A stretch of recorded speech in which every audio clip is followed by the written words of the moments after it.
Hey, what's good, everyone? Welcome to week number 2 of the EWC Qualifiers. Zoe here, joined by Jake and by Johnny. We're back for more action. The EMEA and NA region. I'm going to kick things off with EMEA, but first things first. What is EWC? Well, I'm glad you're asking. We have a little explainer video, and then we're diving right into everything you need to know about week number 2.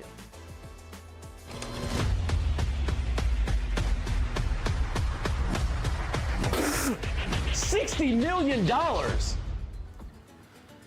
You've been seeing that a lot, right? What does it all mean, though? Here's my friend Alex Machine Richardson to help explain.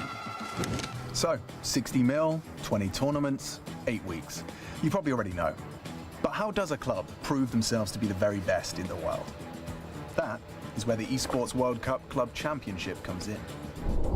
The Club Championship is where things really heat up. $20 million awarded to the top 16 clubs, with the newly crowned best club in the world awarded an astonishing $7 million. Wait, so how does that actually work?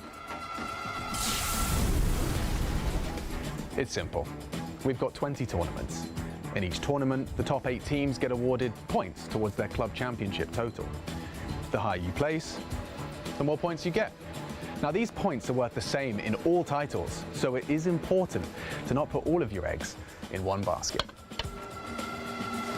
But it's important to remember that the club champion needs to win at least one individual game tournament. Nice. So we'll probably be seeing clubs trying to qualify across a range of games to have the best chance of getting their hands on $7 million.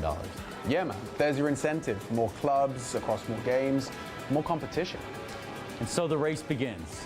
This summer, we will crown the best esports club in the world.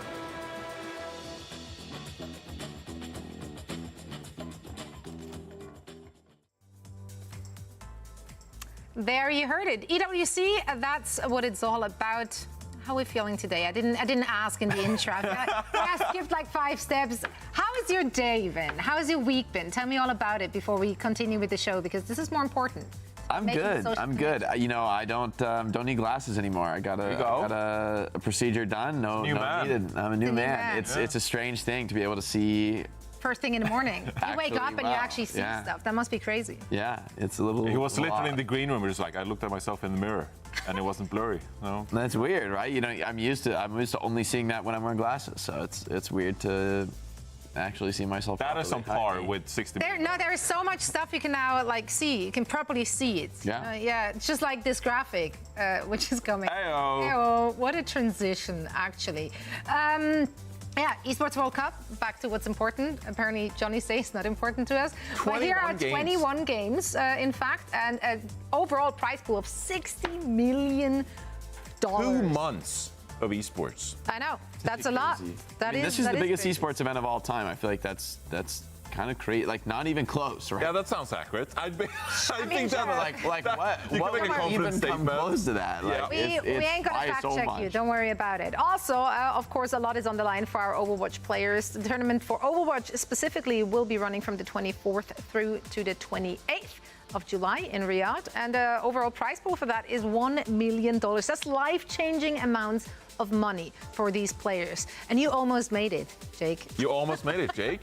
That's generous. Thank you, Zoe. You're kind. But you almost made it here.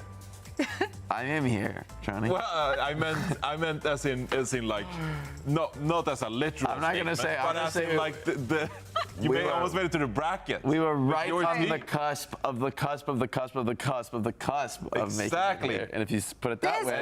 This close. Some teams did, in fact, get over that cusp. And those you can see on your screens right now, these are our qualified teams. They did make it, indeed. We are, of course, having qualifiers in different regions, and we still have some slots which need to be filled. Yeah, so of course, some of these teams, they qualified through OWCS Dallas. Others were invited, like LG, for example, because, we respect those players so very much. But yeah, some spots still on the line here for EMEA. You can see that Pep's already qualified, for example. You can see that Toronto and Ameli already qualified because they're in the upper bracket, of course. And then there's some remaining slots as well. I mean, I remember when this page was all empty. The slots are filling up. They're filling up real fast, Jake. We're gonna run out. Yeah, exactly. You gotta. Now is crunch time, right? For these. Gotta make it now or never. There's teams that won't be on that. I feel like you're about to sell me a vacuum cleaner, and I was like, you gotta call in, and now to get your vacuum cleaners. Running out of them. Get your spot in the Esports World Cup. Just call me. This weekend. This weekend. It's time to win. That's right. It's time to win. It's time to vacuum. It's time to look at some changes in the game too, actually, because as many of you should be knowing by now, Season 11 dropped this very week, like yesterday. Yeah. Actually, yesterday, time is a circle. I don't know. 24 hours ago. 24 hours ago. So we already got a bit of a look, of course, at some of the changes. New map is in there as well. The home of Iliari. Let's take a look at it. It's absolutely gorgeous. It is. Solar panels, good technology, and a water wheel. A modern water wheel. But no, seriously, it's a beautiful map. Yeah. Gives me a new Queen Street kind of like similarities with some different, more close corners and some more slopes. Maybe the mid fight looks really interesting on the map. I think it actually could be super dynamic, and there's sort of. I think in general, I quite like the map. I think they've learned a lot from the push maps they've made, and I think they've gotten better and better. Like I think Esperanza, one of the most balanced push maps, and then I think this map looks really fun. But as is always the case, got to play it, got to see how it actually goes. We'll be seeing it in play in competition this week because it just came out. Teams need to practice it. We're not gonna throw them into the fire like that. Yeah. But thank God we got a new push map. I mean, we've had those three for a long time, so I'm just happy we're getting it. So Runo Sapi will be in action for our competitions soon, TM. We do have Colosseo, though, in our mix currently, and Colosseo got a rework done as well. Lo and behold, the glass is gone. Before? That's right, before and after. That's incredible. Let the light in. Extreme home makeover. This really ties the whole room together now. Like I think, Praise the sun. Makeover. Natural light. Okay, but jokes aside, this meant a lot to some members of our community. Let's take a look at this. Music. It's gone! The shatter. It's gone! No more glass! Yes! Let's go! Oh my God. It's so hype. No! Yes! It paid off for Spilo. It paid off. The Months feedback and paid months, off. of feedback. I'm happy for him. I really am. Too. I'm happy for everybody. In all seriousness, I think this is a really, really good rework. There's some changes elsewhere on the map too, and it just looks a lot more dynamic, a lot more interesting. I think the map. No more all chatting while you wait for the fight to take place. No, but it will. I mean, jokes aside, it will make for more dynamic and maybe a bit quicker team play there. No more stale situations in that particular area of the map. I have a take. I love Colosseo is my favorite push aesthetic. Okay, it's better than the snow in New Queen Street. It's better than the blocky stone Esperanza. I just love the fact that we're in Rome. Yeah, it is a pretty cool. I literally thought you're gonna hit us with something analytical, and I just it's pretty. Well, no, that's Jake's department. Jake's department is analytical, map design. Not a looks guy. I'm trying to bring the cosmetics to the show. I'm that type of messed up person who's like, I play all the maps in like gray box, like no sweat. It wouldn't bother me to play on gray. We were literally doing Pratchett yesterday, and Jake was like, I want to get rid of view models. Like, I don't want view models on my screen. I was like, all right. We were complaining about the old. Hey, not everyone is about those visuals, and that's okay. Exactly. Some visuals, we can all agree, is something we want to see on our screen. So it is, of course, good highlights. And we have plenty of those from our last week in the EMEA region. Players were popping up. I think a lot of the teams really stepped up. Day 1 and 2 may have looked a little shaky for some, but I think they really started to find their footing in this meta, and a lot of teams really showed, their own flavor. Yeah, I mean, you gotta start things off here, hyping up Peps, right? Yeah, In fact, Gaming they beat Gladiators. Space Station, they qualified. It was a huge win for them. We joined them in their voice comms after the match, and they were popping off. They were stoked. I mean, that's a big achievement, beating Space Station, who came out as the best team in the West after OWCS Dallas, of course. So big accomplishment for them, and they qualified. But a few question marks around some of these teams, maybe, Jake. Yeah, I mean, I think honestly, Space Station, it wasn't just a loss, it was a beatdown, right? They got destroyed, and now I think they're going to be licking their wounds as our #1 European team from Dallas. Potentially could be going out early. I'm not giving up on them yet, and I do think they're a better team than that. But I think Gaming Gladiators Peps have really put their stamp on the competition. Virtus Pro as well, looking very competitive with ENCE. Got reverse swept. I mean, honestly, looking at that lower bracket, I'm not expecting the matches to be super close to be perfectly. There is maybe for quick esports, I feel like that could be a way. That first one, though, let's break it down. Virtus Pro going up against Twisted Minds. We can try as much as we want, but I do not think I have a take on this match. You have a take? I have a take on this match. Oh, okay. So, Well, no, wait. Before you, let's go about the teams first. Okay. And then you give me your hot take, which is probably not going to be very hot. Probably like lukewarm. Sensing lukewarm right now. Virtus Pro first. Virtus Pro, they've been looking really, really, really competitive. Like they have a real good idea of what they want to play with and who they want to play. I think they have to be considered the favorite in this. I mean, I think that's absolutely fair. I think Rojaro's Sigma has been a real linchpin for the team, providing a nice stable base of support for a player like Shockwave to have a huge impact on the match. Sauna's flexibility has really filled in nicely for the team. I mean, I think this is a very serious competitor. Yes, they got reverse swept by ENCE, but not many teams could put ENCE down 2-0, you know. And so I think yes, they could still level up and be better, but I think they really have strengths to run with. Do you think? If we're looking at what they played, we're seeing it on our screen right now. So we saw a lot of Shockwave on Ashe, which was a really good look for them, and they had Son on that Tracer. Lots of individual pop-off performances possible in that Sigma composition. When they switched over to Maga, though, it seemed like those more team fights kind of compositions are not within their wheelhouse. Is this something that Twisted Minds could abuse? You know, I think is interesting is that what we saw from Twisted Minds, and this is kind of comes to my sort of take on this match, is that what we saw from Twisted Minds is they were playing a ton of dive. Like they were playing Wrecking Ball and Winston, sometimes even into Mauga, which is like a little bit wild, especially the Winston and the ball. I think in general is a little bit wild. I mean, you saw Junbin and Dallas make it work. I'm not sure everyone can pull that off. And so for me with Twisted Minds, what I think is so interesting about this matchup is with VP really wanting to play Sigma and wanting to play Poke, Winston is like the counter to this. I mean, like we saw from ENCE pulling the reverse sweep. Once they went Tracer, Sojourn, Winston, they reverse swept from there, and they just like dominated the Sigma. And then Virtus Pro was left swapping back and forth, trying to find answers. Nothing really worked for them. And so I have to think that like, as much as I think VP is just playing so much better, and I do think they're the favorite in the series because their play is just stronger right now, I think Twisted Minds has like the right strategy. If you just Kellen, just please play Winston. Don't play Wrecking Ball, please. I was just about to say.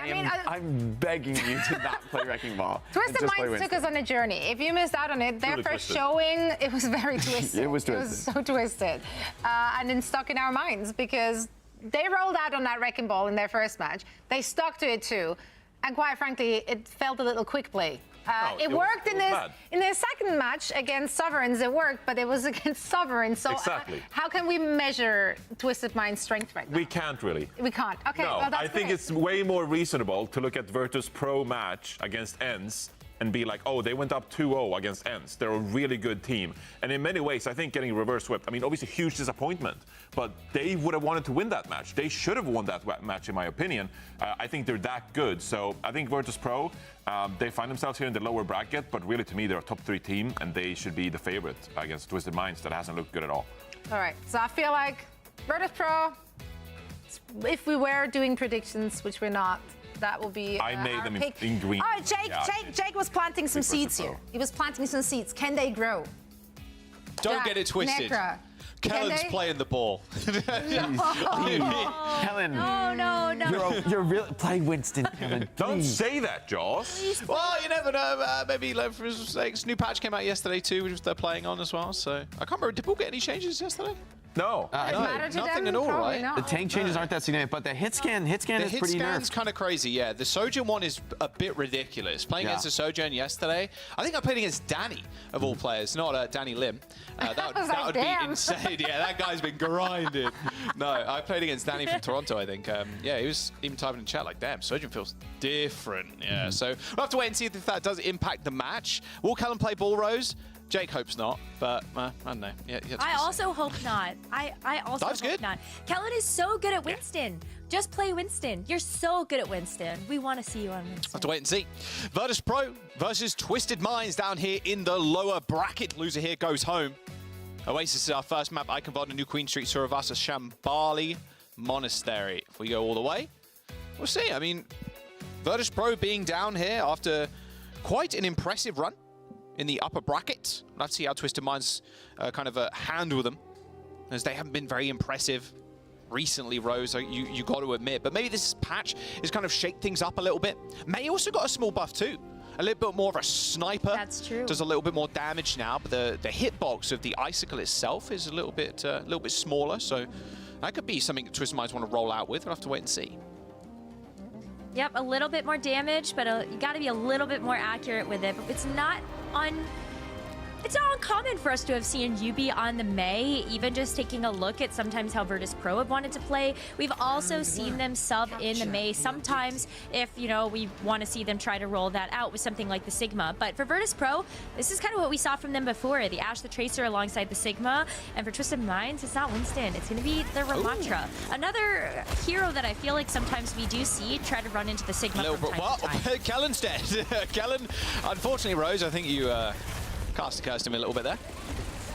Maybe a little. All good, though. Yeah, Yubi rocking out the new Mei as well. That's small buff. If you're accurate with her, which Yubi definitely will be, you do increasingly amounts of damage. I mean, you have to be more direct with him now, of course, but you are also going up against Shockwave, who's been pretty lights out on the Ashe recently. And with Sojourn's nerf, a little less to worry about, although Cassidy's still kind of scary for the Ashe. However, Rajaro going down, Virtus Pro, even though they got that first pick, Rose, unable to really hold on to this point, at least for the time being, or go Gala and Sora are going to come back here, get a couple of kills for themselves. Oh, they're just going to see some stall, though. Virtus Pro still have pretty firm control at this point. Well, I say that Asana now eventually goes down, but there's been so much stall. Even Shockwave has been able to get a couple of members down before Twisted Minds eventually take over the point. When you take a look at the ultimate economy, though, I feel like this is where we can kind of see Twisted Minds maybe even take this for a little bit longer. Quartz having the high noon feels pretty good in this situation. Ooh, yes. However, there are some changes that happen to Cassidy that I would consider to be quite strong nerfs. Yeah. Cassie does get a lot quicker now the longer you hold the charge, but you lose the damage resistance. And unfortunately, yeah, that roll even got nerfed too. So Quartz, even if he got stuck, that little bit of extra damage would probably kill him from that pulse bomb anyway. But there's the first pick. 4v5 as Vigilante using that lamp around that corner to just pump out the damage now behind this window. Shockwave, Gala dead. There's a flux that's happening on the screen right now, and with Rajaro taking this high ground and killing Kellen, he just has to clear Yubi off the point, but Mei, of course, quite slippery when it comes down to it. Ice blocker available in a couple of seconds, not quite able to actually get it off, and Rajaro turns that one around with a big flux on Kellen. So kind of all they needed as well. Like, you did see the pulse bomb, so that was a really great way to open things up, which just made that gravitic flux so much more lethal. Twisted Minds have a chance to come back into this one, though. They were also able to get 45%, so maybe they can snowball through here with something like the Annihilation and that sound barrier as well, just to match that of Gala's. It's not the creator patch of the sound barrier, so a little less scary. Although Canale just dies the high noon. Maybe not anticipating Quartz moving that quickly. Popping that ult. Sound barrier comes in. There is a Bob on the field too, so want to slow down by that Hinder Grenade. Of course, it's more like a flashbang now. Yeah, not Hinder Grenade anymore. It's just called flashbang again. Yep. So yeah, we are well and truly back. No stun, just the hindering effect. Rajaro and Gala end up falling over, and Twisted Minds in firm control, using that beat, but saving their Annihilation.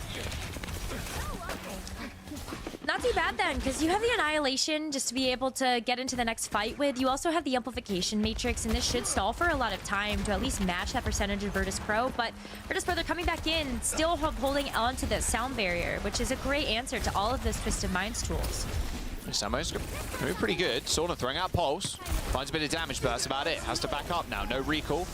Sound barrier from Gala pushing his team all the way through that window, however, is stuck on the other side of that wall. UB isolating the Lucio.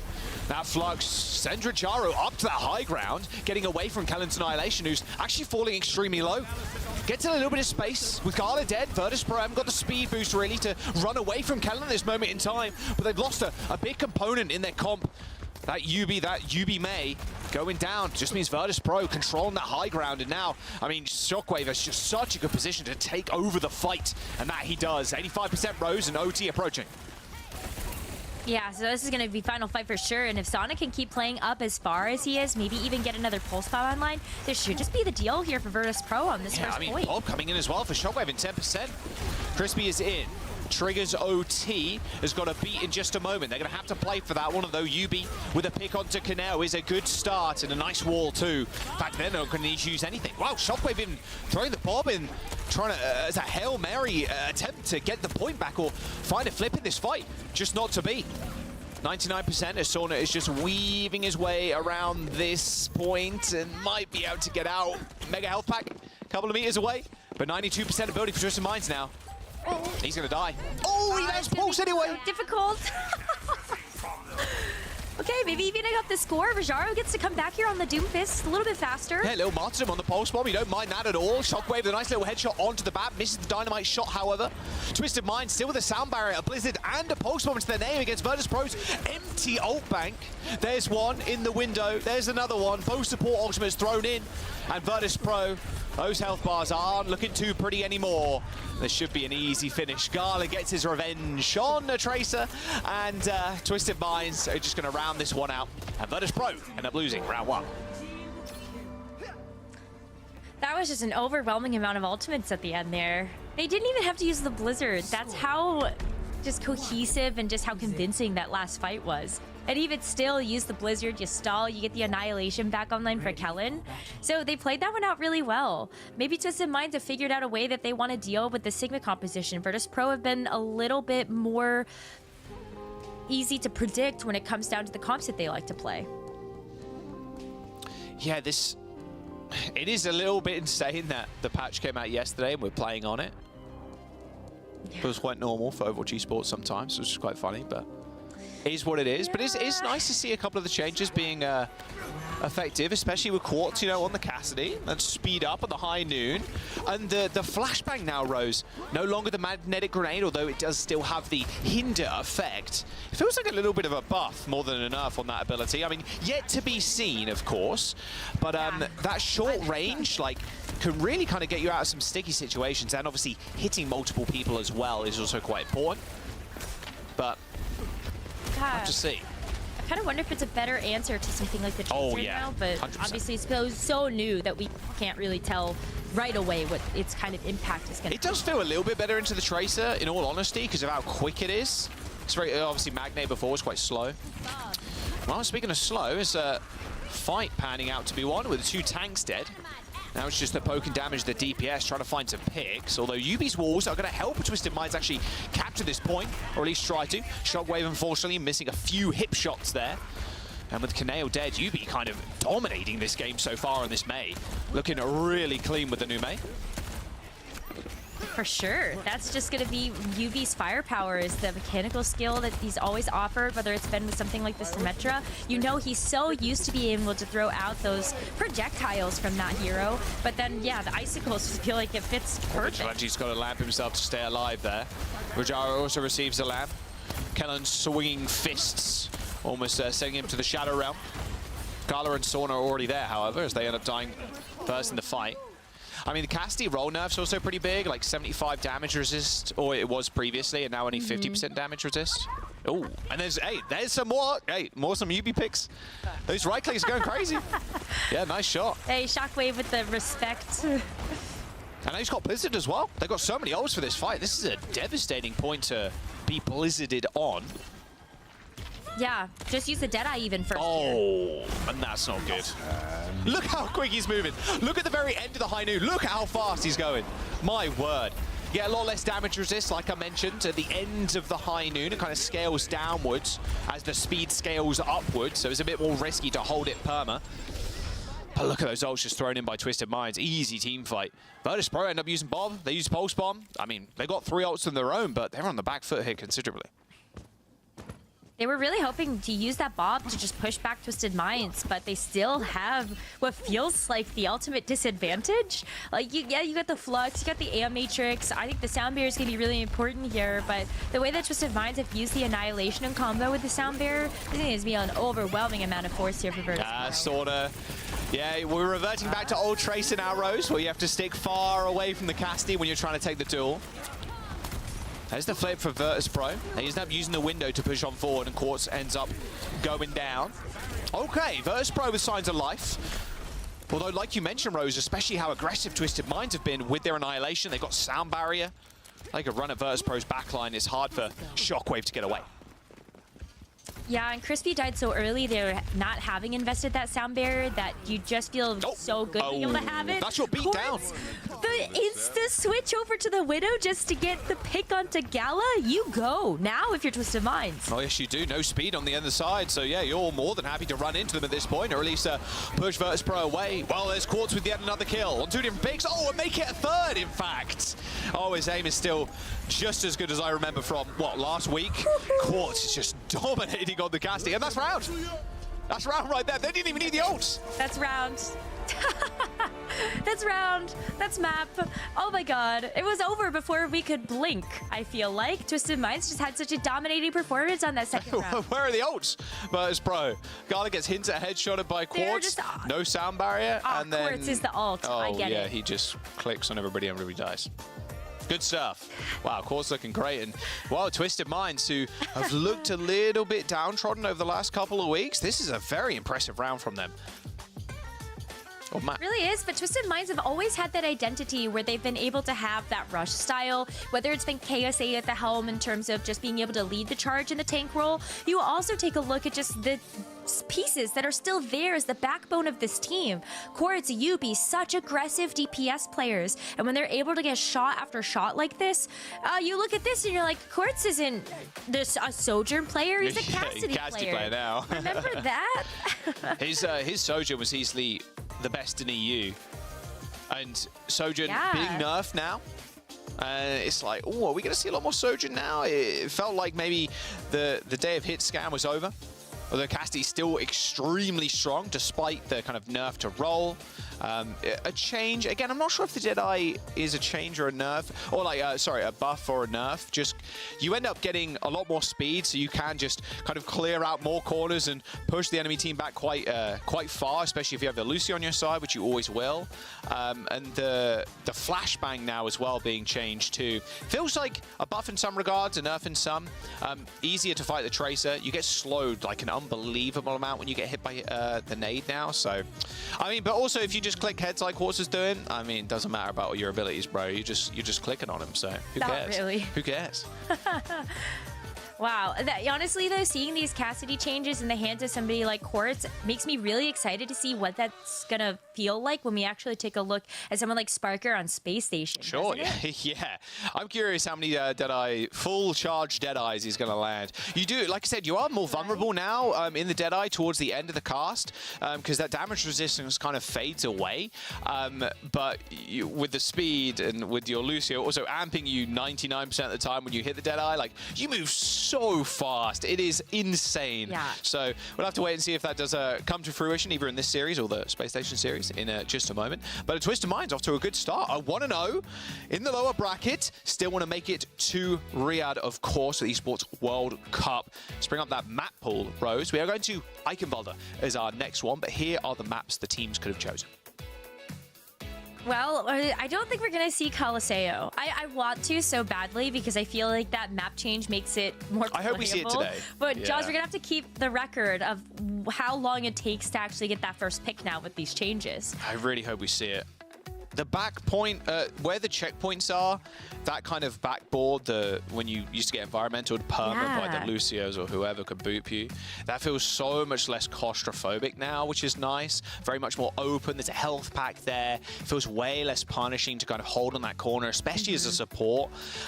So we'll have to see if a team today wants to end up picking that map. I hope we go there, but it is New Queen Street in this series at the very least. But Eichenwalde is up first.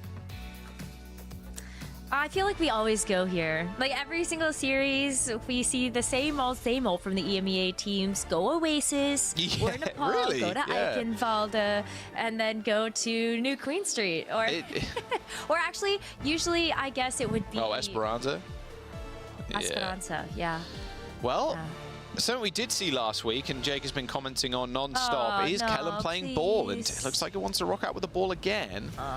Yeah, like I said, no ball changes coming through.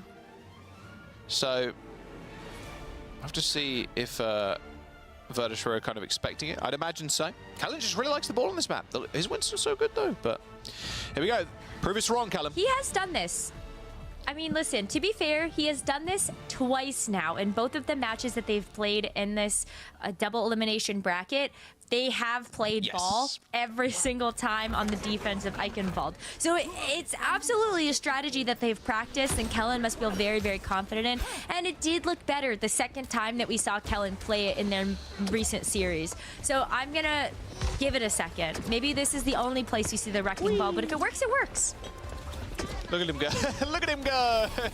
Thanks, Obs. I appreciate good AFK ball cap. But it's all good. He's back in the fight. He's out of HP and has to leave rather quickly. Gala also picking up the Alari, who got some decent changes to her. 15 extra damage on the outburst. However, your pylon heals you less. Heals you 33% less. But it heals your allies 10 more now. So you can't perma off angle. Someone does need to touch. I was expecting a touch there, so that's why I was yapping. No touch. So rest in peace, Twisted Mind's defense on A. I think we would see Kellen switching. Yes, Winston. There we go. Okay. All right, to the Winston. This is just the natural order of things for them. Go Wrecking Ball on the first point, go to Winston on the second, and then on the third point, we'll see what happens there if they get there. But yeah, the Winston just makes so much sense here. Not only is it Kellen's kind of happy place, but you just have the ability to make these jumps way more effectively. Oh, a swing and a miss there from Gala, unfortunately. Could still hover away, though. Tried to hit Crispy, but Crispy actually ducked off of the map for a second and then back on to avoid the ult. That Captive Sun not landing. A little bit of a rip, but, I mean, Virtus Pro, the back enough. Okay, we're switching as Gala. Yeah, it felt like he wanted to just rip the ult, hopefully find him, and then switch. Exactly what they've done. But Twisted Minds, and with Quartz on the Ash here, quite a deadly foe for Shockwave to overcome. Especially when with Quartz already has the bomb. So how difficult is it going to be for Virtus Pro to get out of spawn? Oof. Well, I mean, Twisted Minds killing Rajaro is going to be a little bit more harder now for Virtus Pro to do anything. I love forward holds here, though, as well, Rose. You burn so much time off the bank. Yeah. It's really hard. Especially after that first take was so fast, right? You had 4 minutes, 40 seconds like entering into the second point, so a lot of time that Twisted Minds have to whittle away. There's the Bob. Enzo coming out, booped away a little bit. I mean, Rajaro is just caught completely out there. Kellen Rajaro do end up trading. Canal popping out the window as he sees Kellen assailing his tank, and, well, now Quartz in a bit of a weird situation, but so is Gala. Lucio moment where Gala, you fly through the air and you don't expect the hit scan to hit shots, but it's Quartz, so they will. Yeah, you can never test Quartz on that. I think you always lose that duel like 9 times. You got to deal with him, though. You got to deal with Quartz. Kellen's already back. Pops the Primal Rage. Canal trying to get those Exos boosts online. Here comes the Flux. Rajaro does hit one. Hits the Lucio of all things. Crashes back down to earth. A quick Suzu from Vigilante saves Crispy's life. And Twisted Mind still on this defense. Sagging Rajaro a little bit there. The cart has moved as far as it can back at this point. My God, Twisted Minds. That's gonna be a little bit easier for Virtus.pro to like try to grab, but yeah, the aggression has been absolutely wild. They still have ultimates to use here. Jack, they're just gonna rip the Please kill Quartz. Oh my God, they invested so much. But it's cost them so dearly. That rush from Vigilante, that's an easy fight win. They're trying to move that payload, Rose. They're trying as hard as they possibly can, but they will lose this fight, and they will get sport held again. Oh. Rajaro switched over to the D.Va at this point, recognizes that the Sigma is super vulnerable to the Winston, just completely isolating it from any healing. Kanale at this point has also gone to the Kiriko to make those dives a little bit cleaner and faster with Rajaro. But this is where we kind of started to see Virtus flounder in their match versus ENCE, when they had to switch off of that Sigma that they're so comfortable with and try to go to something like this D.Va. Just what will stick, right? Oh, definitely not the D.Va, not for much longer. D.Va's still a pretty weak tank when it comes down to it. Not the strongest pick right now, that is for sure. And now they can attempt to resume this spawn hold. I mean, they are, it looks like they are 5. Okay, they end up backing up. They're, okay, so yeah, I think the Twisted Minds can't move in any closer than that because they just stand to take a lot of damage from Shockwave and Sauna. But this is where Virtus.pro can really try to push for an advantage. They have a minute and 30 left, so not a whole lot of time to work with considerably, but they've got 4 ults. Char just insta-dying. I believe that was a pulse bomb there on the mech. Oh, dearie me. This is a brand new Twisted Minds I feel like we're looking at right now. Really clean with it. Ultimate economy is they very were able to show this type of aggression, though, when they were playing in their last series. I feel like this is where we, even just last time, they got to the lower bracket and we said, wait a minute, this is a whole new team. And they're just continuing to show us that level of aggression today, but that's what it takes. They're really throwing Virtus.pro after their game, and they've only got a minute left. Yeah, 1 minute to go, and Virtus.pro have a lot of ults. There's another rush from Vigilante. High Noon has been popped. Shockwave, going to move the speed of sound there if they're not careful, but that bubble will absorb most of those shots. Now the Virtus.pro can move up with a Kitsune rush of their own as Shockwave tries to find an angle. UB going down's a big pick. 4v5 now as they try and push this bridge, but look at Twisted Minds reactively playing off of that lost member, and they end up backing all the way up, knowing they can get another couple of fights here.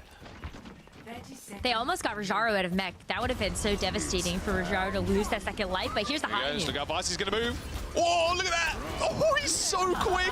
Rajaro's going to go down too, surely. Yeah, Chrissy finds the boot kill. That D.Va, that Matrix, not looking too good now for Virtus.pro. Soundbarrier comes out from Gala, but it's already faded away while Twisted Minds end up chasing down the back line. And Kellen's just handily just 2v1ing on the point right now. Shockwave boops him away, and there it is, the Soundbarrier, Twisted Minds. They're going to hold the bot, or hold the payload even, just on that bridge. This is a Twisted Minds leveling up. Something spectacular here. 0 to 1. Switching sides. UBL lol in the chat. He's having fun. Elimination game, he's having fun. I think they have way less pressure on their shoulders. I know that's like weird to say, but I feel like coming into this bracket, Twisted Minds were considered underdogs. They didn't perform well with the team that they brought to the DreamHack Dallas Major. They made a lot of adjustments, which during their first match didn't look so great. And Virtus.pro, they've come in being touted as one of the best teams. They have shown up in like such a big way with this roster, and I don't know, like, right, like I feel like that weighs on you sometimes, that sort of public perception. Yeah, that weight on your shoulders can really affect you in the game. I mean, that's obviously with the help of the coach, etc. That's something they can kind of overcome. But yeah, I would definitely happen to agree with you.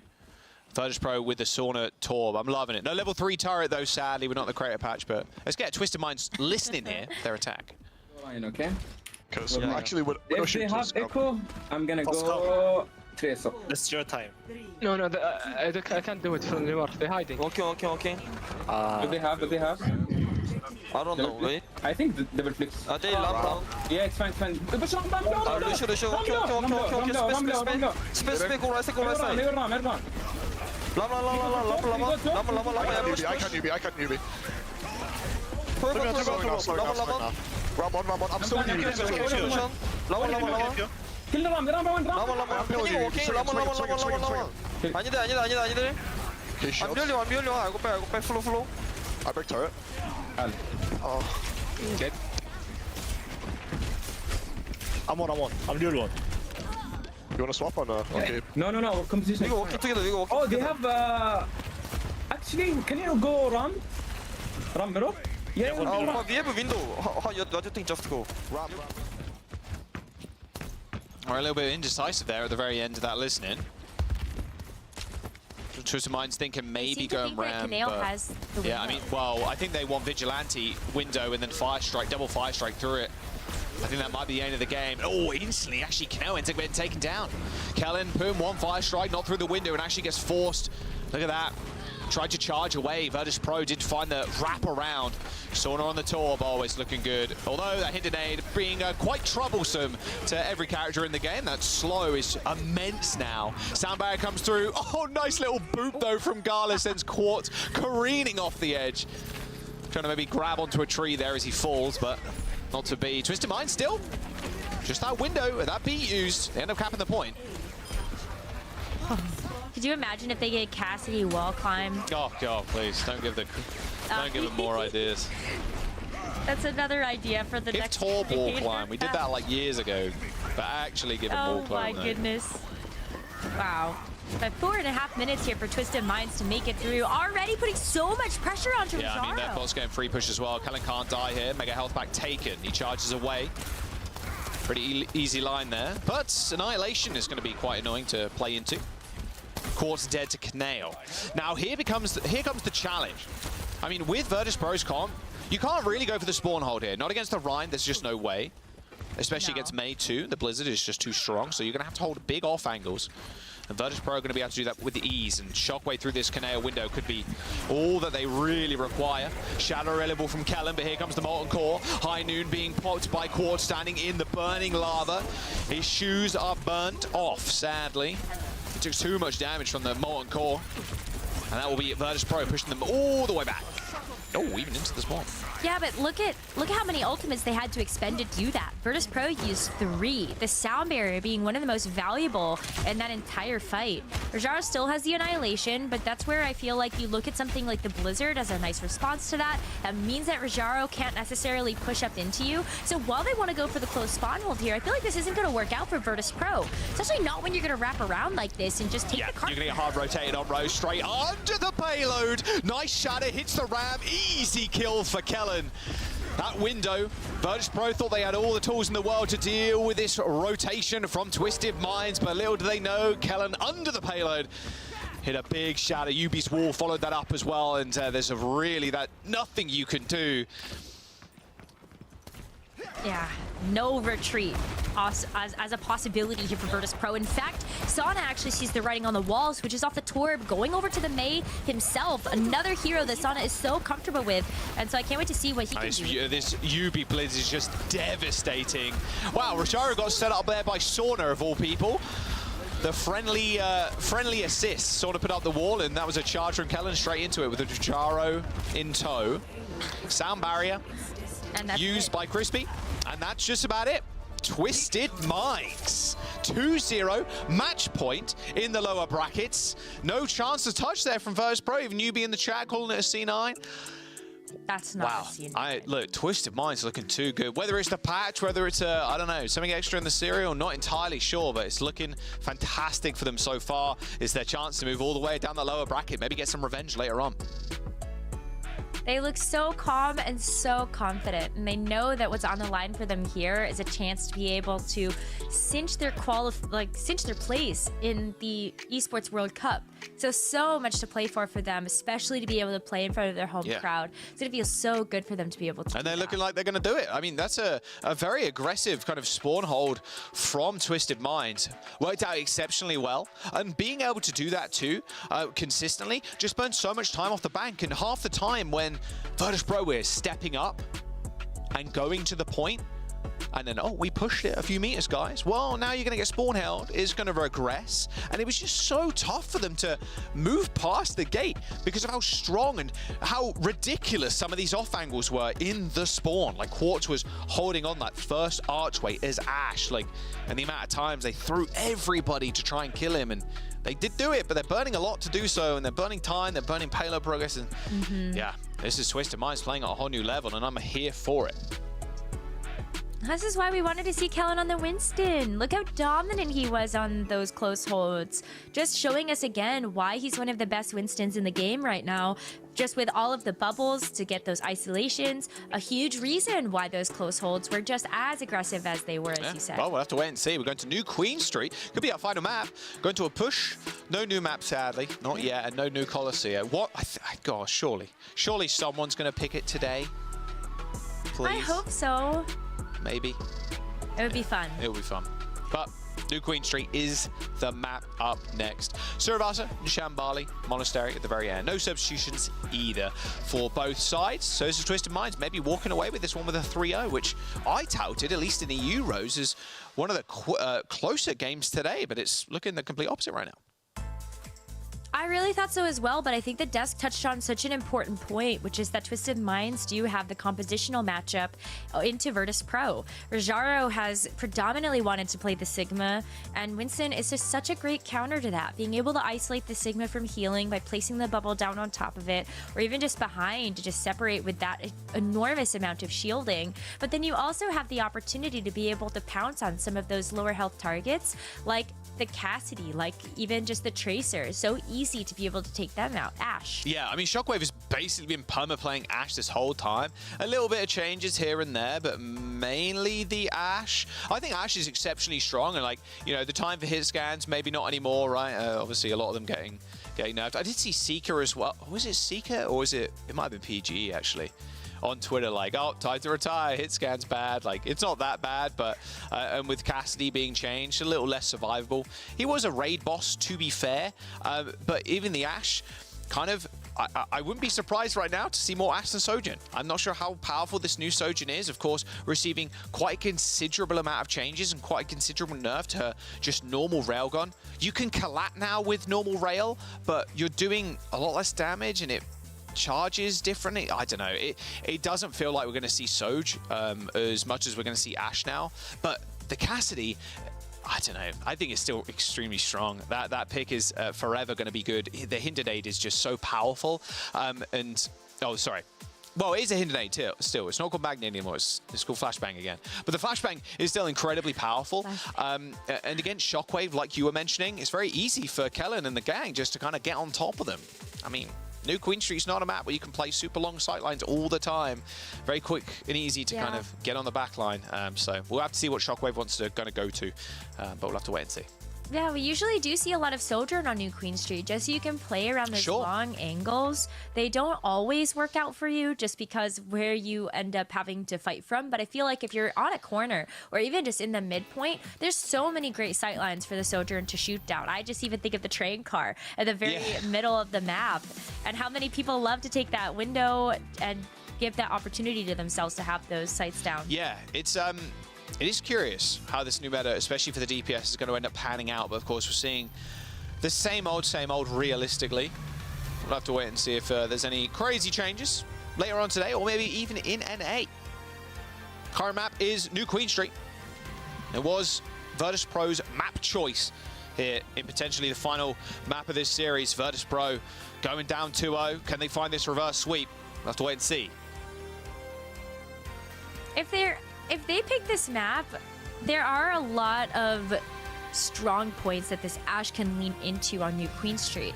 The Bob is able to help you lock down so many of those defensive corners. So I feel like as long as you have the ultimate online, Virtus Pro should be able to kind of keep poking forward, right? Push the Sigma shield down. If you have Bob, that's another really great way to push people back and just help to contest something. So for Virtus Pro's sake, I hope they can continue to do that. But with what Twisted Minds want to run out of the gates with, again, it's the Winston from Kellen. You're closing the distance so fast on this Virtus Pro setup that takes time to get this poke damage down.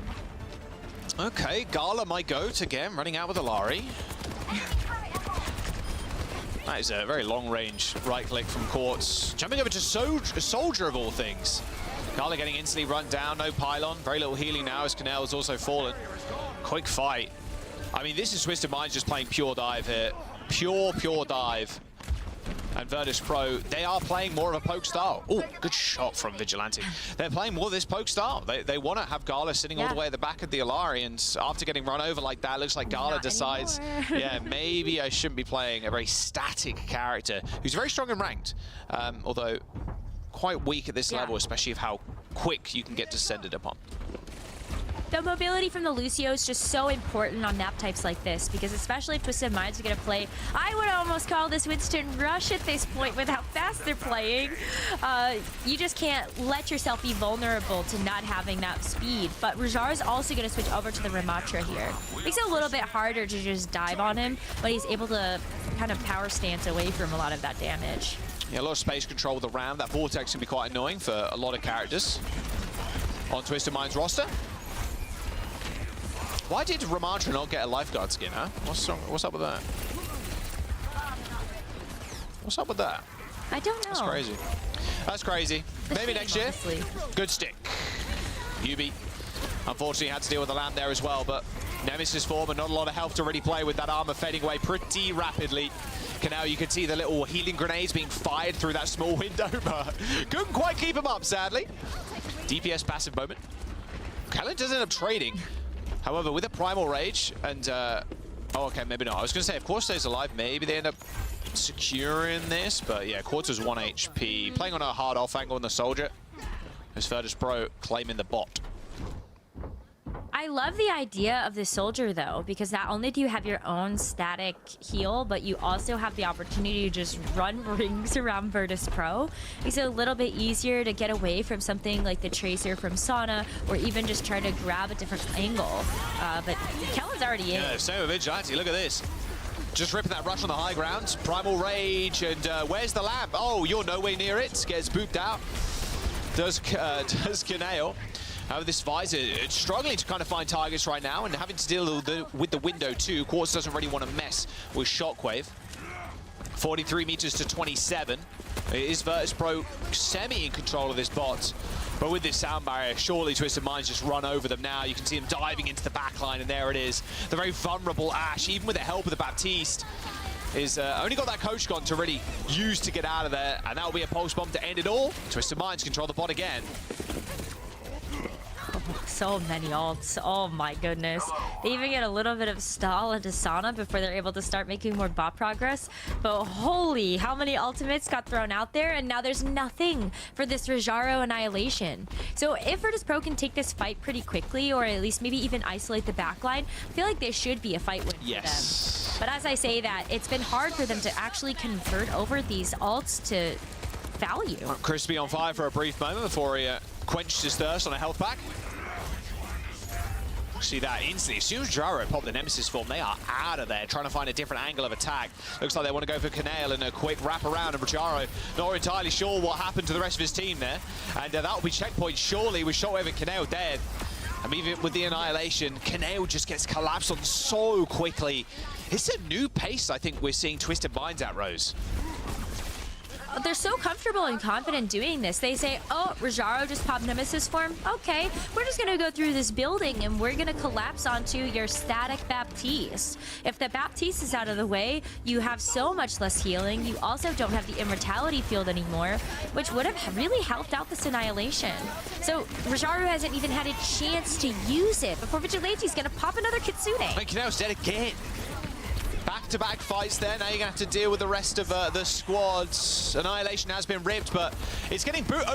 Okay, a little bit of assistance there from Kellen, booping the Annihilation into the rest of his team, but with no healing, Rajaro can't stay alive for too long, so it was definitely a play there from Kellen. A play of all time. Oh. Rajaro's going Roadhog? Okay, we have seen Roadhog from Rajaro Roadhog before, sucks this patch. I'm going to say it. Yeah. They got 50 less health, and your damage reduction from Take a Breather is now gone from 50 to 40%. Yeah. So it's not like this Roadhog is going to be as survivable as it used to be. So it's all coming down to making sure you can get those hook combos, which is just not reliable. I mean, we'll see. All right, Bob. Bob's out and about. Killing Lucio's where he can. Oh, killing soldiers too, by the looks of it. All right, Bob with 2 kills. W for Virtus Pro. All right, Gyro. Bob is doing more than the Right, okay. In defense of Gyro, he only just switched. I know. We'll see, but I'm joking hopefully around. optimistic, Rose. I am too. I believe in the confidence that Rajaro has to go to this hero, and I'm hoping that that means like easy kills onto Quartz and Yubi, who are going to be on the squishier side of Twisted Minds. Still looking for that first hook. Also displaces Kellen's jumps, to be fair. There's the pig pen. Oh, he went for the wild one. And he missed it. Unfortunate. It's all good, though, because Sorna's there with the backup, killing Crispy. That checkpoint, not too far away for Virtus Pro right now. Will be a re-engage from Twisted Minds. They're not going to let this one go away for free. There it is. Kellen's in. Pulse Bomb attached. Shrugs it off. Receives a Suzu, but unfortunately, Vigilante, while he was doing that, was not looking at Rajaro. Hook, line, sinker. Vigilante gone. Checkpoint acquired. They are not too far away from being able to tie up the score right now. 3.5 minutes remain, which is plenty of time for Virtus Pro to work with. They also have this sound barrier. It's going to be a little difficult, I think, to deal with the sound barrier as well as the Kitsune Rush from Vigilante, but Shockwave almost has a Bob again, too, so I feel like the board's pretty even here for this next fight. Kitsune Rush out of the window. Canals the Tiger once again. Pops the lamp and the sound barrier coming out from Gala is going to make sure he stays alive. That rush is going to fade away, dissipate in just a moment. Quartz in a nice position. Damage for loss here from the soldier is quite immense, but still tickling the backline away. Visor in 10% as well. This is Virtus Pro, still garnering the checkpoint. Not the lead, sadly, for them. Those Twisted Minds try and find the cleanup now without any more casualties, but they actually end up losing Kellen and Yubi off the back of it. I mean, surely Vigilante doesn't go down here either. No, he does. Swarna picks up another massive kill, and this fight is was going completely Twisted Minds its way, but now Virtus Pro coming back. Wait, that's so funny though, because we ended up actually seeing Quartz get a chance to push that bot over the midpoint, which gave Twisted Minds the forward spawns for some of their players. Huge. They get to get back into this fight so fast. They do indeed, and that might allow them here to not give up that checkpoint, or that, not the checkpoint, the lead even. Double leap in the high ground, in the air from Kellen. That's an easy kill onto Shockwave, and Virtus Pro have to go for the reset. Despite that fight being flipped on his head by Sorna on the Tracer, I mean, there's nothing more that could be said now. That forward spawn lost from Virtus Pro, but they've already spawned, so a 5-on-5 neutral fight here. A couple of ults, though. Oh, nice hook. Ooh. Kellen should be able to survive, surely, though. Yeah, there we go. Leaps away. Rajar's taking so much damage. Yeah, that is always the problem when you get hooked in, to be fair. I mean, the Ashe following up with a lot of kills. There's a fight happening off-screen for Rajaro. Like, Crispy went absolutely nuclear there on the side of the map. That's 3 kills. There's a boot kill on the Lucio off of the map. And nice little headshot and a melee kill. You take those, and you take that bot bag. Oh my goodness. I still don't know where exactly you use this whole hog from Rajaro. There's not really great corners to use it, and I think no one on Twisted Minds is gonna fall for trying to play on that side. Oh, Yubi. Oh, Yubi. Well, there's the whole hog. They got 1, but unfortunately, Yubi got 2. All right, Sorna, what you got for us, son? Pulse bomb thrown out, hits the stairs, Quartz with a 180, hits him with the Helix rockets, and that is forward spawns garnered against for Twisted Minds. And this lead is ever extending now. At this point, too, with 30 seconds left, it's hard not to see a world where Twisted Minds just take this map, they take the series, and they lock in their spot at the Esports World Cup. They've got this Primal Rage, which will be great to just bat away Virtus Pro in these final couple of moments. This Bob might help, but I feel like there's so many hiding places here for where you're going to throw this Bob that Twisted Minds can just run from it real quick. Yeah, Bob can be the difference maker. Sent to the back line. Now's their chance to collapse as everybody's split up. Vigilante and Quartz holding hands on those stairs real quick as the bot is being controlled by Virtus Pro, moving it towards that midpoint. Still the sound barrier and a Primal Rage. Still got a lot to chew through here, and Gala's going to have to go pretty big, although that kill onto Yubi is a good start. All right. Oh, the sound barrier to follow it up, though. Virtus Pro, they're still in can't this. quite get the jug onto Canale. They're almost sending him careening off the map, but Kellen not being able to get it. However, Canale is not with his team at all. There is an easy kill for Kellen. Okay, not sure where Gala was there to kind of escort his back, but you going down like that is not good. And yeah, the rest of the team are kind of being torn apart. Rajara is the only one left on the bot alive, on the hog no less, but with no ability to keep himself up. That's a whole breather used, and now permanent damage for the Roadhog. And that'll be it. Twisted Minds, a 3-0 in the series versus Virtus Pro, lock their place in the EWC and knock VP out of the lower brackets.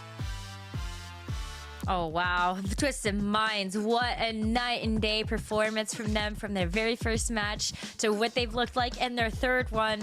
Jaws, they look so good. Much better. They really earned this spot. And I cannot wait to see them have the opportunity to play in front of their home crowd with all those people cheering them on. I think that's going to be a really special experience. Yeah, what a fantastic way to win, too. I mean, coming into a new patch like this, normally pretty scary with only like a day, not even like a full 24 hours to kind of prep and practice, but ran out with Kellen on the Winston and looked really good with it. A little bit of Reinhardt too on Eichenwalder on the offense. Did play ball on the defense, but they looked super clean on that map. And Virtus Pro, a team that did exceptionally well leading up to the playoffs. Like, they were number 2 seed coming in just under Space Station Gaming, seen as one of the craziest competitors coming into the playoffs, even knocking down people like Ents and Space Station potentially, but being knocked out in the lower bracket by Twisted Minds, a newly improved Twisted Minds at that.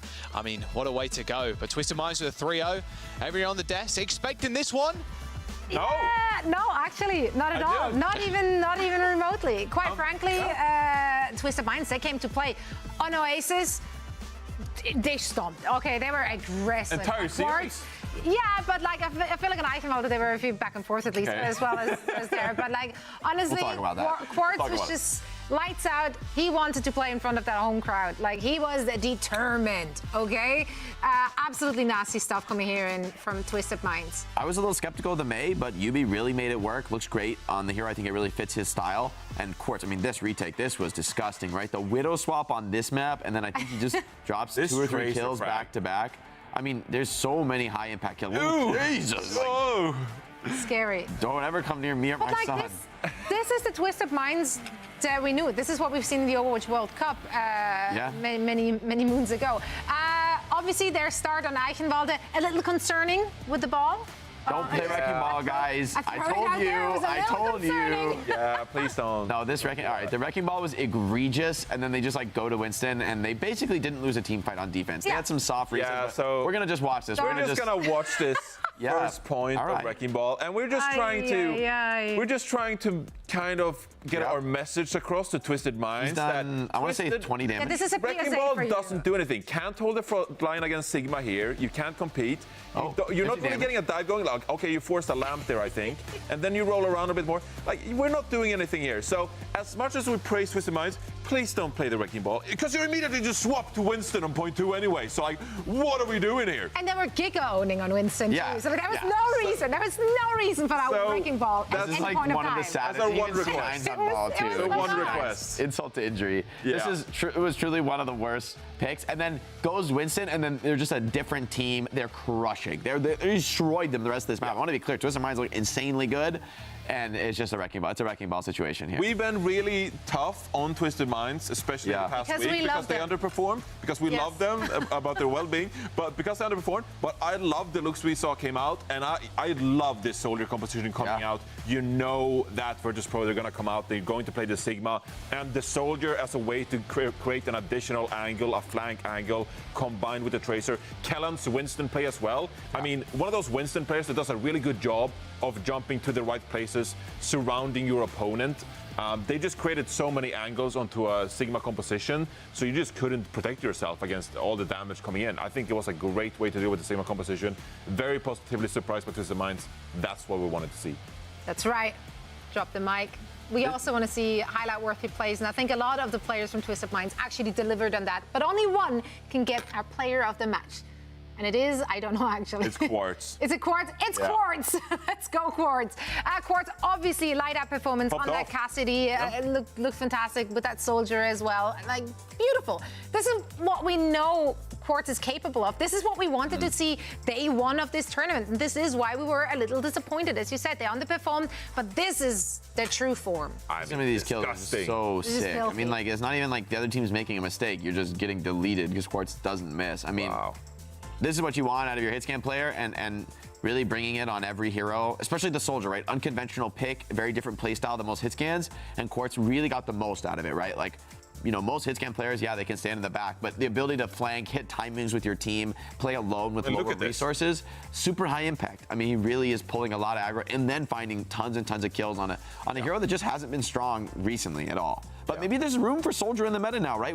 I think Sojourn definitely nerfed. Cassidy, I think, is arguably a nerf, at least to some of the consistency of his damage output. Maybe there's room for some tricky Soldier stuff somewhere. You know, certain maps, certain situations where the flanking is especially valuable. Again, Jake out here planting the seeds. Well, for now it worked for Twist of Minds. I like it. For now it worked for Twist of Minds. Let's see where we're currently at in the bracket as they're keeping themselves alive. A quick note here, of course, though. This was a lower bracket game, so technically an elimination game for Virtus Pro, but they're not out of contention for EWC yet, because we do have 3 additional slots besides Space Station and ENCE. Yeah, so if Space Station beats Quick Esports, then one of the qualification slots, you know, pushes down one lower to the bracket. So if Space Station beats Quick, it would be a tiebreaker between Quick Esports and Virtus Pro for the last remaining slot for Esports World Cup. That tiebreaker would be played later today. So, yeah, just to keep you informed. For now, though, we are going to have a quick chat with one of the players from the winning team. Crispy is standing by. Crispy, thank you so much for joining us. Hello. And first things first, of course, congratulations on the dub. You and the team are still alive in the lower bracket. How do you feel right now? I feel really good, actually. I mean, we've been struggling as a team. Like, we had the rough loss to Peps, and we had one before that as well. But I think we played really good today. I think we showed people what we can do.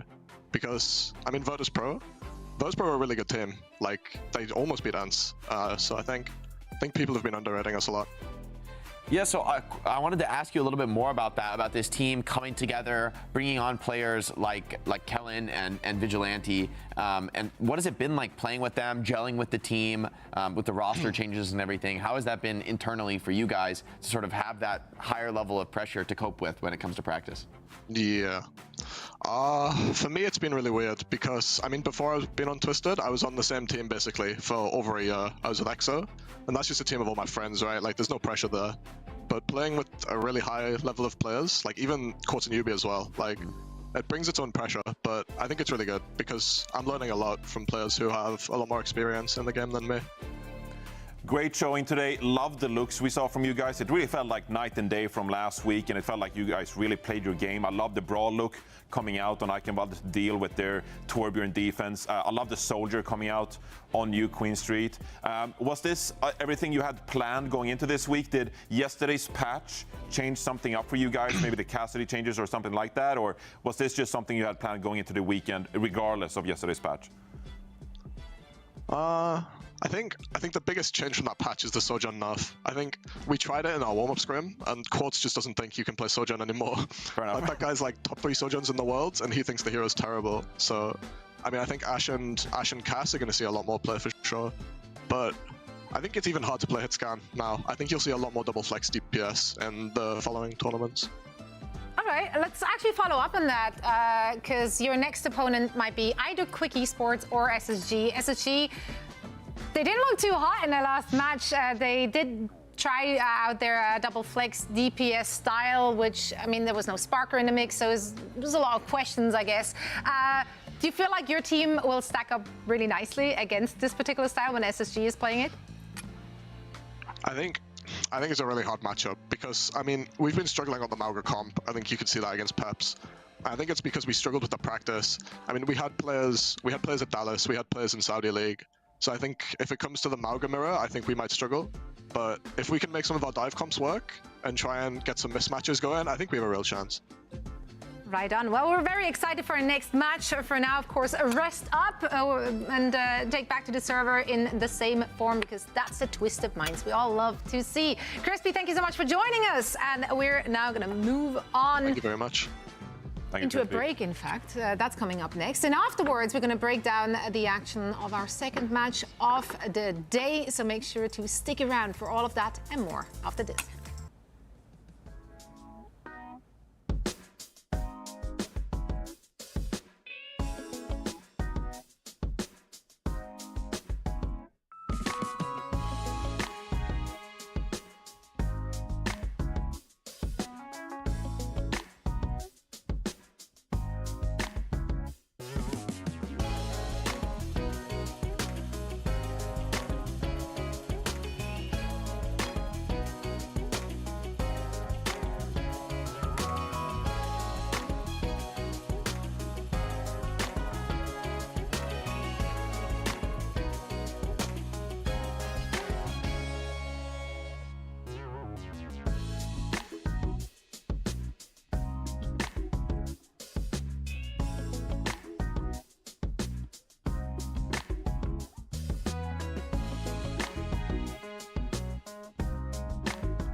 Hey heroes, Season 2 of the multi-divisional Overwatch FACEIT League is back.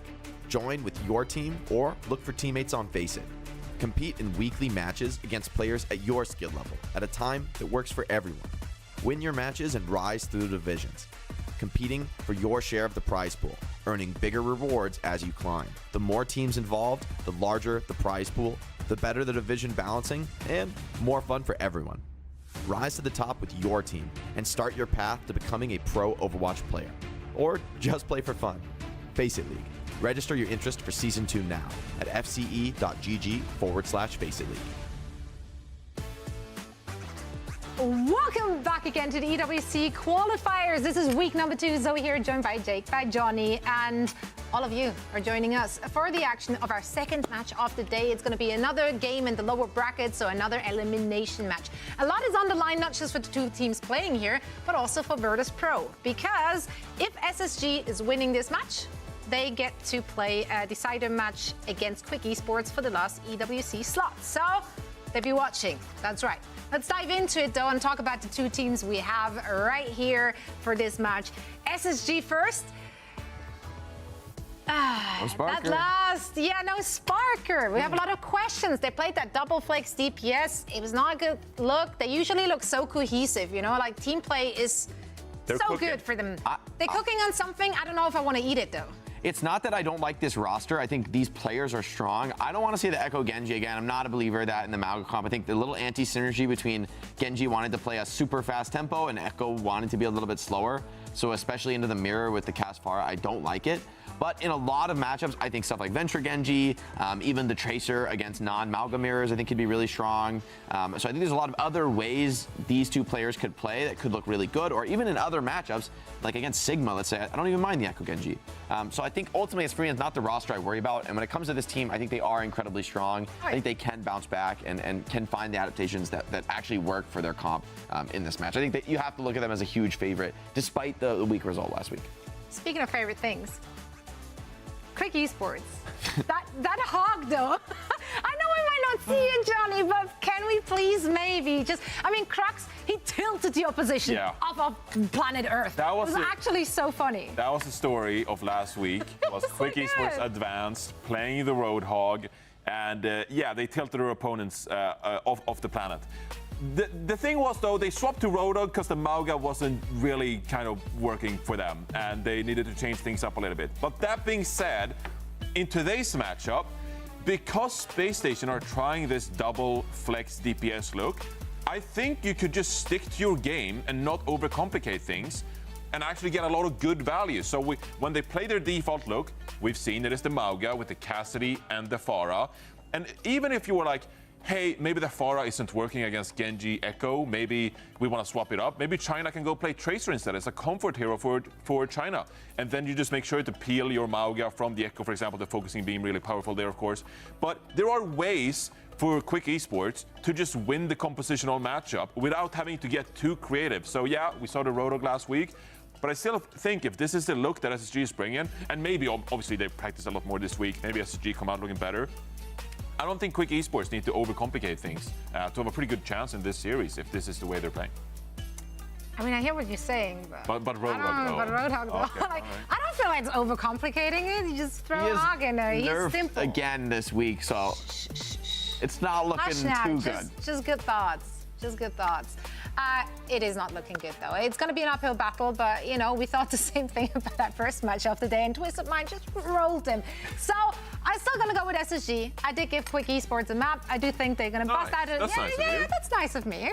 That's the kind of person I am. What about you, Jake? Good. I'm not so nice. This is going to be a beatdown. I have a lot of faith in SSG. It takes more than one thrown 0-3 match for me to stop believing in them. I think I really don't like that specific matchup between the Echo Genji into the Cassidy Pharah from last week. Really didn't like that, but I think Christopher, smart guy, can learn his lesson and come out with something stronger. Maybe the Venture Genji perhaps could punish these nerfed hit scans.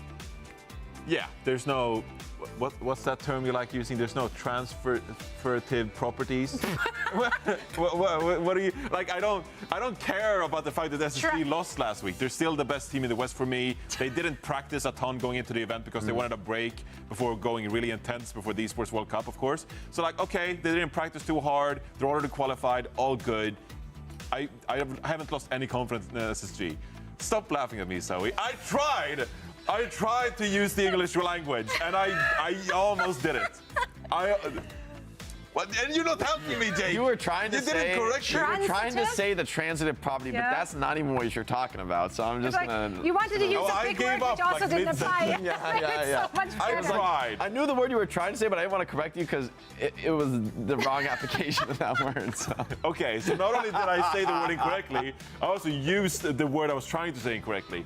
So I don't know what that makes of it, but SG will win. That's all you need to know sometimes. Thank you so much, Johnny. Thank you, Jake, for that. Heading over to your casters. I get paid for this. Can you imagine? A Swedish moment. That was a very Swedish moment. Incredible. Yeah. Is there a word for that? Transitive properties, regardless of the I can't remember it. I can't speak.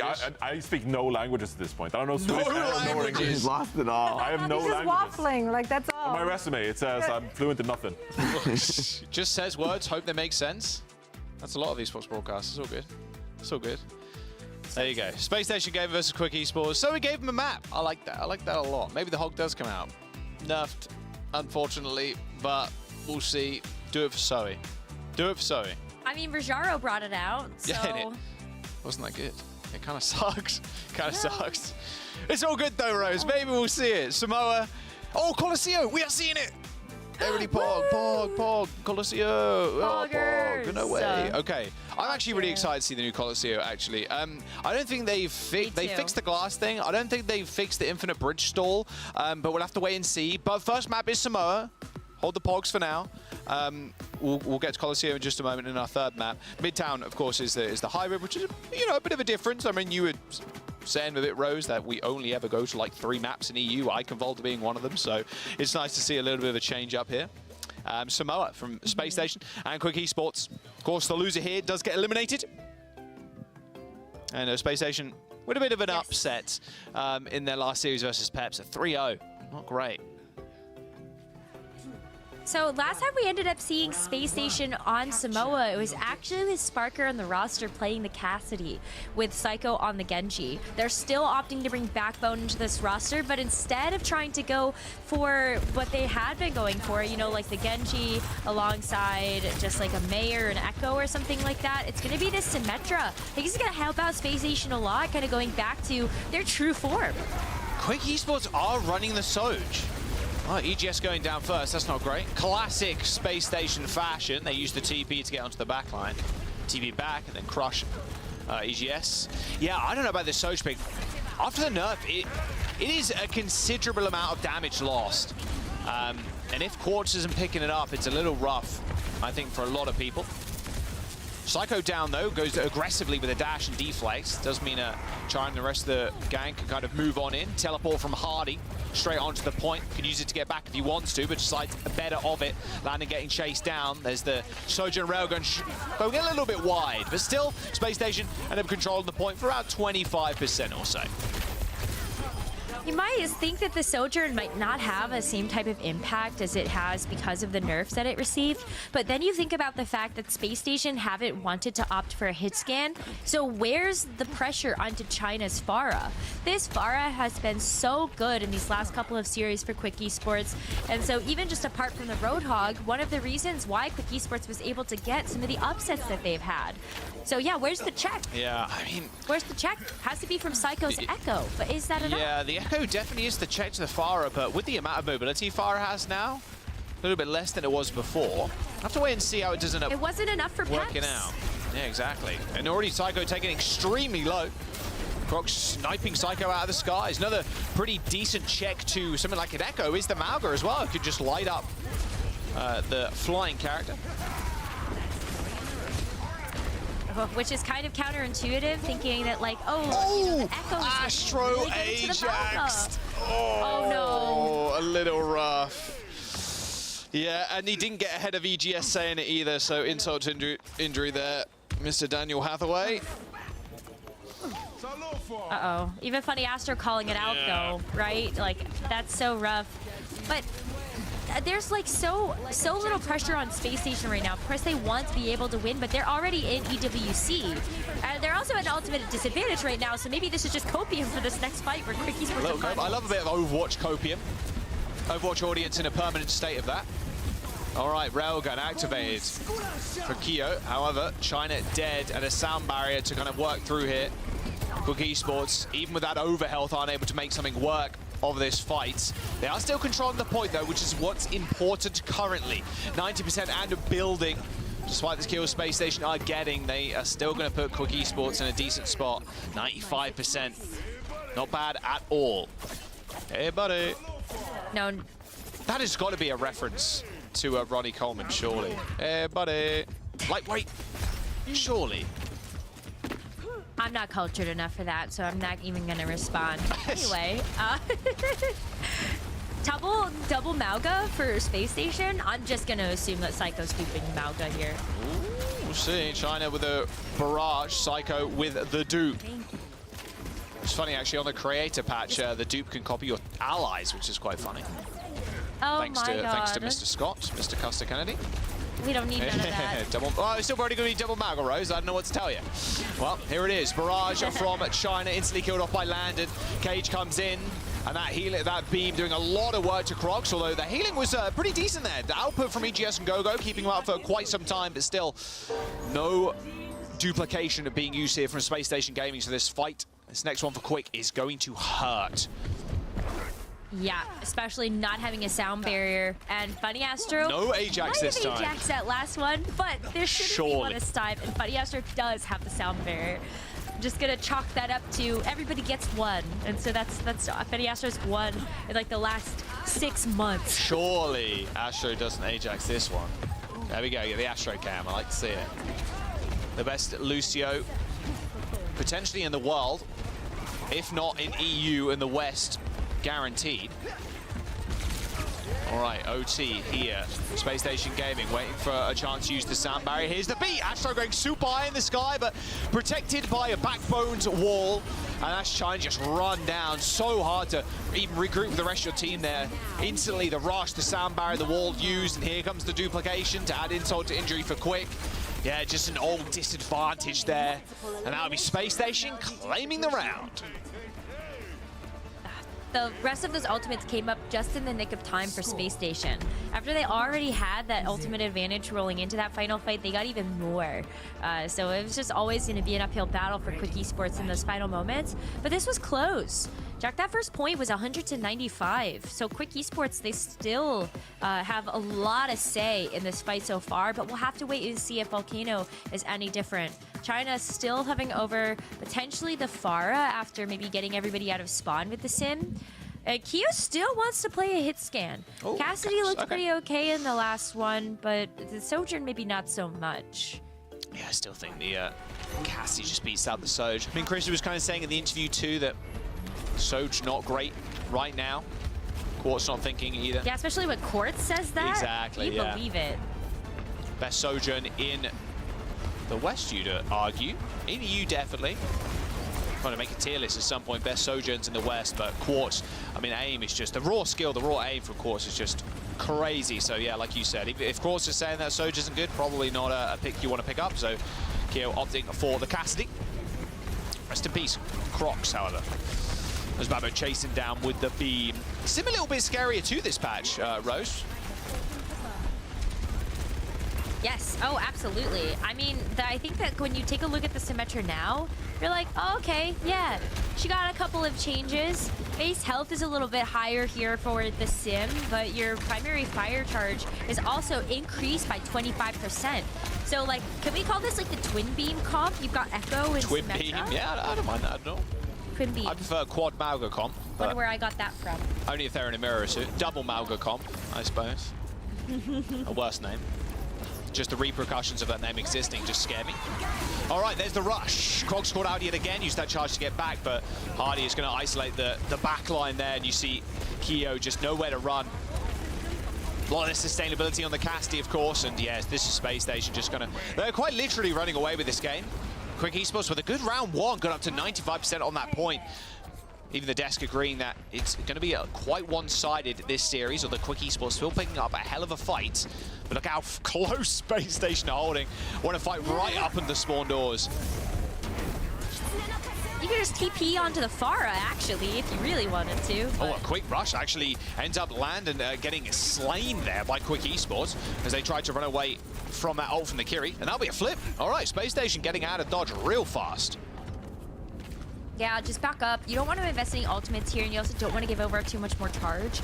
That doesn't really matter because Quick Esports still have 4 basically saved up in the bank for this next fight, as Space Station gets to come back in and take it over pretty quickly.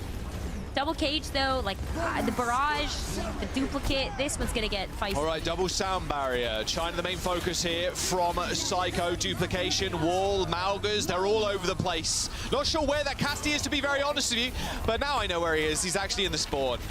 I mean, I think he was out of one of the cages. Not sure what side of the wall he was on, to be very honest with you. Double Malga, double the firepower, double the win for Space Station. There's the kill. Alrighty, there's the point flip. Using everything in that fight for both teams. Now it's only the rushes that have come down to this final fight. Space Station at 75%. If you didn't think that the Cassidy or the hit scan was bad before, imagine having to deal with double Malka cage plus the photon barrier. Oh. You're not hitting anything. Well, that... except if Backbone is out in the open. Well, except for Backbone. All right, turret swiftly dealt with as they move on forward. Backbone a non-factor in this fight whatsoever, but neither is Crocs, who gets focused down almost instantly. 2 rushes now used on the point, landing down. A lot less healing for Space Station as Keo just tries to find a position in this fight. Oh, the flick was nasty onto the Echo. A double kill for the Cassidy. Halfway through this fight, as Backbone returns on the Tracer. And it's Keo just dominating this fight. Wow, another beautiful one onto Backbone's head. Oh, look what you can do when there's no shield in your way. It's crazy how that works. Yeah, when there's no photon barrier and no Mauga cage, it's great. It's great for the cast. Agreed. Oh, fantastic. Well, Backbone used the Tracer to get back to point really quickly, but now it's going to go back over to the Symmetra, so Teleporter is still in play once again. So really fast retake coming through here for Space Station, making it to the point. TP all the way to the back. A couple of right clicks there. Doesn't want to overstay his welcome. Nova's taking a lot of damage in the back. The spam coming through from Space Station. A little scary sometimes, especially if you get hit by one of those orbs. Watch the barrage from China. Yeah, curious how China's going to use this. Just waiting for Space Station to enter, maybe. TP to the back once again, just kind of taking an off angle right now, and here comes the sound barriers from both sides. High Noon comes in. Keo not really sure where to look. A duplication onto the Cassidy as China takes down Hardy. No barrage anymore. They found a little bit of value, a little bit of damage, but Psycho with the duplication onto the Cass. Just making up for the lack of hit scan there. And a free High Noon as Crocs just tries to go overboard into the lava. And EGS, unfortunately, getting that rally off. Just the final frame there. 99% for Space Station and a win on Control. Well, okay. Space Station off to an amazing start. 2-0 for them, but still pretty close rounds overall. New patch. It's looking great. It's looking good. Not for the Sojin though. But hey, if KO can keep putting up performances like that on the Cassidy, maybe they end up turning this one around. I mean, a couple like Jake and Johnny on the desk said 3-0, so he gave them a map. Although Quick Esports, especially on first, like, hey, you got 95%, you almost managed to take the round. Although Space Station kind of overwhelmed them with ultimates at the very end of it, and they ended up getting kind of run over there. Maybe a bit of a team differential here from Space Station's side, and of course, Rose, lower bracket, and a loss they didn't really want to suffer either at the hand of Peps. A 3-0 last week. No. I mean, I saw, oh, there's the AJ for you there, for the Astro. Of course, we caught that one on camera. Oh, no. It was funny. I kind of popped into Astro's stream the other day, and I noticed he hadn't got his beard anymore, and he was like, yeah, lost a game with the beard, so I had to go. So a clean-shaven Astro. It's the beard's exactly, fault. yeah.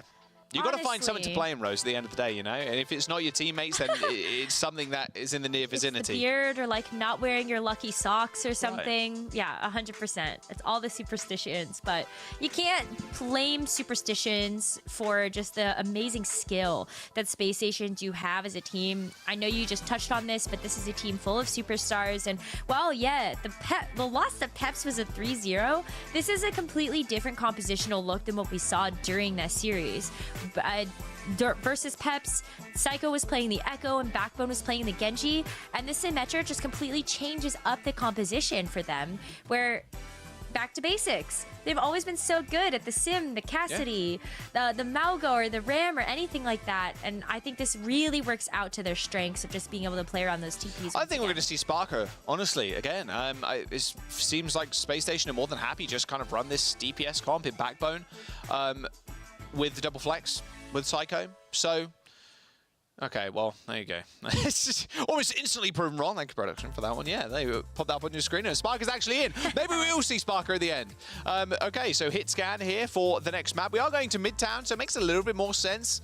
You want to run the hit scan, but no TPs. No Symmetra for Backbone. We'll have to see if Colosseo kind of flips the script there a little bit, but there it is. All right, okay, well, kind of yeah, I mean, if we're going to see Sparker here on Midtown, I feel like Colosseo, we might still see Sparker in just to be able to play the hit scans. But if Keo is expected to play a hit scan, I feel like you have to have an answer in some way. Similarly, if you're going to end up seeing the Pharah come out from China, you have to have an answer to it. Otherwise, you're just going to let it run rampant. Yeah, I mean, the Echo was doing a little bit of that. But definitely a hit scan is a bit more of a threat, like you said. All right, Just use both? Yeah, exactly. Yeah, you really can. I mean, Space Station running the Sparker Cassie, no big surprises. Oh my god! Wait, we got the Windows Movie Maker transitions now for the Oh my pitches. god. Okay. Oh, look at that! You see that wipe? This has become a Yeah, thing. we need the star wipe, Oh, it's or so one of the good. spiral ones. Oh my goodness. Oh my god, oh yeah, with the just a star with like, the anime Jeez. sounds of like the heart, Oh, whatever. Yeah. I love Windows Movie Maker. Shout out Windows Movie fancy. Maker in the early 2000s. The young ones will never know. The Zoomers will never know. The joy. You just aged yourself. It's fine. It's whatever. I aged myself too. It's all good. You can still experience that joy. Although I'm pretty sure it's not even included in Windows now, so maybe you can't experience that joy anymore. I don't think so. RIP Windows Movie Maker. All right, Psycho and Sparker on the Echo and the Cassidy. Although Psycho going down to Keo, and this is the star we're really going to have to set our eyes on now, is Keo. How can he do it up against Sparker, who has been the nastiest Cassidy in EU for quite some time? I mean, EGS and Keo, in fact, killing all 5 there between the two of them. Easy cleanup if Psycho's down. You just don't have the Echo that's going to pressure on an off angle here for Space Station, trying to get the collapse in that small room. So Quick Esports, like, they're off to a strong start here on their defense. They're also already going to have a Kitsune Rush as well as a High Noon. That's a powerful pair to have in combination with the fact that Space Station don't have any ults yet. Maybe Landon is able to get this Kitsune Rush up later. Or even just the barriers. Funny Astra's farming us so fast, but not. I know. Look how fast he's going. Look how fast he's going. Wheel! He's Mach zooming. 1. Oh, doesn't quite get a couple of skulls there, but that would have resulted in kills if he did. You're so quick on that Cassidy now. It is insane. You have to, of course, hold it for a little but longer. That damage got Space Station double support off. There it is. There's the double rush. Perfectly called there, Rose. Oh, Sparker finding the hammer straight into Kyo's back. Has to now deal with the barrage, though, as China uses it directly in his face. Although easy sticky bomb target from Psycho nets the Echo a kill. And that should be first point for Space Station. Got to kill the Kiri, or at least stop her from getting out. Nope. Kiriko got nerfed as well. A second extra on the swift step timing. Worth keeping in mind. Maybe they're looking for a touch here. Yes, Lucio goes in. Insta-killed by Hardy. And China too. All right, there you go. Worth the attempt. But unfortunately, your Malgo wasn't there. No. Oh, what? Not sure how much this matters either, but like, oh man. Wow, that's wow. good. Okay, I guess overextension there coming through from Space Station, so they can't necessarily keep pushing the objective until Hadi comes back, but they do have the cage. So cage v cage, but Psycho's going to be the one that has that duplicate advantage. It'll be really helpful to just maybe secure this fight. Where's the cage? There's the second one. Hadi needs help. Suzu used, and a channel Deadeye in the cage. That's an easy team fight for Space Station. 4 kills, almost a 5th there for Sparker. Just, you know, gets subbed out for a lot of the games last week against Peps. Comes back in, gets himself a 4K just like that. Yeah, he's still got it. Don't forget it. Oh, for sure. I mean, that High Noon, always expect to see Sparker come up with 1 or 2 picks, which is not usually the most valuable ultimate we see, but if there's anybody that's going to get it done, it's definitely Sparker. Double support ultimates up again here for Space Station, so fighting on this cart is going to be even better, assuming you got the high ground too. But Quick Esports are going to be the one that beats them to the punch there, trying to find a good flank for this Deadeye of their own. And the barrage too, actually. You just sandwich them between the Deadeye and the Okay, super low. barrage. So he's trying to get an angle. A nice sound barrier from Astro, and those sticky bombs. And that focusing being following up on Keo. Yeah, that roll. Only the 50% damage reduction now. Or Psycho not being able to net a kill. That's going to allow Quick Esports here to re-engage again. Keo is back already. Ultimate's coming up, I mean, duplication, but you are against a rush, and I think Space Station know it as well. All right, Funny Astro down, time to get out of here. They've already used their rush. No point staying around any longer. Unfortunately for Hardy, however, he is going to have to suffer some barrages, or some rockets. Well, China was already going to have that barrage online, but Space Station, I think their only response in that scenario, not having any ultimates, is just a backup from the rush. You would hope to just be able to get out of there as a full team of 5, but not going to be for that last time. Instead, build up to your own ults, that poke damage. Really nice here to net Sparker and Psycho their ultimates for this next fight. Might be a little bit more difficult to get them off knowing that Gogo has a sound barrier, but not if they're going to use it this early. Sparker trying to be a little bit cheeky there. Over that barrage coming through from China, just eviscerating him. Duplication used by Psycho. I mean, that's a little rough for Space Station, I've got to admit. Now not having that large ultimate to try and take this high ground. Quick Esports with a stupendous defense thus far. And with a minute to go, Space Station, they got Cage, they got Rush. They're still running into a Cage from Crocs. Yeah, and maybe even another Deadeye from Keo. Like, charging them up so quickly, and we just saw what Sparker was able to do with a Cage combo.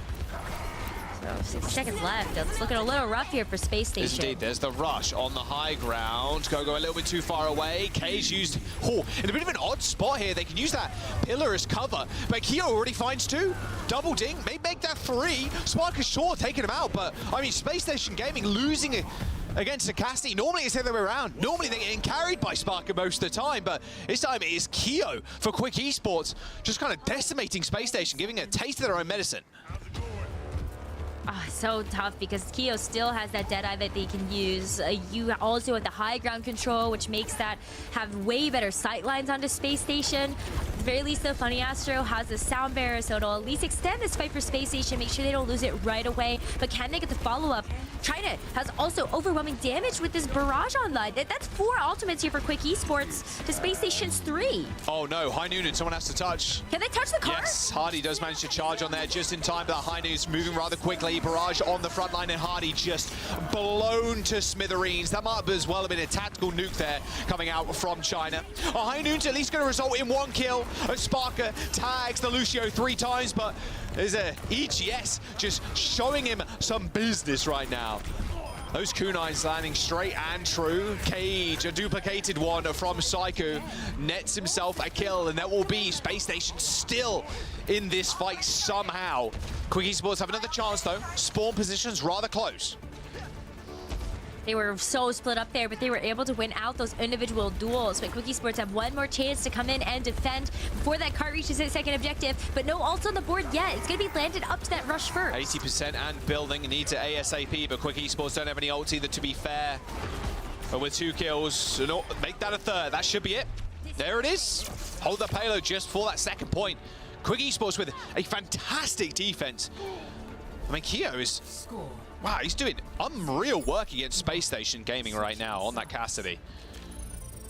Yeah, I mean, it's just it's a double team of the Pharah and the Cassidy that's been making it so difficult for Space Station to have any health heading into these fights. You just got so much powerful poke from a distance, where Psycho, that range, that line of sight is so much closer, and you need to be closer to the enemy in order to get something like the focusing beam off, or even be able to land those sticky bombs. So I think Quick Esports are really making good advantage from just the fact that they have these 2 DPS that can play at longer range. You plug the Twitter. That's fine too. Shout out Quick Esports last week, Rose, of course. They mentioned on the desk though, but the mental warfare they were playing in the server was a little crazy. I love it. Honestly, it's always fun to see.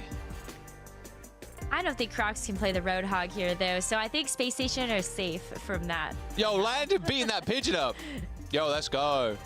Oh. I know the pigeon just like freaks out a little bit too. They will have their revenge. Please no, though. Please. It's so funny. This is when we get like the bird uprising. No. Surely not. Surely no one makes more bird skins or some of the. Can I change my country? Wait, what are you saying? I don't know. I'm just saying that there is something in match chat about changing. Oh, maybe they. I don't know. Changing their allegiance to the country of pigeons. There you go. Not happening, unfortunately. Pigeons are multinational. They're everywhere. Every single map. They are everywhere. Quick rotation from Quick Esports, taking that mega health back room.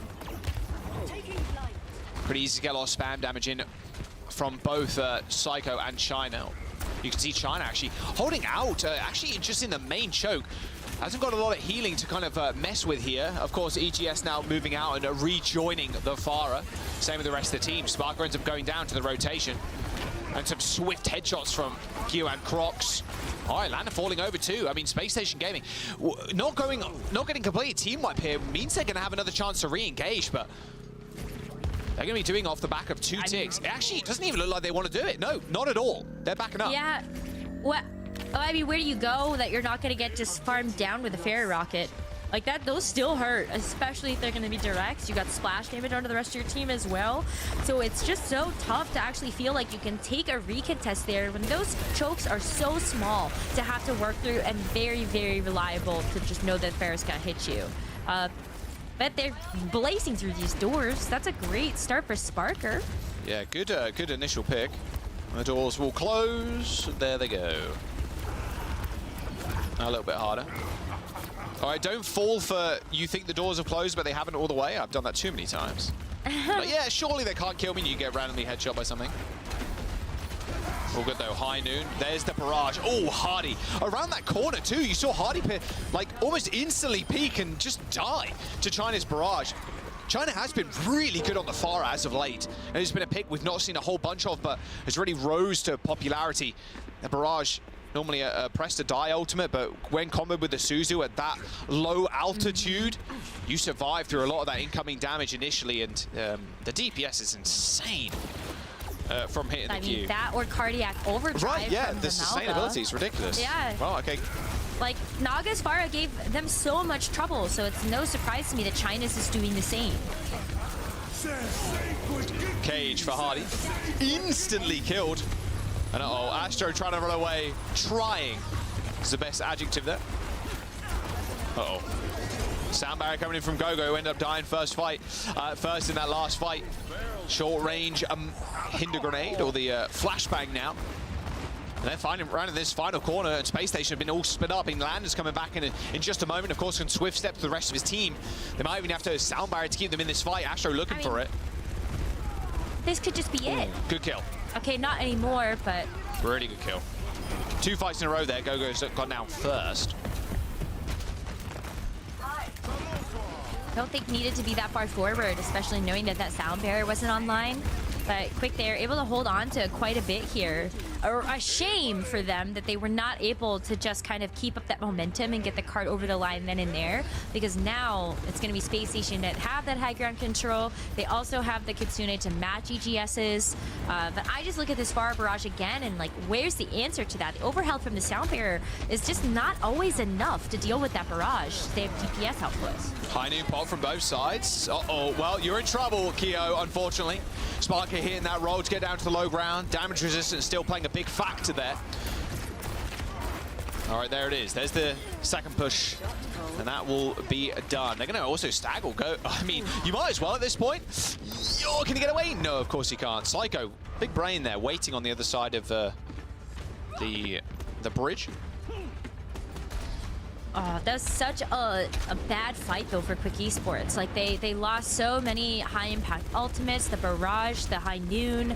The cage is not close to being online either, so Space Station, they have the ultimate advantage with this duplicate and even this Kitsune rush. Space Station going fast as well, using that rush off of the high ground. Good kill on EGS, burning more time off the time bank. A minute, 2 minutes to go even. With Space Station. Don't think they want to push into the spawn, but kind of negating some of those losses from before, in those ultimates. Hardy almost back to another cage. He's been building these incredibly quickly. Yeah.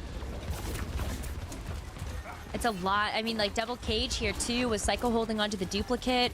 EGS hasn't had a chance to use this Kitsune rush yet, but I feel like you just need to get into a position to actually lay it over the high ground to take it. But I love the low ground approach, just to kind of force Space Station to come low to them. High here. Look at this. Big rotation up these stairs now. Okay, Space nice Station. too. Half of them looking like they want to drop. But if they can regain this space, but they've got to be careful. This rush is going to be deadly as Hardy just charges instantly out. He knew it was coming, but he wanted to make sure he could force it first. Payload now being pushed by Quick. They got a sound barrier, and they've got a barrage coming up as well. Another person that's charged her up pretty quickly is China. So, got to be careful, Sparker. There's a lot of skulls on his screen right now, and China is the first to fall.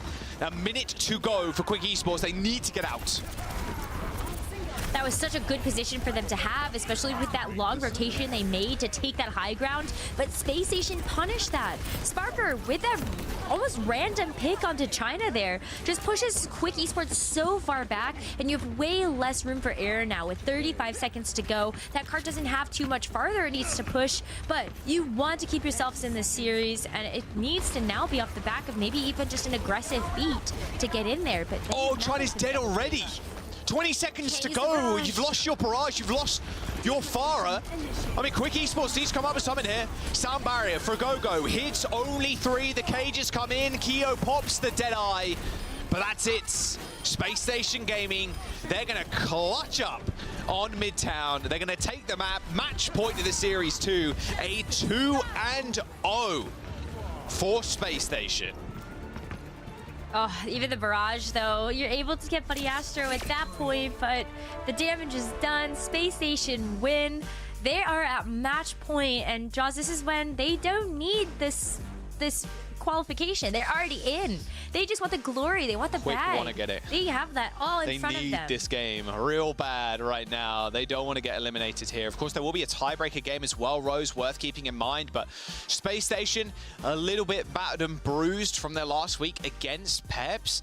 Like, not a game that anybody thought that would go Peps' way, and especially in that fashion as well, that 3-0. Maybe it was the beard debuff there from Funny Astro, not entirely sure, but look, Space Station, they're back, they're ready to rock and roll, just blast through that lower bracket, and they're doing a good job of it thus far. Although Quick, they're making it hard for them, to be fair. Yes, they are definitely making it hard. They're making it very competitive.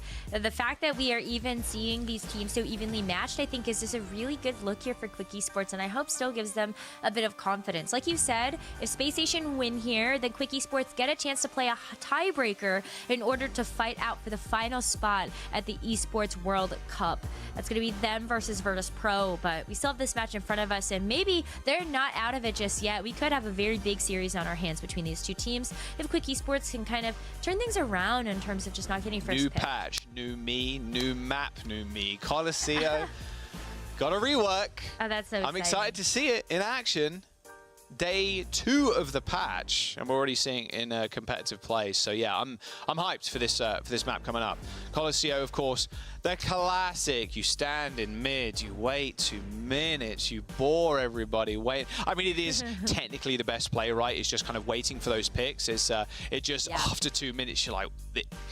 Competitive play on Coliseum. You can see why a lot of people also want to go to Esperanza for these kind of maps. But we'll have to see how Coliseum ends up playing out. Will it be another 2-minute stall fest in mid? Not sure. I don't think so. Probably not. We'll have to. I'm going to say no without the glass. You have way more chances to actually get a pick. So I'm crossing my fingers that you and I get to set a new record for what a first pick on Coliseum First pick in seconds of people rolling the gate. We have a small substitution too as we roll in to Coliseum. Sparker out, Backbone in. And there it is. Look at that! Wow. I'm pogging right now. I'm pogging everywhere. Glorious. No glass. The checkpoints, they are less claustrophobic now. Look at the health, pack exists. I mean, look. And also, this left-hand side here of your screen right now, there's actually an entrance from the spawn. So if you look at the bottom, look at the very bottom left, obviously the buildings are in the way, but there's a way from spawn to get back to the checkpoint, so it's way less punishing. It's good all around, and we'll have to see how this ends up shaking up here, because look at that. You can fire into mid. I mean, look at the fight. I cannot believe it's not even just like spawn versus spawn. It's this Spire versus the midpoint. This is so exciting to see a different fight take place. You love to see it. Oh, Crocs is not quite dead. Oh, Psycho is though. See ya. Actually just run over. Oh my god, that's so funny. Good kill onto Hardy too. Ooh. Oh, that's so funny. Nice. Yeah, we're not seeing the infinite stall in the mid, which is way better normally for how Space Station want to play, to be fair, Rose. TPing onto the back line kind of thing. They were always going to take these fights really fast, having that Symmetra available, but that was so funny. Crocs was like 10 HP, still decides to run his Psycho, kills him. I mean, that's the kind of explosive firepower we want to see out of some of these Mauga comps, but Quick Esports, even though the sightlines are a little bit more open, they still want to play this Pharah. China almost has a barrage, speaking of which, as EGS also builds up to this rush for this next fight. Yeah, it looks like it might be quite a quick and clean fight there for Quick. TP from a Space Station. Still got to be rather cautious, though. If you're Quick, you don't want your backline being caught out. There's one rush. Here's a second from Landon. Hardy taking a brunt of this damage. As here comes the sound barriers from both sides as well. China being chased away there. That overhealth on the Lucio, helping make sure they can actually survive through the additional damage after using that barrage. Now wall, no one dead yet. Everybody's already hit Q, so where are the kills? A duplication of all things onto a Pharah. Free barrage from Psycho, but his Space Station controlling the bot rows as Quick, unable to steal that one away from him. I mean, this is a great position for them to be in as well, because you're kind of limiting the amount of immediate access as Pharah could also have to you. A little less territory to actually play around, but the cage too makes that Keo in trouble. Look at that. Psycho coming from the opposite angle of Hardy.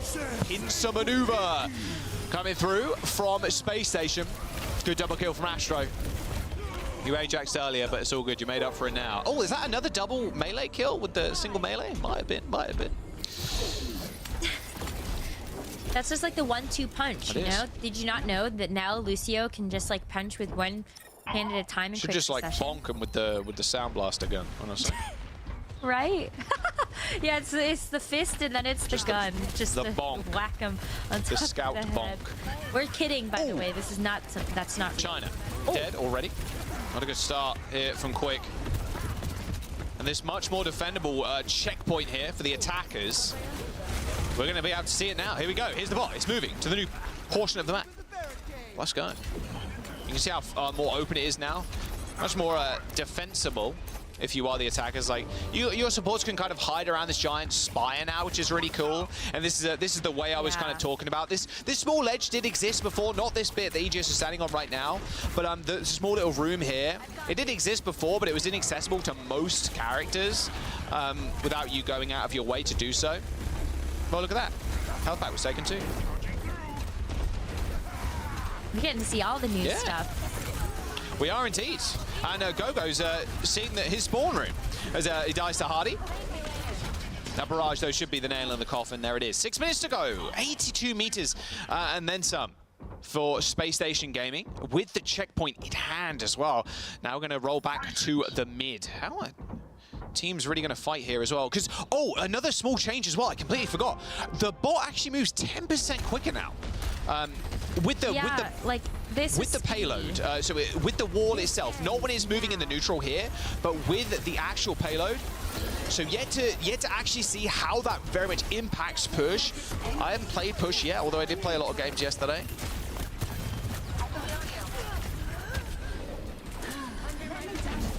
Duel though with Keo on the high ground. That overclock didn't necessarily net anything here for Quick Esports as the bot gets stolen away again. At least there's a Kitsune rush on both sides, but I think that duplicate too, you're happy to have gotten that out of Space Station's pocket. But this is where that access makes so much more sense here for Quick Esports to take another close fight. This wall is going to be detrimental to Quick Esports' game plan right now. Look at how much it's splitting off their entire team. China can't really get in this fight whatsoever. Has to peek through that barrier, and he's getting instantly matched by Psycho. Speaking of which, there's the kill. 2 cages come in. Space Station, though, with the upper hand. Little damage Quick Esports have now. I mean, EGS at least takes 2 with him to the grave. But losing China, that AoE splash damage, even in these tight corridors and these walls here, it's just so annoying for Space Station to deal with. But a perfectly placed wall from Backbone just stops China being relevant in that fight. I mean, now, too, you just have these long straightaways. You're hoping that Keo can take some advantage from. Keo switched over to the Cassidy, by the way, so no more Sojourn. Maybe just not finding that same consistent damage, what we've seen from Sojourns in the past. Cassidy still struggles with that, but Keo has been so lights out in those first 2 maps, just being a big difference maker. But it just feels like almost too little too late. China gets that Susie, but look how low China's gone already. Psycho once again taking him out with the focusing beam, but it is Keo's time to say hello in the server. That's 3 kills already for the Casti. take down 4 if Hardy also ends up going down. Of course he's going to roll for it. Man, Keo has just been unbelievable on this Cassidy in this series. Gotta keep it up. But yeah, I mean, listen, I say these things to cast a curse so that we see big pop-off performances from Keo on the Cassidy. This is how this works. This is how the universe actually functions. And so Keo switching to Cassidy already coming up with so much impact on the server. The barrage too. I mean, you get the better of them slip away with this, but wow. Astro sails on top of that ice cream truck there, luckily surviving. China not quite so lucky. A high noon in the backline, in the background from Keo. A duplication from Psycho might be the tool that they need to see them through this fight. Looks like it. Yeah, Keo can't really poke here or peek. Bot's being stolen away by Hardy as well, so no extra progress here by Quick Esports. Crocs is just like, that was funny. He's having a good time still. Yeah, I mean, what is Overwatch if not fun, right? It looked like Keo thought the old Magnate existed there. He was like throwing up, aiming at his Psycho, but it went like 1 meter, or however many meters it is. I think it's like 5 or something. Oh, wow. Well, another Kitsune rush here. Oh, a peek. A quick pause potentially from Psycho. We'll have to wait and see if they actually need it. Yeah, looks like we're going to go into a brief pause. Psycho calling that one for the space station. We'll see what's up with that. Just a minute. Well, if Psycho's not there, then that's just unfair team fight. But, you know, maybe the map not over quite yet here for Quick Esports. I feel like now that Keo switched over to Cassidy, they look a million times better. It does feel like Sojin has just been a kind of annihilated by the patch notes. The Cassidy just feels and looks way stronger on the face of things. And yeah, if some of the top players, like we were mentioning before, Quartz not picking that up and saying it's not very good, like maybe it's really just kind of over for Sojin. Although she's had her time in the sun, to be fair, she's been good since she released. So, you know, giving some other DPS and other hit scan players, or another hit scan hero, sorry, a little bit of limelight. Although she's a bit of both, projectile and hit scan, I guess, with railgun being the majority of the damage, so you'd call it hit scan. But the Cassidy for Keo is, oh man, it's looking so good. Him and Sparker going at it, honestly. Kind of locking hands and like, hey, if you can play the Cassidy at that level, so can I. And he's kind of bringing it to Space Station. Definitely like in the upper ends of damage and eliminations through this whole series on that pick. We'll see if he can kind of round this one out in Coliseum, although they have lost the lead and it's looking a little rough for them with about 5 minutes to go. Yeah, I mean, like, it's even less than that. It's even less than that. So I feel like now you're just hoping that this Cassidy pick hasn't come in too late here for Keo to make enough impact to actually tie up the series.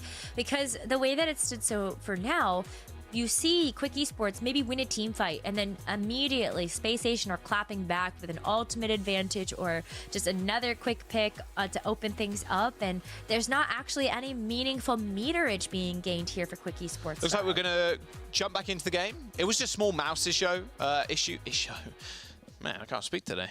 I'm a little bit hungry. I'll blame it on that. Skibbity ready. Oh please, no. Oh, we're not entering the area again. No, don't even say it. Don't even say it. Don't even say it.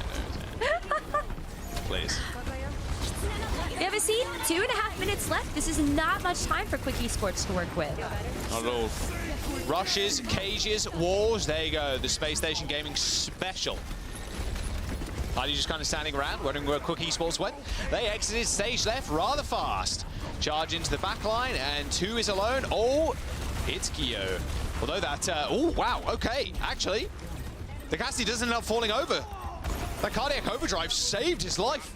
Crocs jumping in for the rescue. Quick Esports saving the president there, and Keo. I never miss my mark. The flashbang feels so different now when you watch it. Just explodes somebody this time. To be fair, it was kind of doing that before, but this just looks funny. Maybelline get the Landon look. Dude, they've been cooking these all week, ready for this series. That is actually got like a notebook. Exactly. Yeah, it's very fun. Sound barrier from Astro. They've got control of the bot. What's important right now? 99 meters to 38 with only a minute to go. Cage comes in. Astro can dip his head in if he really wants. Exactly what he's going to do. A quick teleport, though. Hardy is out of that cage in just a moment's notice. High noon for Kyo. Easy kill on to Backbone. And now progress can be made, or at least if you can finish up this fight. I mean, with Kyo going down, Quick Esports need a clean one here, but they are not getting it. No, that was super messy. That was very expensive. The only thing that they have left right now is going to be that rush. Doesn't feel like a bad answer to have, though, when Hadi is building up to this cage. And Quick Esports are closing the distance here, but they still have to grab this checkpoint, and Space Station get to come back in before they do that. Couple of right clicks thrown in by Backbone there. Yeah, they are just losing these fights. Getting a little bit of meterage, but they got about 40 meters to go. 40 meters and then a little bit more. Rush. Space Station don't even need to use the rush instantly here. They use it a little bit later in the end. Landon ends up going down. Again, that Maybelline look back in the spawn, maybe. Not sure. China dead. Kyo to follow. And look at this damage coming out from Psycho. Just unhindered by this Cassidy. They're taking him down so early that Psycho is free to do whatever he so chooses. Overtime now in session. The focusing beam. I mean, there's no way Alucio's healing through that, unfortunately. And I think that'll be it. Quick Esports with maybe a couple of people to come back from spawn. I mean, Gogo's still staying alive. The removal of the glass kind of helping Gogo there a little bit, just dodging in and out of the bot and dodging in and out of the line of fire. But it's all Space Station's game at the end of it. A 3-0 to round out the series. A new look on Colosseo, but the same old look for Space Station Gaming, as dominant as ever. Their return to the symmetric comp made them look so much stronger than their match versus Peps. I love being able to see the teleporter plays from Backbone again. Those photon barriers came in so clutch to be able to shot off all of that damage from the Cassidy and the Pharah for Quick Esports. And I just think, like, it feels good to see Space Station go back to what I feel like they do best. Yeah, it really does. And hey, maybe the Cassidy side grade here with the magnetic grenade buffed to Sparker potentially. It's not so bad at all. I mean, Kyo looked phenomenal too, but their run will come to an end here. Quick Esports get eliminated. Space Station will end up advancing. Although there will be, of course, that extra match that will be playing, that tiebreaker. Yeah. But Space Station, I mean, so unfortunately, it was a 3-1. It wasn't a 3-1, sorry, it was a 3-0.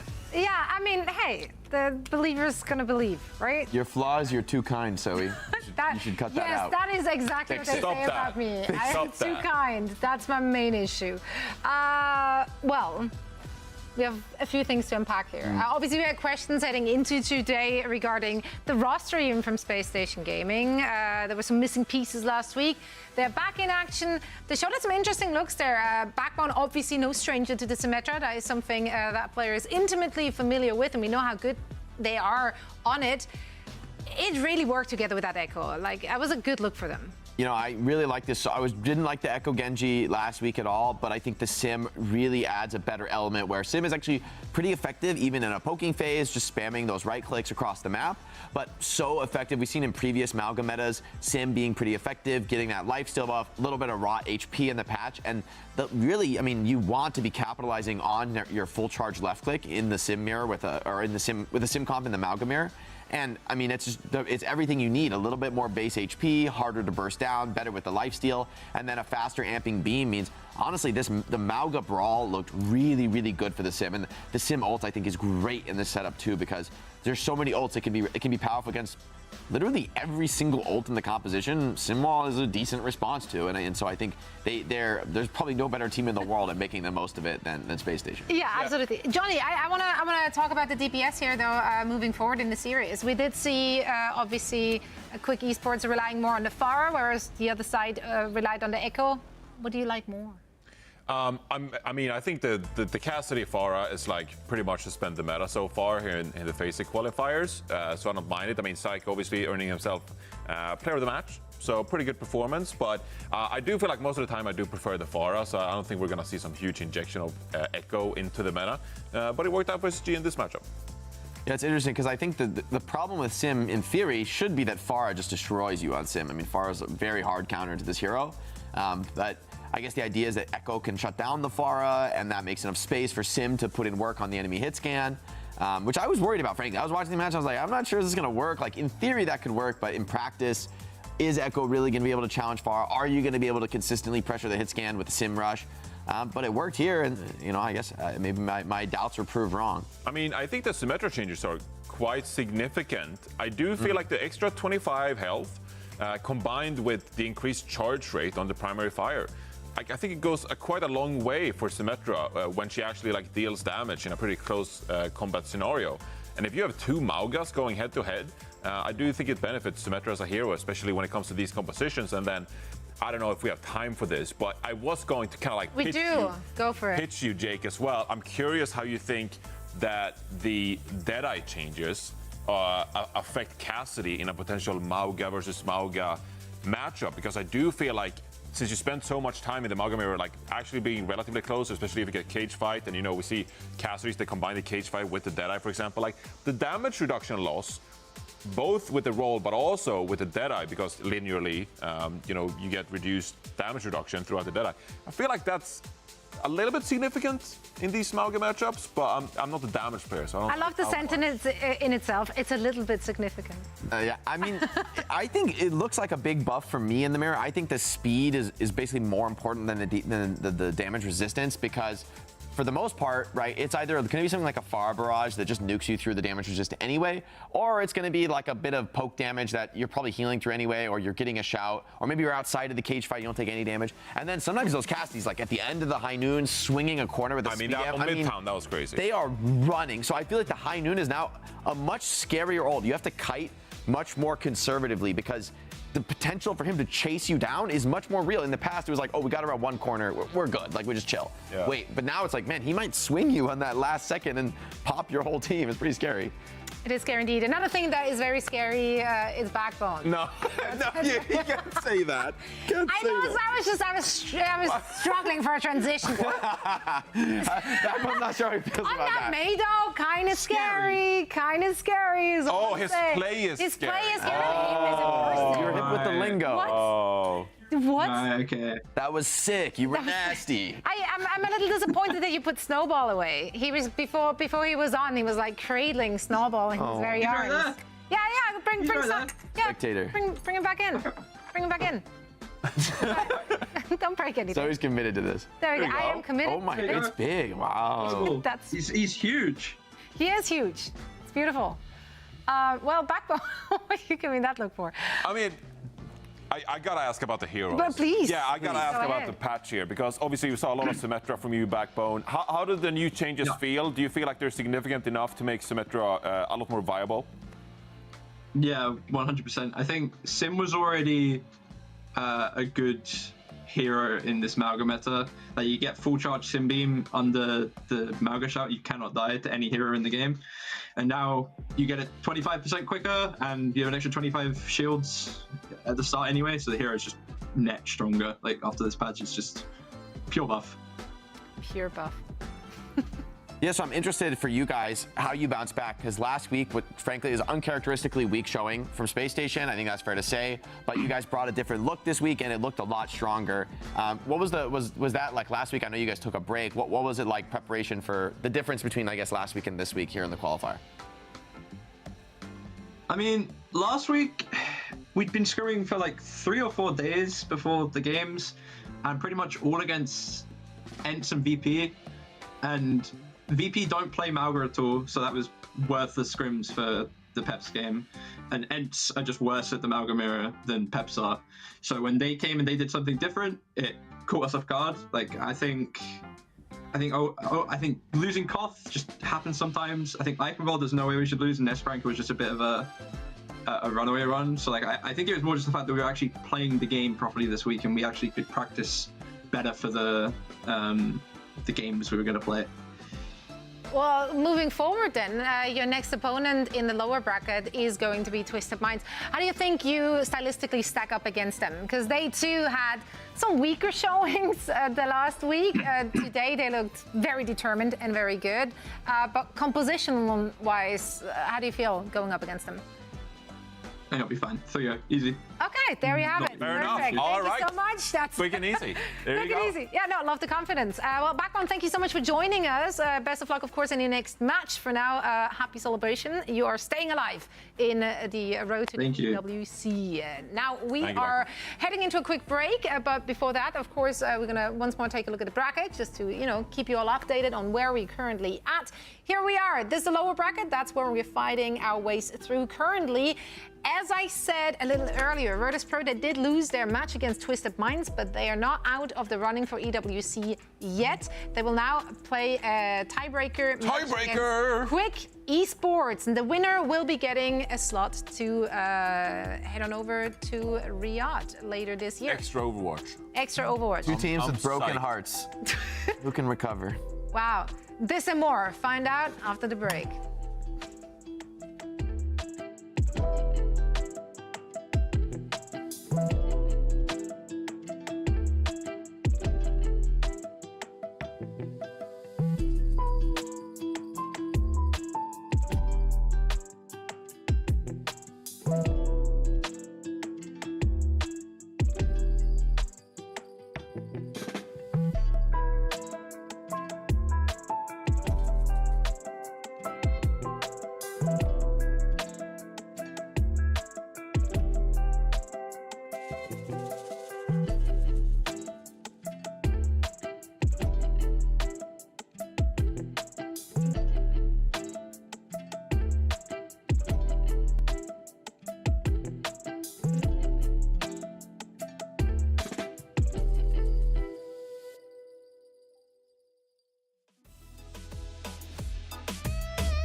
What's good? Welcome back. We're getting ready for a tiebreaker match between Quick Esports and Virtus Pro. Zoe here, joined by Jake, by Johnny. We're going to break it all down for you. This might be a compositional clash we are about to see. Virtus Pro has obviously been heavily relying on those Sigma compositions.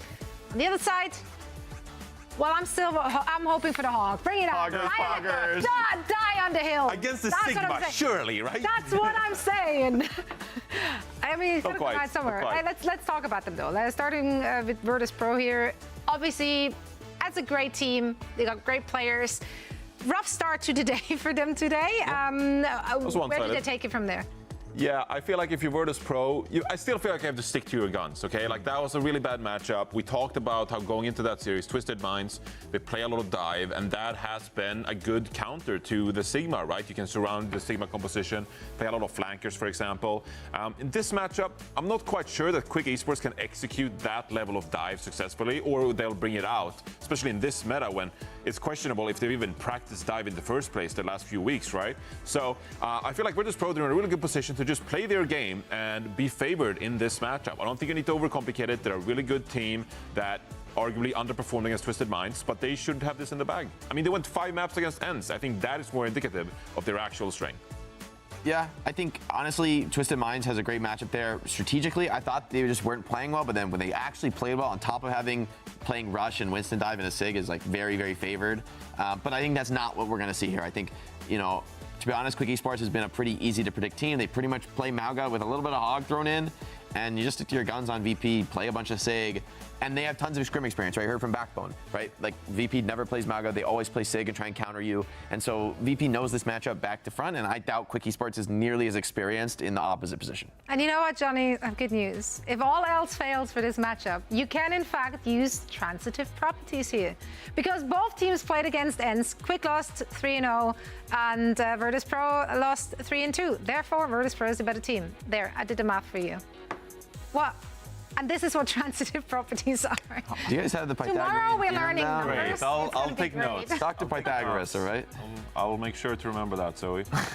You're welcome. Put it on Post-it. Yeah. Speaking of numbers and notes and things, predictions. We got them for this one as well. I do feel like they're gonna all look the same. I'd be surprised We've if not. beaten the kindness out of you, Oh, Zoe. yeah. It's rough out here. The streets of Burbank are real. It's tough. 3-0, yeah, for VP. I mean, no surprise there, but maybe the community. Maybe there's some Hog believers now. No. Maybe there's some Hog connoisseurs. Enthusiasts. 1 in 5. 20%. That's actually so much more than I thought, though. It's not bad. I mean, I do think... Excuse me? It's pretty bad, but it's better than it should be, honestly. For me, unless VP are just super tilted here, that's what you're hoping for as Quick Esports, is the tilt. We saw that from Nuage in the past. They super tilted into the Roadhog.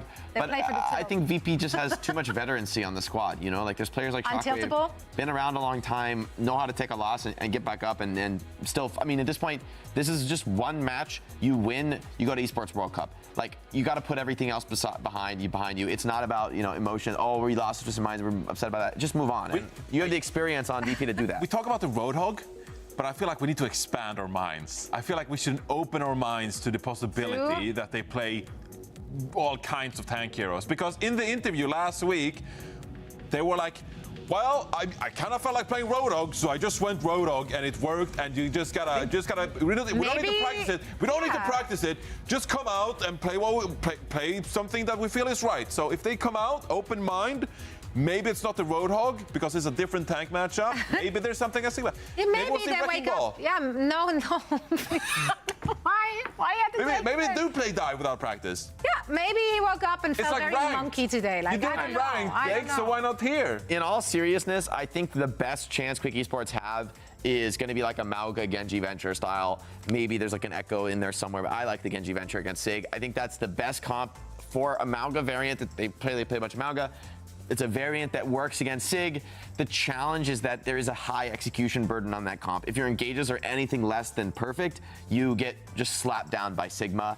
And I'm just not sure Quick Esports can really take the deathmatch game to Virtus Pro in that way. And so I think that's why it's any given Friday. That, never for me, know. That's your best hope is like a Genji Venture style explosive Mauga rushes, because they haven't shown us any dive. And Crocs, I think he did say in his interview that he used to be a Hog one trick. So the Hog is like a specialty pocket pick that he played well, but it's not really the hero. At the highest level into Sigma, you're going to have a bad time. Maybe he's like a dive warlord in ranked or quick play. Like, I don't know. Roadhog We'll find dive out. We'll warlord. find out. Roadhog dive. That's what they need to play. No, Why didn't I think of that? Yeah, that's not what I said. Open your mind. Not that much, not that much. Close it again.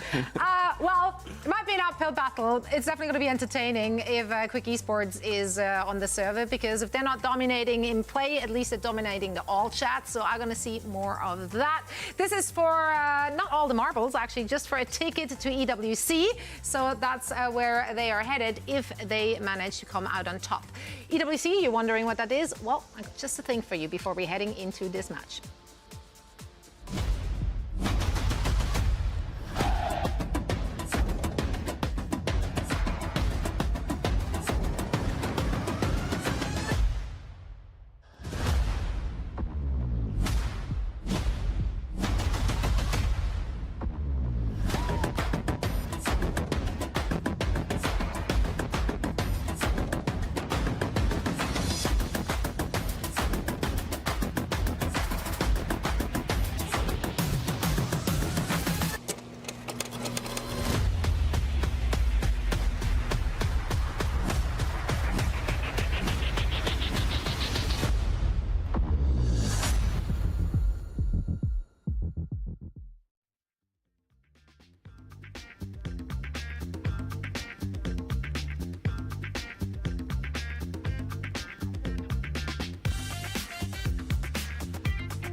Welcome back, everyone. This is week 2 of the EWC qualifiers. Hi, heroes. You should have written heroes. See, I'm still looking for that synergy here on the desk, and I feel like we need to play a game to maybe establish it or break them apart completely. So, Johnny, Jake, we're going to play the Newlyweds game as we're waiting for our players to be... What is that? No, I'm just excited. I'm just echoing your sentiment that we're waiting for the game. Yes. Well, we're waiting for the game. Obviously, we're not holding it hostage. It's gonna happen. It's actually because of us. Not us. I didn't try to like slot. I was like, stop, don't play. Don't play anymore. Everyone wants to see us play. We're trying to entertain. Yeah, that's right. To Phil. That's right. We entertain to Phil. We're here to serve. We're breaking the fourth wall. And you guys, we're breaking so many walls. Boundaries, even. Guys, I need to know if those two are compatible. Or maybe we have to bring Costa back in. I don't know. We'll find out. Don't say it like that. Oh. I have questions, and you all know how it works, right? Yeah, we just answer questions about each other. Yeah. We answer questions about each other? So I know. I have questions about Jake, and I have questions about Johnny. Ooh. And then they each have to answer them at the same time, and then we're holding it up. Obviously, no peeking. I see you. So, and then we see if their answers match up. And if they do, then they're a match made in heaven. Yay. Yay. Yay, friendship. Yay. Or more, I don't know. He's married. But I'm not saying I'm just saying that's not an obstacle. Anyway. It is for me. Personally, it is for me. We see how you feel after this game, Johnny. The first question is, what is Jake's coffee order? You, dear viewer, will also learn a thing or two about Johnny and Jake, which really this broadcast is all about. Jack's just laughing. What is Jake's coffee order? It's a good question. I think I know it because I usually order their coffees. Because Mommy Zoe is, taking care of the boys. Give you a... You can see it's ordered at Starbucks because the answers are long. I'm going specific, Okay. but I will accept... there's a couple possible answers that I think are within reason. Okay, 3, 2, 1, reveal. Oh, I thought it was cold brew. Cold brew, all right. So it's black coffee, but you got espresso, and I got like cold brew. So it's a different brewing method. See, that's what I mean. I would accept cold brew. I think that's a reason because I would usually I get an iced Americano or a cold brew, but always black, and you've got the no milk, extra calories. Exactly. I feel like that's a win. I feel like that's a point on the board. No milk, because I have ordered that before. Okay. I waffle between the Americano and the cold brew. It's sort of any given day. Okay. Are we giving them a point for this one? Yeah, it's a point. Come on. Fair. Joss, shut up. It's like, you're not part. Okay. Well, what is Jake's workout of choice? What does This he is like easy, to do? actually. That is actually super easy. You have to know this, right? If you don't know this, I'll be a little offended. Actually. You can literally you can look at him right now and you'll see what it is.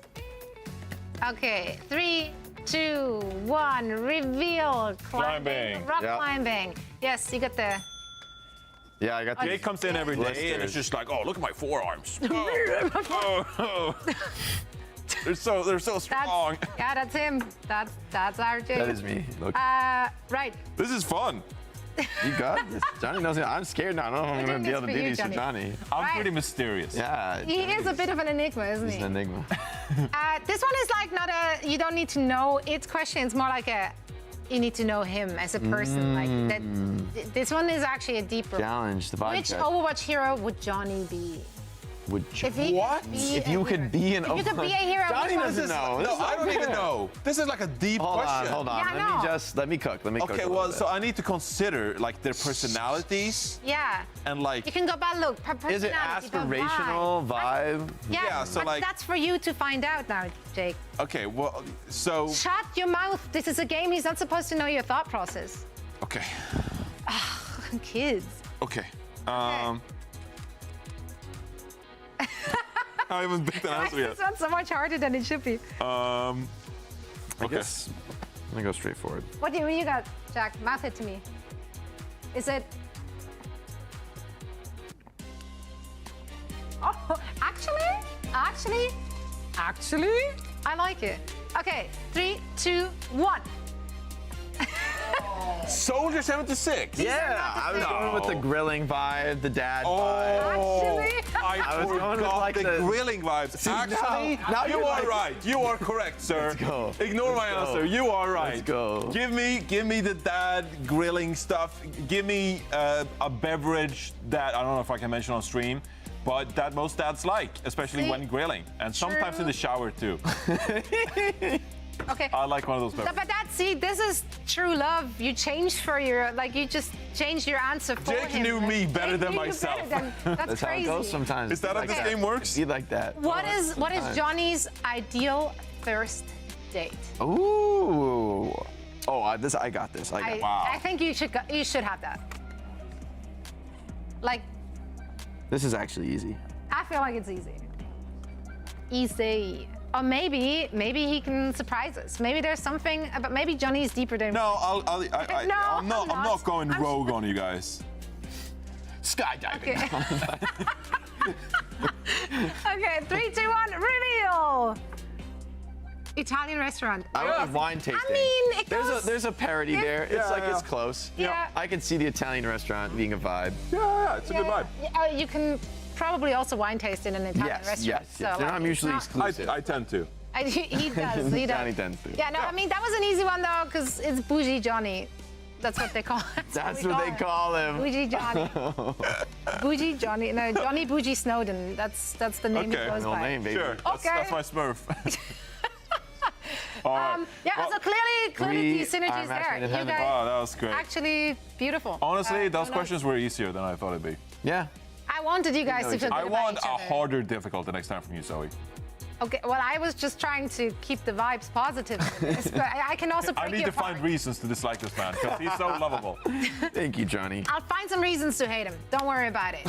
But for now, it's only love for both of the teams which are taking to the server as they're playing for a slot at EWC, Virtus Pro or Quick Esports. One of them is going to Riyadh. We're going to send it over to Necro and Jack to find out who that's.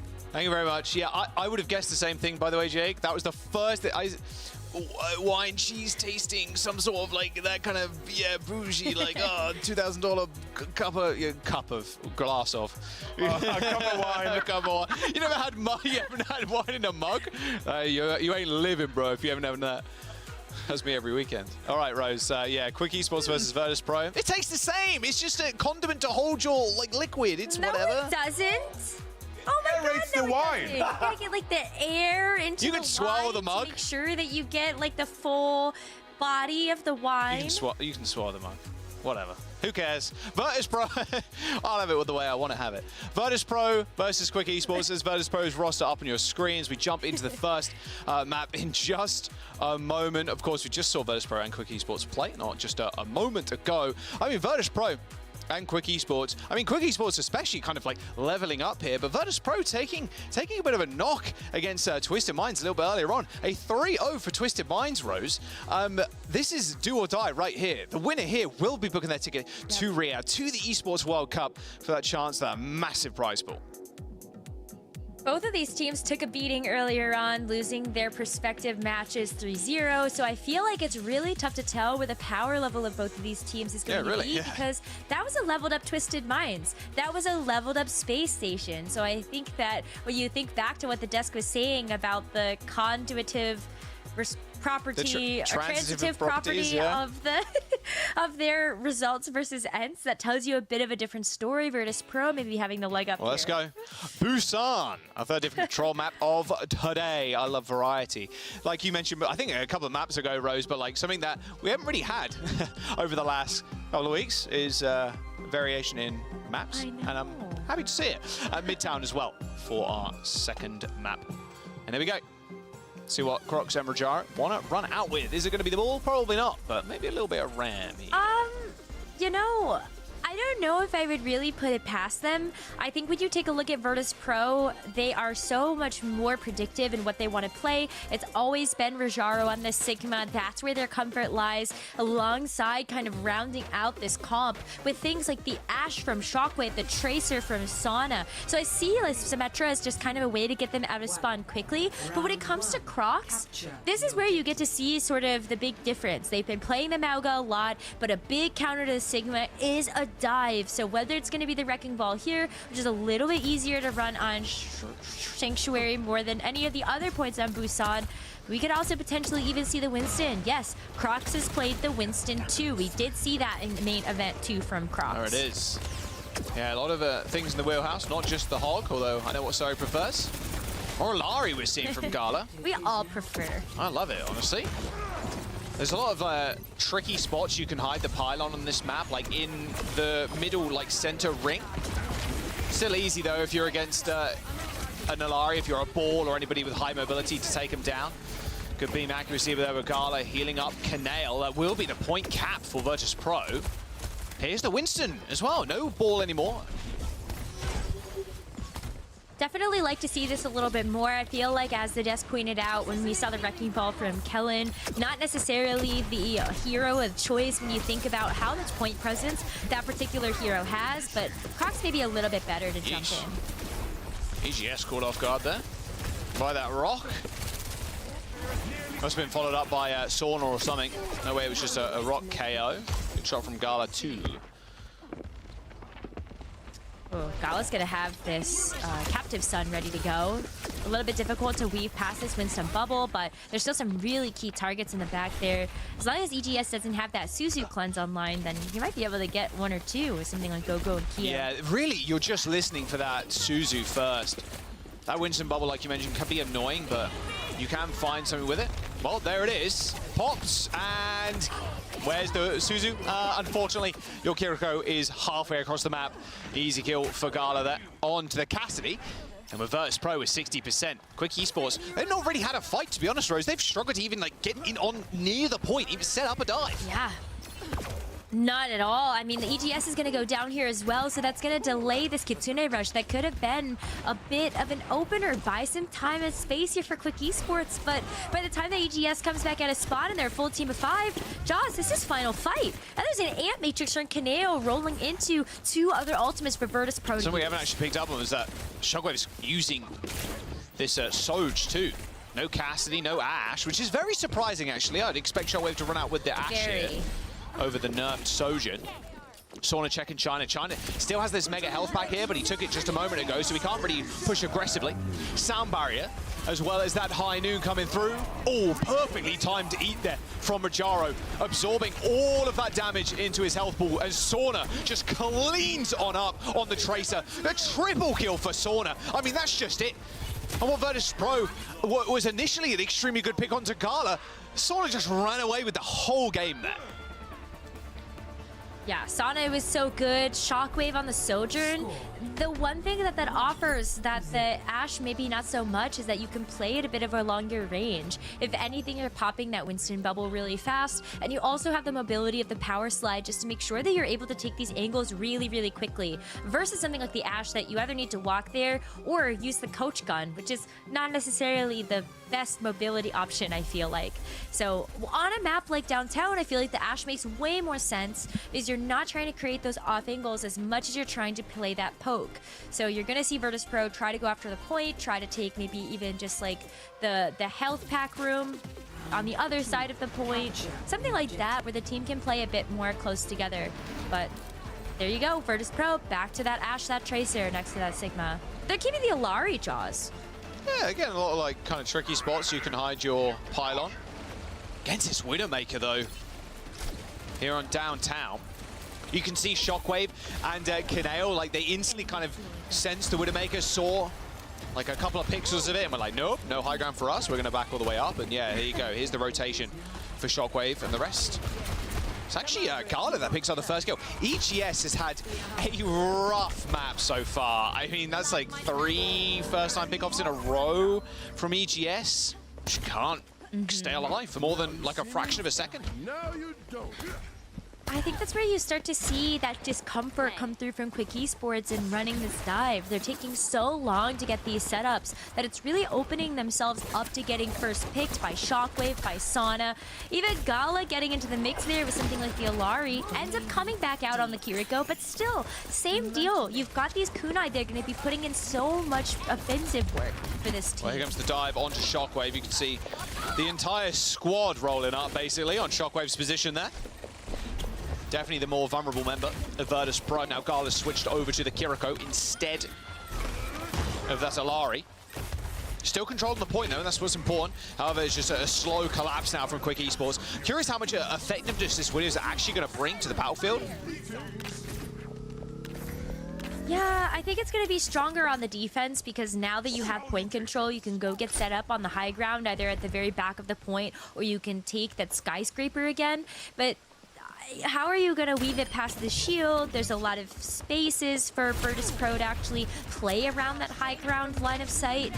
So it really might be difficult here for Keo to find that sort of impact.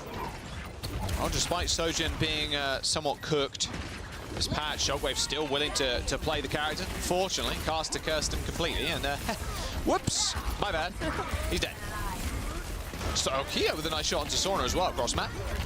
Okay, big reset, all good. Virtus Pro can now walk in with a flux and a pulse. But you're still contending with things like the Primal Rage. You can just like overhealth yourself to high heavens out of the Gravitic Flux. Yeah, the sightlines too here, sights being active for Keo can help delay this push from Virtus Pro. Look at that, like they're still gonna have to take a little bit of time to also maybe navigate behind the point, and all the while you have the intel that they're gonna be doing that. So look at Quick Esports trying to get the wraparound here as they hunt after Shockwave in the back line. There's the Flux, does catch the Winston. However, Instant Suzu there, and Richaro is probably going to have the worst time in the world now. Maybe a little less than his teammates who got booped off of the map. Goodbye, Shockwave. Maybe another one too. Oh, Gala as well, just by Gogo. Wow, Virtus Pro. On the flip side, I think. A sound barrier from Gogo? Ooh, I don't know about that. I do not think you needed that one. A little bit aggro there. I mean, you don't have to go against the Flux, but you still ideally want this for the last fight. Gogo now running away for his life. I mean, he's going to get out of it. There's a flip. Okay. And that's where you would have loved to have the sound barrier. Now that barrier advantage is going over to Gala, who's just cleaned up 2, maybe even 3. When you're able to get rid of Crocs, who's just stalling himself on the point that's already been captured by Virtus Pro.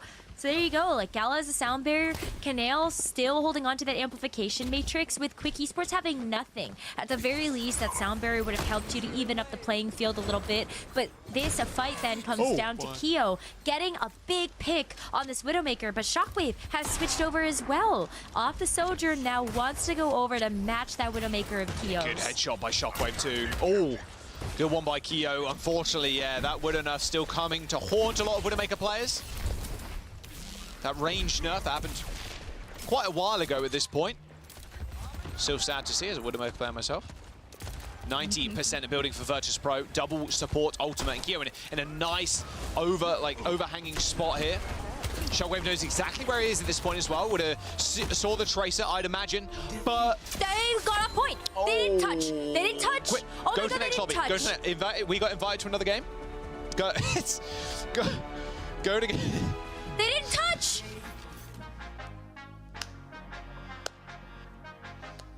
Jaws, how do they not just touch there? How many kills? They didn't go touch the objective! Oh, you know. Just want to make it quick. Pun intended. like EGS is off dueling the Widowmaker, and then you see Crocs actually gets a pick onto somebody. And then nobody touches a point! Good stuff. Mate, first C9 of the day, and of course it was Rose. You got a spot on the Esports World Cup. On the line too. Jeez. 2-0 for Virtus Pro. Hope to get a bit of that C9 action as well. Alrighty.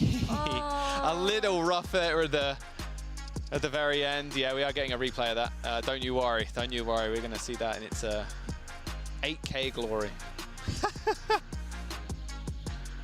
It will just never not happen to you when you're on the broadcast, Rose. I know what to say.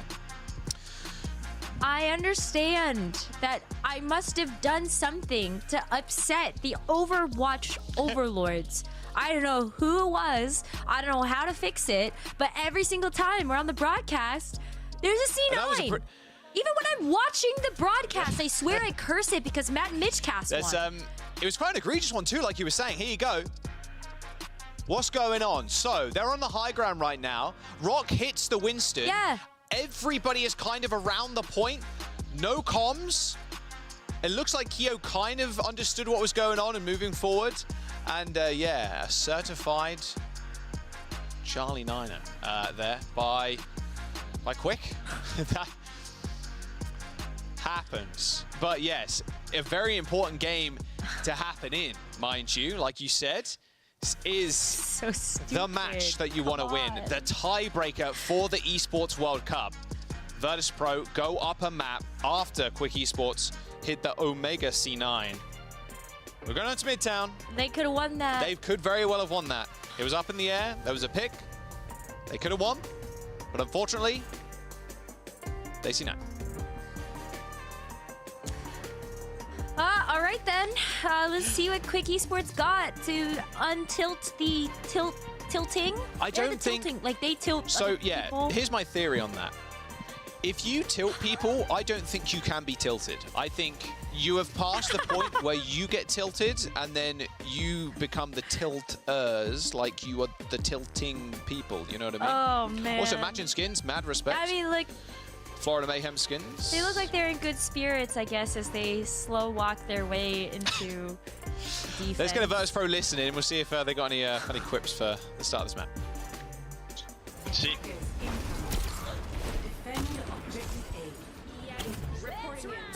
Kree. Ram. Wait, can we do top? Wait, no, what the fuck? Do we just play normal? Ram catch. Yeah, I don't think we can keep playing this. Okay, yeah, don't take that, okay. Take it on. Yeah.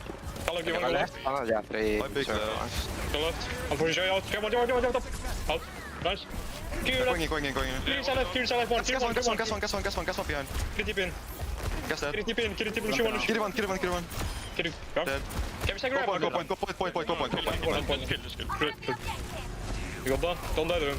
He's on that him. Yeah. I'm not dying. You guys got that? Staggering a bit. Yeah, heal me.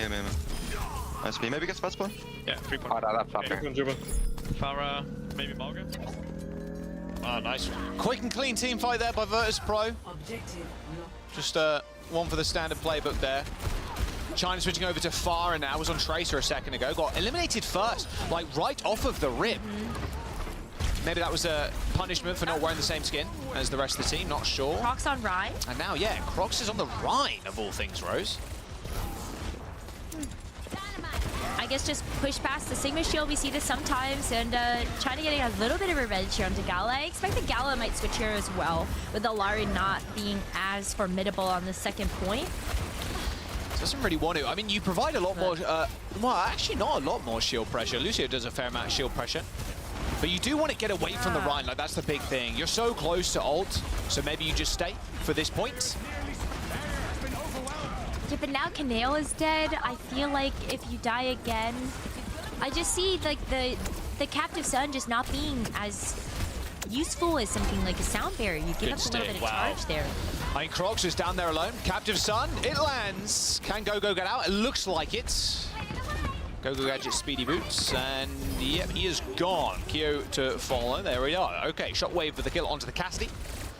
There's a rush available quick here. They had a very good defense versus Space Station Gaming on this point.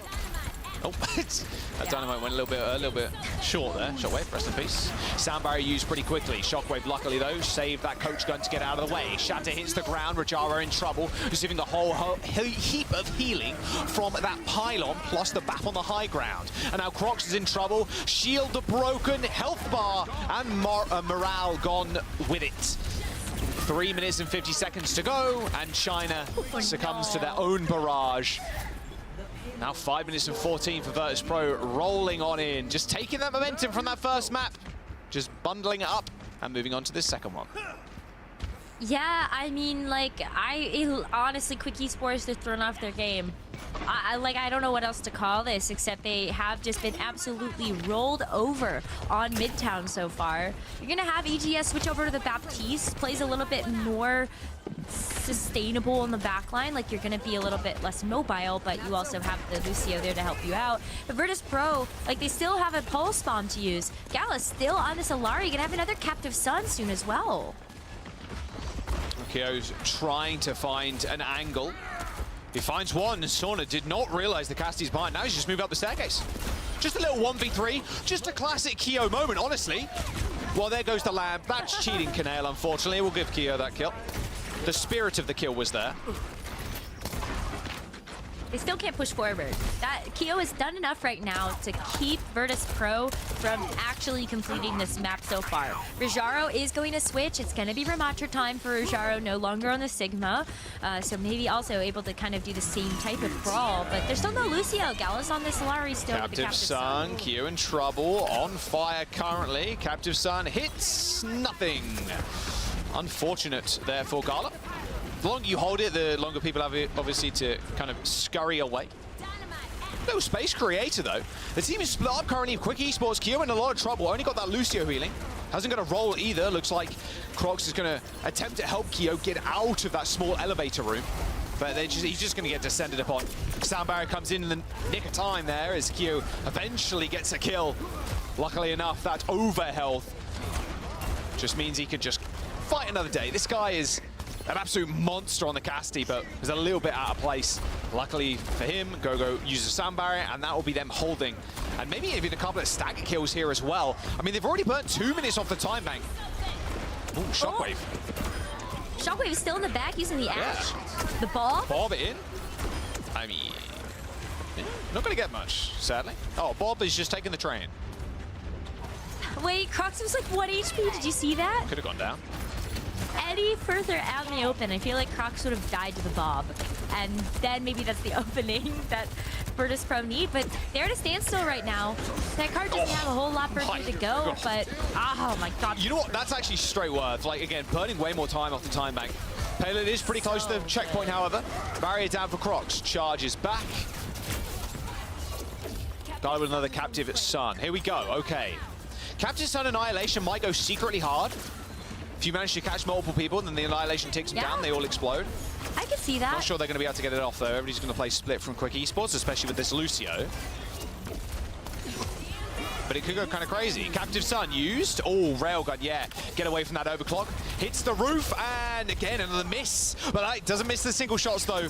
Garlet taking down China. Ripped the overclock. Couldn't quite deal with both the supports. Hiding on the high ground from Virtus Pro. A high noon, but Keo 1 HP. An easy Nemesis form kill there from Rajaro.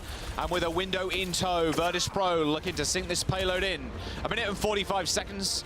And with a ball, a traitor, and a venture, it's all stall tactics now for Quick. Oh man, I mean, this ball is just not gonna last too long here either, is this venture. The sound barrier though helps from Gogo. It helps, but man, running a sound barrier into the Annihilation, I mean, it's all gone in the blink of an eye. Good push from Virtus Pro. Definitely wanted a little bit more time than 1 minute and 28 seconds, considering they had 5 minutes coming into third, but still a relatively hard point to cap when it comes down to things. Quick Esports, you can tell, like, almost favoring this map. They did pick this one in their last series as well. Midtown seems to be where they like to throw down. It's good. You still have over 1 minute left, so I feel like Virtus Pro, yeah, they had a lot of time, but it was almost enough time in the bank to ensure they captured the third point. With still over 1 minute left, you might be able to just either win the map outright or stall enough that Quick Esports finish with nothing. Good win condition for them on the board as they come out with the summons comp, your favorite. Oh, it is. It's the actual summons comp. The actual Pylon, summons comp. Bap drone, turret, and bomb. The summons comp. Immortality field. I think I counted that. Yeah, that counts as a summon. Sure. Oh my god. Center, 30% opacity pigeon. What is more evil and scary than that? I do not know. I love it. Only on Midtown. Only on Midtown. More pigeons. Jeez, there's just so many. Rats with wings is what they are. That's... All right, how are Quick Esports going to deal with the summons? That is the question. With the Reinhardt. Apparently. Ah, the Reinhardt and the May. Dark Magician. Another look from Quick Esports. Some sort of fusion monster. Polymerization. Fusing the Sim and the May together to create the most annoying comp to play into of all time. All right. Well, Sauna's already dead. 1 summon down. 3.5 minutes to go. Just cowering in this room. But the amount of span damage that Quick Esports have with dynamites, the spheres, everything, it's hard to really even just hold in this small room. They do kill Shockwave, okay, but I mean, Rajara's just going to take over this, plus get a lot of ult charge too. 50% towards that Flux already, which is what Quick Esports are going to be extremely scared of. They can't want to move together. A Flux is so easy to land on their balled up targets. Everybody just kind of jumping on one target is great, but you're going to get Fluxed instantly. I mean, at least you still need line of sight for it now. I'm glad they reverted that change. So you could just like do it around a corner and not look at anybody. But still, yeah, so much easier when you know that they're playing balled up like this. But EGS is almost going to have this Ant Matrix up. Okay, they're trying to be a little bit cheeky here, but unfortunately, Sauna beat them to the punch this time. Oh, yo, what's up? Oh, the Captive Sun is going to be absolutely ginormous. Oh, dearie me. Good defense from Virtus.pro. I mean, Sauna killing someone that early is just, it's just not it. Real rough. They're reset again. I mean, you talk about how they're all balled up together for something like the Sigma Flux, but we forgot about the Captive Sun and just how easy it is to chain together kills when you're able to land that onto a couple targets. Shockwave now also with the Bob, a great way to split people up, maybe even just take advantage of this. Wow, that Ambitrix is gonna like hit nobody. Man, this is rough. Rajaro is dead, Bob comes in, puts himself on the point, but the entirety of Quick Esports looking at the Bob and deleted him. Summon down, trap hole activated, and Virtus.pro will end up not even being able to use their Flux, unfortunately. I mean, again, that was the big tool for them to take over these fights. And there's the point. 4 minutes. And taking this high ground control is going to be pretty easy too. They can TP forward, and because it was not exactly a clean team wipe, Virtus.pro haven't had the chance to group back up, Rose. No, this is going to be high ground control going over to Quick Esports. They also have a way to keep it as Sauna is going to be going down here at EGS. And, oh my god, Kior just in the back line right now, tearing through. So even more space going to be grabbed here if they remember the card. Please go back and touch the objective. They were hard staggering Shockwave. Do not want to repeat of the first one. Yeah, if they you know, for 3 minutes, I would lose my mind, and then I would actually shut off the power to the studio. That would.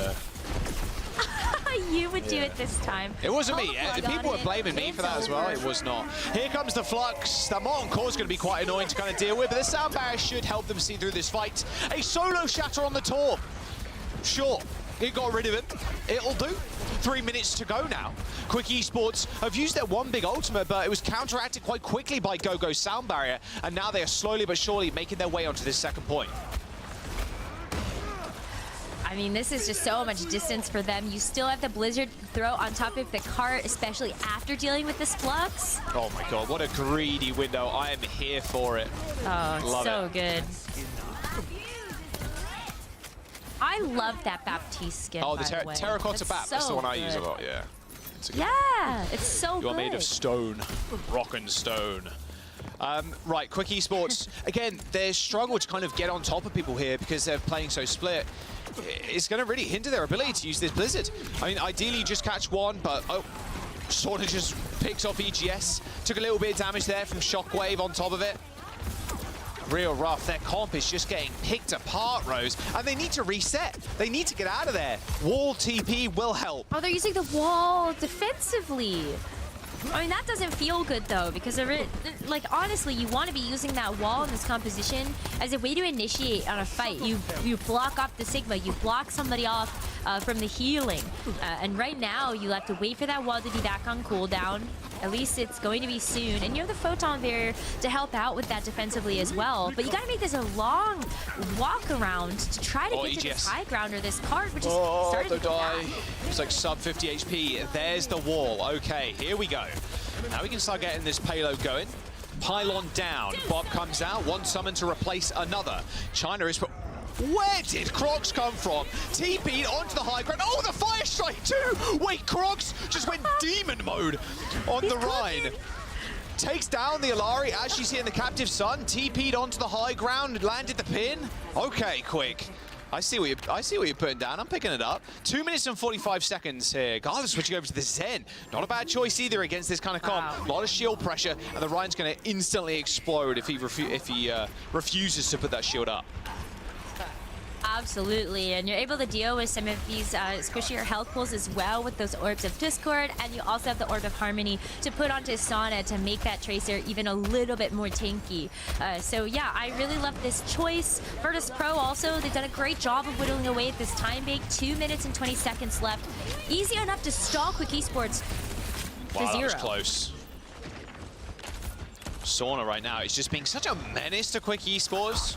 Either finding one clips or doing enough damage that Shockwave can kind of finish them off. TP on the high ground, use the coach to get away. Luckily gets out of there. All good. Payload moving. 2 minutes to go still. Shatter, sound barrier available. Now are still up against this Flux in this window. Charge into the back line. But at least what am I witnessing? Oh, a TP back as well available to him. Still with Shatter in hand. I mean, Gogo is in it. Gogo is deep into the back line. Goes down to Shockwave in the end after Canal popped the window. I feel like Gogo missed the memo to get out of there with the Symmetra teleporter and unfortunately gets punished for it. And that's going to be even more time off of the bank. 1 minute and 20 seconds left for Quick Esports. They're starting to come up with answers, though, to things like the Bob, like the Flux. You've got this Photon Barrier up and running as well as your own window. And this Earth Shatter still yet to rip, but they've got to get it done now. Jaws, they're running out of time. They're not going to finish with more than a minute, that is for sure. Croc's looking for a big slam. Going for another kind of a YOLO charge almost, but it's actually Sauna that's caught out. They trade 1 for 1. 2 DPS dead, so a 4-on-4 with a Shatter in hand.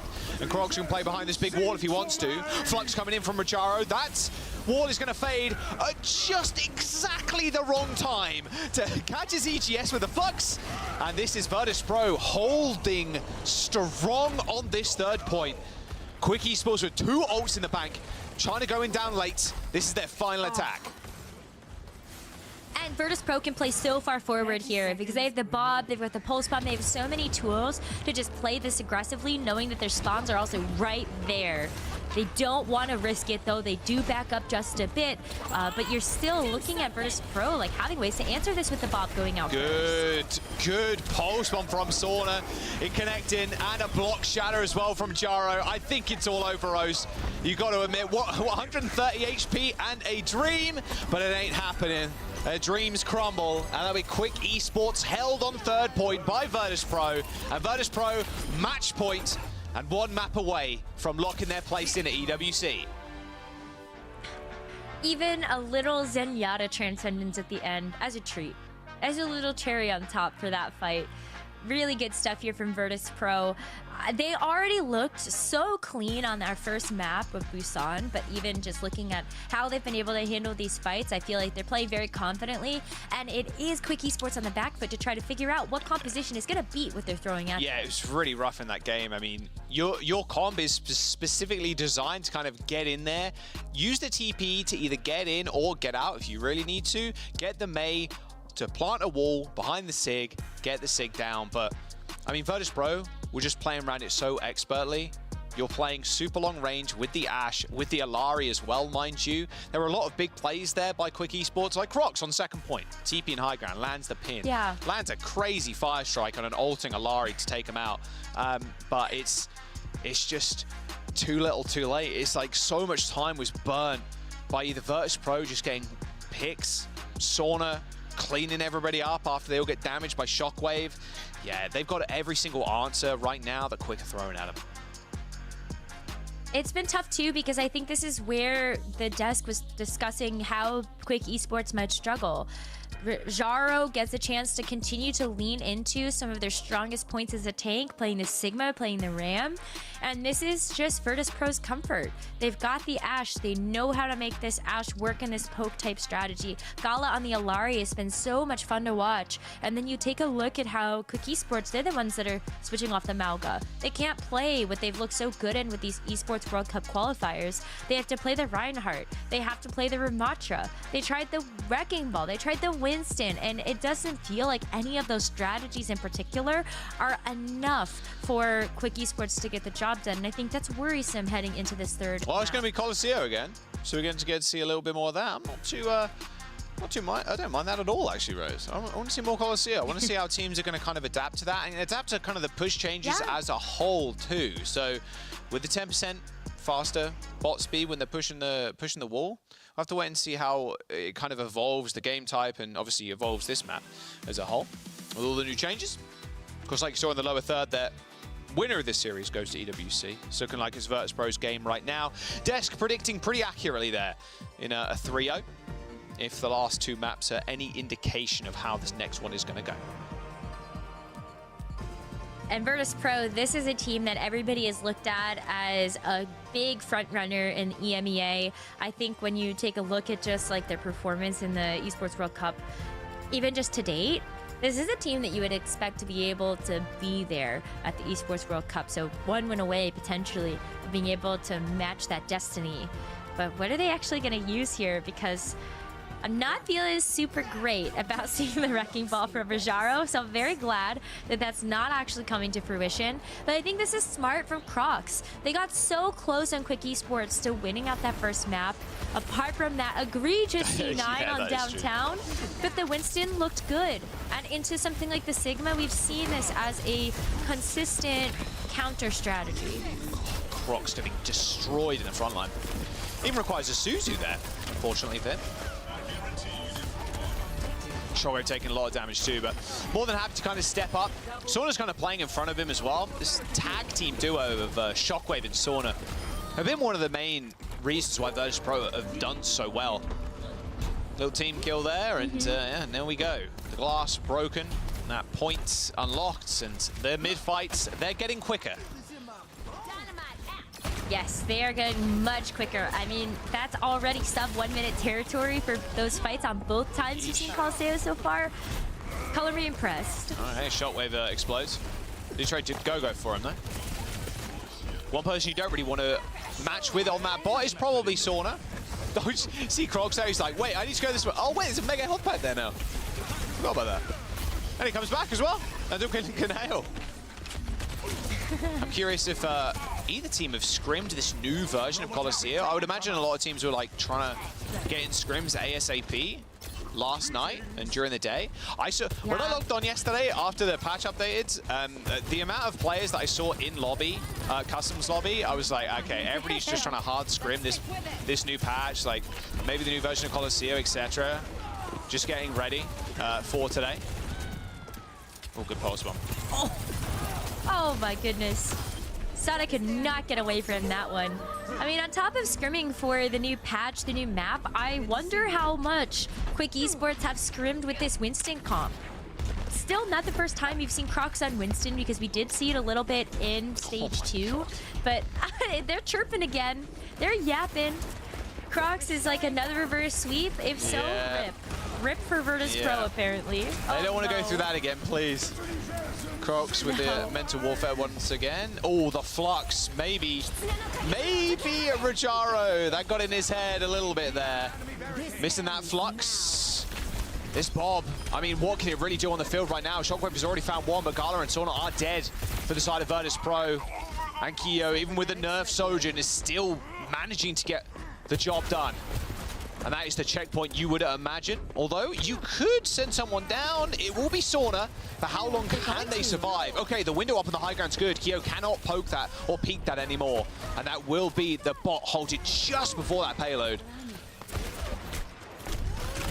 Good disengagement avenues now too, based on the Coliseum map changes. Really good but pick. Shockwave going down there means that, yeah, Quick Esports can just go back into this.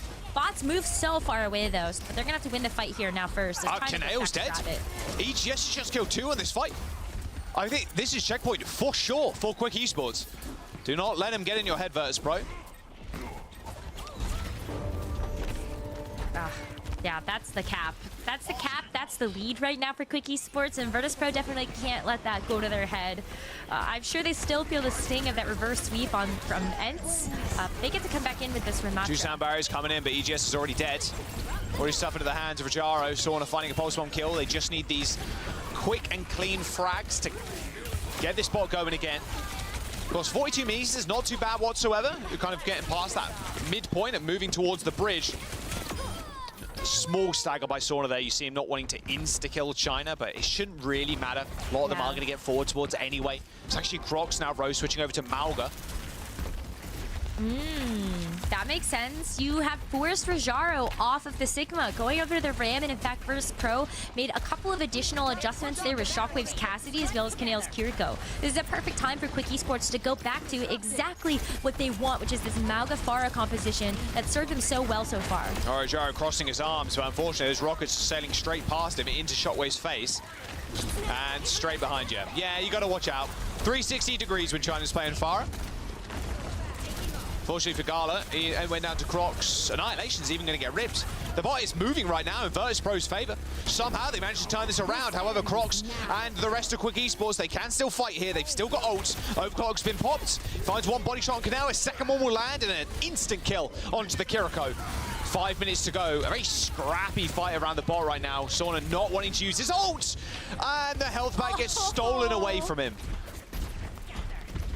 Wow. I mean, yeah, you don't want to use your ultimate there, especially when the fight has already been lost for you. But wow, like that health pack steal was so clutch for EGS to be able to win out that duel. And they still get a chance to keep this lead. Rajaro, though, has switched off of the Ram after using the Annihilation, wants to go back to the Sigma, which is going to be a better counter here to the Mauga. But a big pause now coming through. Little pause coming in. Okay. Looks like it's for Virtus Yeah, Pro. little Virtus Pro pause. Oh, good. Hopefully we'll get that sorted in just a moment there. Yeah, I mean, right now Quick Esports have the lead. Hey, look. Reverse sweeps happen. Surely you can't let it happen again. Like, you know, Crocs is going to get in your head. You know that. Maybe you go in, mute team chat, or not team chat, like match chat, and you move on, knowing that Crocs is going to be typing. Yeah. I think you, hide chat for yourself just in case. But it is important to see that the pauses come through. But yeah, I think if you're a player on Virtus Pro, maybe you're just like, I don't know if we need to see. We don't need to see what your Quick yapping. Esports are typing. Graduated with a first-class degree in yapology. I think both teams are ready now. Just saw the lobby. Everybody was saying they're good to go. So we're back in after Virtus Pro hitting that brief pause. Let's still stand still as Quick Esports have the lead, but we are halfway through this map so far. See if they can keep it. Crocs taking infinite damage there on the Mauga. Luckily survived, but EGS was not quite so lucky. Okay. Canal dead, which kind of sucks. You've got Lucio still. Cannot let anybody else die, though. Yeah, Shockwave knows it. Kill the Lucio. All good. Right. Gala back to Taxi Canale. And they should be able to get the bot rolling again. They've got to be worried, though. This classic Cage Barrage combo coming up for Quick Esports. Yeah, that should be a team fight win there. That's so much firepower. That's locking everybody down. Gala has a sound barrier, though, but can it actually get through this cage? You have to make yourself so vulnerable in order to get that over health on everybody through that shield.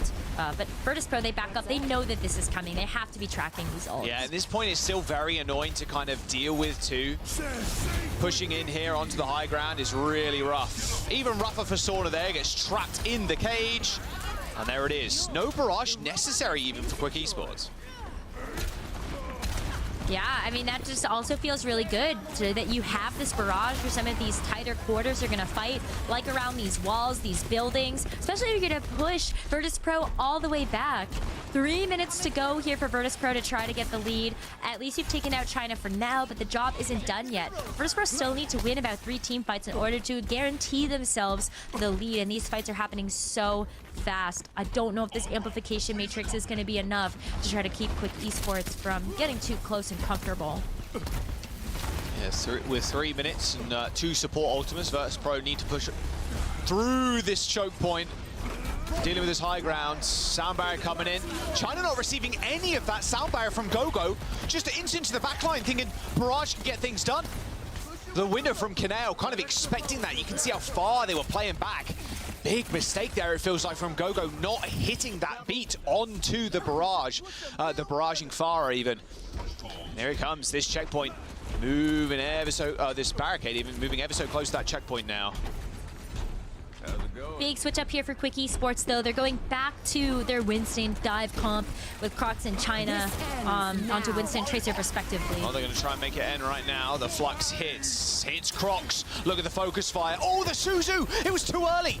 Too early on Crocs. You saw that Suzu animation fade away just before he hit the ground and suffered pretty much the full wrath of the Flux from the Sigma. That's checkpoint, and that is going to be lead. Quick Esports cleaned very rapidly up. But here's the final fight they need in order to gain the lead. And Crocs is back in with this 2 Kitsune meters rush. to go, and that rush, yeah, exactly that. No lead to be found. High noon. Oh, look how fast he's moving. Oh, Crocs just caught out.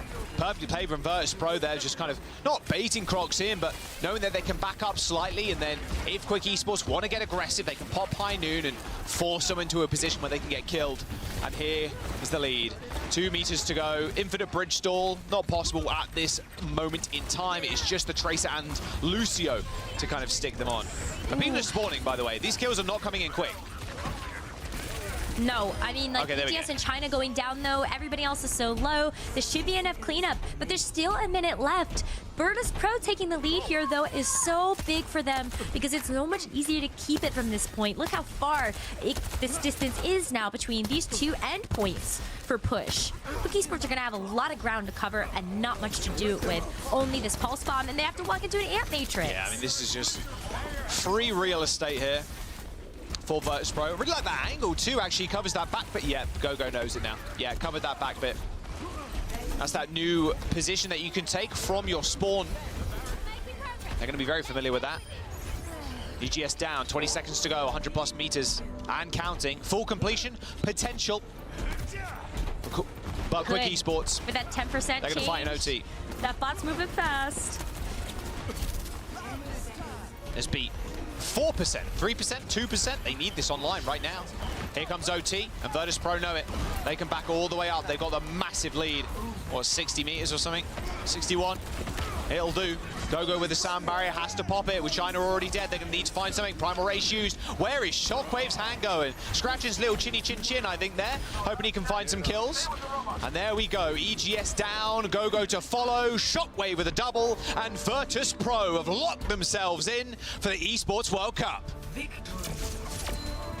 Congratulations to them. What a valiant effort there by Quick Esports. They showed us so many different looks throughout the course of the Esports World Cup qualifiers. But Virtus Pro, they live up to every expectation put on top of them to make it to the Esports World Cup. So excited for them to go get a piece of that glory. Can't wait to see what they're able to do with this new life that they've given into this. It has been just ping-ponging back and forth all over the place, I feel, for this team. They came in so strong with their record into these playoffs, and they had a very close match against ENCE. Obviously got reverse swept at the very end. Like, it was a real rough series to watch if you're a Virtus Pro fan / Ataraxia fan. Of course, they got picked up for the tournament. And now you're thinking, okay, VP, we've seen what you can do here. We know how strong you are. Can you keep this run going at the Esports World Cup? There's going to be an exciting team to watch regardless. We're going to jump over to the desk, though. They can break down this series and set us up for North America.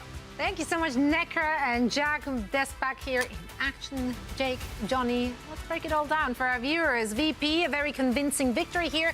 And that also means that they do now have their tickets to EWC for a chance at that $1 million prize pool. If we're looking at this match, I mean, composition is what we questioned coming into it. Quick Esports, they seem to have the right read on what they need to play, but where did they fall short, Jake?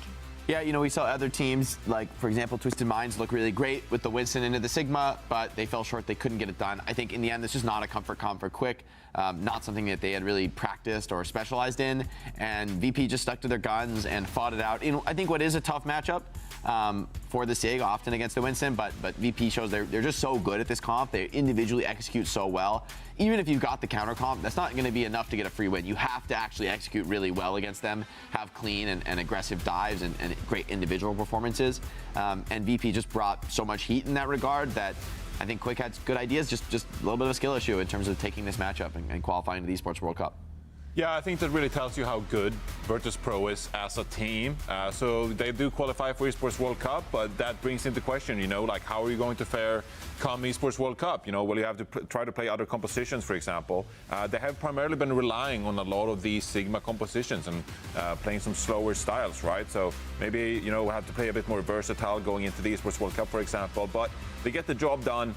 They are really good when it comes to these Sigma, and also they brought out the Romatra here for a little bit on Colosseo to counter the Winston somewhat. But overall, this is a really good team. Again, I think they're a top 3 team in Europe alongside SG and ENCE for the moment. Twisted Minds still, I think, still has to prove it to me, in my opinion, after having a bit of a downtrend recently. And Gala got himself a player of the match after some inspiring main support, but also a Illari play. Yeah, I think his flexibility was actually really on display here. Maybe the unsung hero of the team, but we get a chance to sing his praises, as I think this is like the value of Overwatch 2, having a support who can not only be looking great on heroes like Lucio and Brig and your sort of expected main supports, but also having the individual mechanics to bring out the Illari, the Zen, the Kiriko at times, whatever his team needs. Really, really valuable. And it's a type of flexibility, even though your team's pretty locked in on SIG styles, to be able to change a support actually can have a ton of impact on the types of comps you can react to and deal with. Supports have so much counterpick value right now in the meta, where such different utility from different supports can really address a weakness in your composition that might be from the tank or elsewhere. That's right. We didn't give it to Hitscan. Sorry. I just had to interrupt to be like, we didn't give it to a Hitscan player. Yeah, let Enjoy it be it known. for the first time. Let it be known today we did not for once give it to a Hitscan player. Maybe in the next match, probably, as that's how things go. But yeah, shout out of course to Gala, great performance. I'm very excited to see what they can do at an Esports World Cup. Let's actually take a look at all our qualified teams whilst we're at it. These are the qualified teams thus far. We of course also still have a LATAM spot open for grabs. So I mean, that is the EMEA teams. Peps, Twisted Minds, Virtus Pro, alongside ENCE and Space Station, who has already qualified. So there's 5 EMEA teams for you going to. A solid roster from Europe. Yeah, I mean, thanks to Space Station Gaming and ENCE already pre-qualifying in Dallas, they made that bracket a little more open, whereas the NA side of things, a little iffy, it's a little rough out there in the streets of NA. Enjoy lower brackets. Exactly. Enjoy. For you. Let's take a look at the upper brackets once more to see how we got there. GG Peps and ENCE will be facing off in the upper bracket final against one another. Very excited for this particular match. I assume we're also going to show the lower bracket. There it is. Twisted Minds, Pretty Space stacked. Station Gaming. These 4 remaining teams are going to be. It's going to be really entertaining to see who will come out on top. Because of course, even though you qualified, you want to win some prize money, and I think we got a really good EMEA region here with a lot of teams vying for the top spots. So I'm looking forward to see how it unfolds the next 2 days. That's right. I think Can you tell I'm excited, Zoe? You almost don't believe my excitement anymore. I'm so look at me like I'm making it up. Sim, honestly. I mean- I want to see more. Like, for me, Space Station bringing the sim out, they've always looked like the best team in the world when it comes to that hero and They do. the sort of insane level of flexibility and inventiveness that it brings on a professional team, with players like Backbone piloting it so well and the team understanding the hero so well. And so I think that actually makes them a very serious contender despite dropping to the lower bracket. I could see them upsetting teams like ENCE or even Peps, who look great on the Malgo comp. Maybe the sim is that sort of wrench in the works, changes things. Maybe. Maybe. Everything is possible in the world of Overwatch. But yeah, Sim plays from Backbone. I mean, they go back, right? He played them in another lifetime once upon an owl stage, and now we see them back in action with a few buffs to Sim. I'm excited. Why not? There were a lot of great plays actually today. So of course we chose 3 of them for $1 million plays. I don't know which one comes first. Quartz. Quartz popped off. Oh, this Widow swap was, my dude. I honestly don't know if I've ever seen a Widow spawn swap on that map. Like, I don't think I've ever seen this work. Like, on this map, going Widow to spawn swap, and I mean, that totally caught the other team off guard, and then he just comes out and absolutely demolishes them on this retake. I mean, from the first kill to the last, did he miss? I mean, genuinely? I mean, how frustrated are you dying to that Widow? No misses. This one kills me. He hasn't missed. Whiffed on the 3rd kill here. Yeah, whiffed. Oh no, he misses 3 shots out of like 13 or 14. A beginner mistake. I mean, after Yo, shatter! Huge shatter. All right. This was a big shatter. This was a big shatter. As a fellow Reinhardt player, what do you feel in that moment? Just pure ecstasy. Everything and nothing. Just life. I transcend, I was gonna say. I kind of I like love that. the That's good. That works, that Ryan works. Sig matchup, or the Ryan Ram matchup, because even though Ryan is tough, well, I'll hold that thought. He can nail it. This was nasty, right? Against the Mei Sim, you're like up here, you're just untouchable. There's no one to shoot back at you. You're just free farming. You're like, yeah, I'll heal later. I got some damage to deal at this moment. I'm not. You guys are fine. You don't need heals. You're fine. Symmetra Mei Ryan. There's literally like the board. You're just untouchable. You're like standing still. You have no fear. It's cool. Hey. Listen, where's the Reinhardt? Come on, fire striking the Ilari out of the sky. That was okay. I know what you're talking about because I saw that. That was in the highlight clip from the last match. They did get destroyed, but that was, it was $1 million play. Dirty fire strike. No, but they also got turbo destroyed that match, so you know. At the very least, $1 million play. It's like it was not $1 million match. But they're not going. They're not competing for the $1 million. You can only have three. You can only have three. That was like a $900,000 play for sure. Okay, well I would have replaced one of the non-Reinhardt highlights to get that one. Let's have 2 Reinhardt highlights in one. Quartz and 2 Reinhardt He's plays. greedy.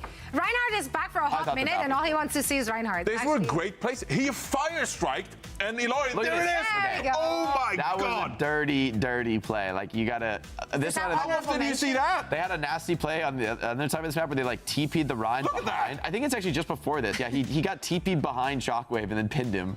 It was a sick. That is $1 million. Shades of Space Station, but not enough. Not enough. You just managed to sneak another one into $1 million plays. Good job. I did it for the people. For the people. Gave away $1 million. I did it for the people. It was for everyone, all the viewers out there who had to enjoy that beautiful moment.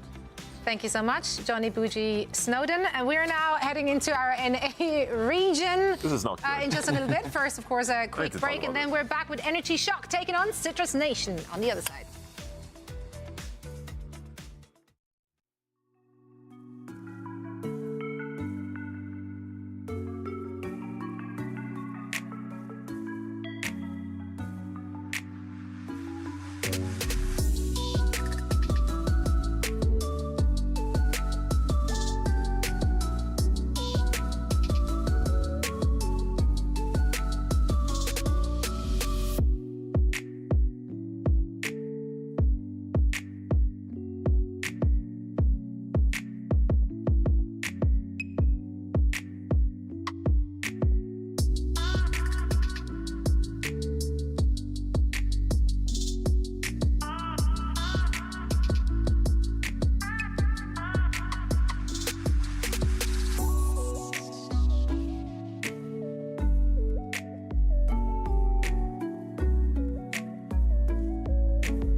we're back again, friends.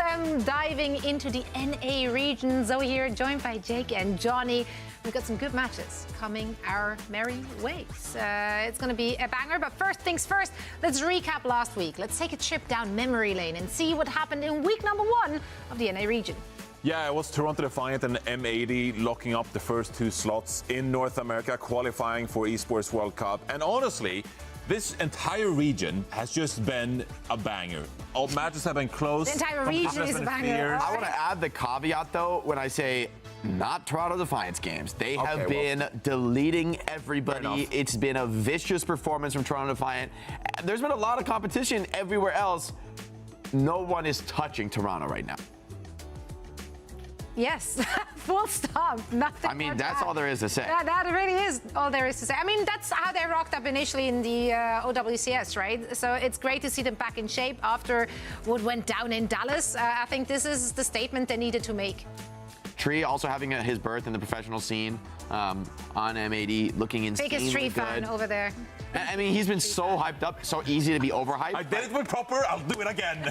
I'll talk about this man until you can't handle it on Twitter anymore. He's been delivering. I mean, he's been delivering on multiple different heroes, like a veritable panoply of heroes, Johnny. That's right. And looking insanely what was that word? What? Panoply. Okay. I can note it. Wait, let me write this down. I think the correct pronunciation is panoply, but I could be wrong. He's learning like a new word a day now. I'm getting Johnny with the SAT words. I'm educating him. Sorry. I'll give you some time to digest the big words as we're looking at the bracket here. Looking at the upper bracket first, actually, in our NA region. Toronto Defiant M80 will be meeting in the upper bracket final. Toronto, as we just said, we're sweeping through this like it's just another day in the office. Now in the lower bracket, though, things could get a little heated. You know what I mean? Luminosity eliminated early on by Citrus I Nation know. in another 5-map banger that went all the way to overtime on map 5. It's just how the region has played out. You know, you gotta be able to close out some of these close series, right? And another one was that actually between Energy Shock and M80. So now you have 2 teams who went the distance in the previous series, now meeting head-to-head in the lower bracket. When it's elimination time, and it's not like EMEA, where you can just like stumble into a top 5 spot in qualifier for Esports World Cup. Here in NA, you actually have to make the top 3 this weekend. So a tough test for both of those teams and, you know, the remaining matches this weekend. Of these 4 teams in the lower bracket, only one is going to the Esports World Cup. That's daunting. The drama, I love it. Well, let's dive straight into that then, shall we? Because we have Energy Shock and Citrus Nation going at each other. Or is it Citrus Nation? Here to make a very special announcement for us are Flack and Derpy. Welcome to the show. What do you guys got for us? What's the big news? So, Citrus Nation, you know, they've been looking good for a while. They've been on my radar. And, you know, I host Jake's team for FACEIT League and another One Trick team. And I thought Citrus Nation, for my first, you know, like really established roster, no offense, Jake, Citrus Nation was a great pick. And I think they have a lot coming. So, as a non-scrimming team, none taken, Citrus is a lot better than us, like everyone can say. Derpy, what's it like to be? You guys are joining an org. Citrus has kind of been on an island for a while, but pulling off a lot of big upsets. Maybe this has been a long time coming? No, yeah, it's been fun to watch the team. I've been playing with Citrus since Overwatch 1 in 2022. It was kind of me and Zeb just running Rhino Orisa, and I'm happy to see Zeb kind of take the team under his own leadership. So very excited to see what they can do under this org. So what are we calling it? Did you say the actual name? What's the name, the new name for the team? What's the Archon? Well, we had to keep Citrus, so we went with Citrus Nightmare. It's still, you know, similar to pronounce, but the new Nightmare org, we wanted to rebrand the team as ours, so we had this nice roster reveal done and changed the logo a little bit. But we're super excited to have. Love this art. Joining the Nightmare family. It's giving me like Finding Waldo vibes. I don't know why, but I like it. Yeah, no, that's awesome. That's great news. We're super excited about that, of course. Any final words of encouragement for your team as they're taken to the imaginary stage? Yeah, I want to say I was watching PG's stream last night, and I think it was titled something like "Going to Sleep Early." So it sounds like they're pretty nervous over there. I talked to Zeb, and I think he went to sleep at his usual time. The same with the rest of the team. So no nerves here. Should be a quick one today. Right on. Yeah, That's I agree. I'm excited to see these guys. So I think you know, they've caused an upset with Luminosity. I think maybe they have more coming. So.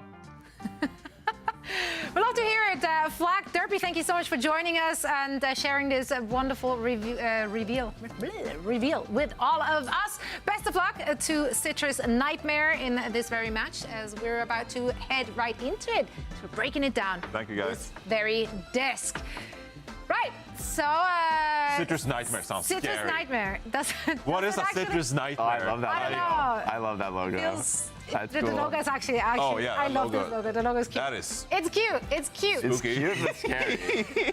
This is perfect. It's That's kind of taking the me vibe. places. It's a vibe. That's a vibe. Speaking of vibes, Energy Shock, they got that in spades. Energy Shock, one of those teams where we talk about actually power of friendship because they are gelling so well. Like, those guys are having fun with it, but they also play on a very high level. So far, what we've seen from them, Johnny, was a lot of Sigma compositions, which, you know, NA region generally seems to favor right now. Do you expect to see more from that, or do you see them, like, maybe straying into the dive? I mean, they're a pretty flexible team, like you can see here, Infected playing the Winston when they think that is going to be the better matchup. But yes, we've seen a lot of Sigma here in North America, and I think that will probably continue here today with the Infected playing the Sigma, of course.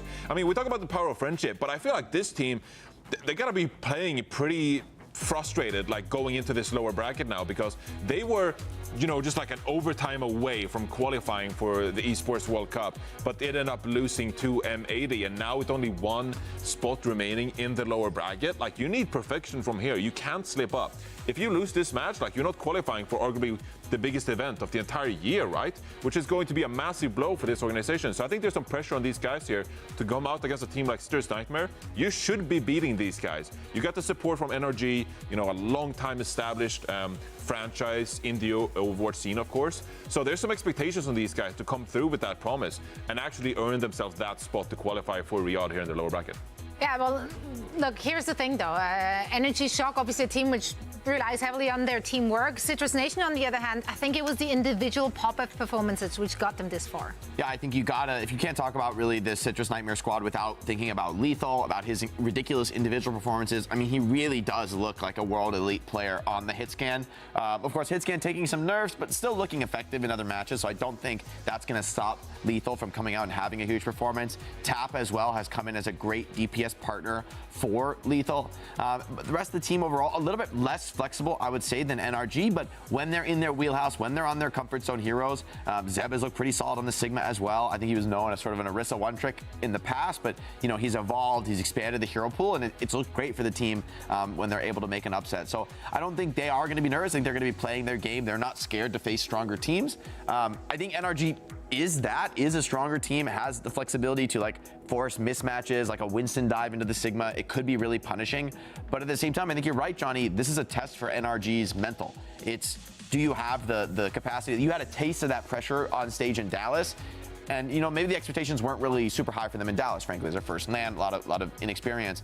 But that experience, that excuse wears thin, right? It doesn't last forever, and I think for an org like NRG, qualifying to the Esports World Cup is hugely important. So I think there is a bit of pressure on them, but this is pro gaming. Like, the pressure's not going to get smaller from here. It goes up, and you've got to not only tolerate that, but thrive in it. And I think that's what we're going to see from NRG today. That's the test for them, I guess. Do they have what it takes to thrive under some of the highest pressure of the whole year? Yeah, I mean, it doesn't get tougher than not only, like, showing up on your first big LAN event, but also doing so after your big new name reveal. They revealed themselves as Energy Shock, hype was real, and they get completely stomped right after the big reveal. So, you know, they got that out of the way. So now the pressure's off. It's all good. I don't think the pressure's off. The vibe's good. Don't worry about it. I think the vibes, I will say the vibes are immaculate on NRG. That is one thing you can count on. They have immaculate vibes. Okay, but look, you're believing, like, your speech just now did not give me a 3-1. Like, it very much sounded like you actually are favoring I think Citrus on Nation. paper, I really strongly believe in NRG. I think they have everything they need to win this series. I think they strategically should have a huge edge. I think individually, they're totally fine. They'll do great in this match. But I think Citrus is a team that lots of strong teams have slipped up against, made mistakes, and Citrus is not scared to play very aggressive and capitalize on it. And so for NRG, I think this is their match to lose, is how I see it. And so I want to predict them. I think they are the favorite to win.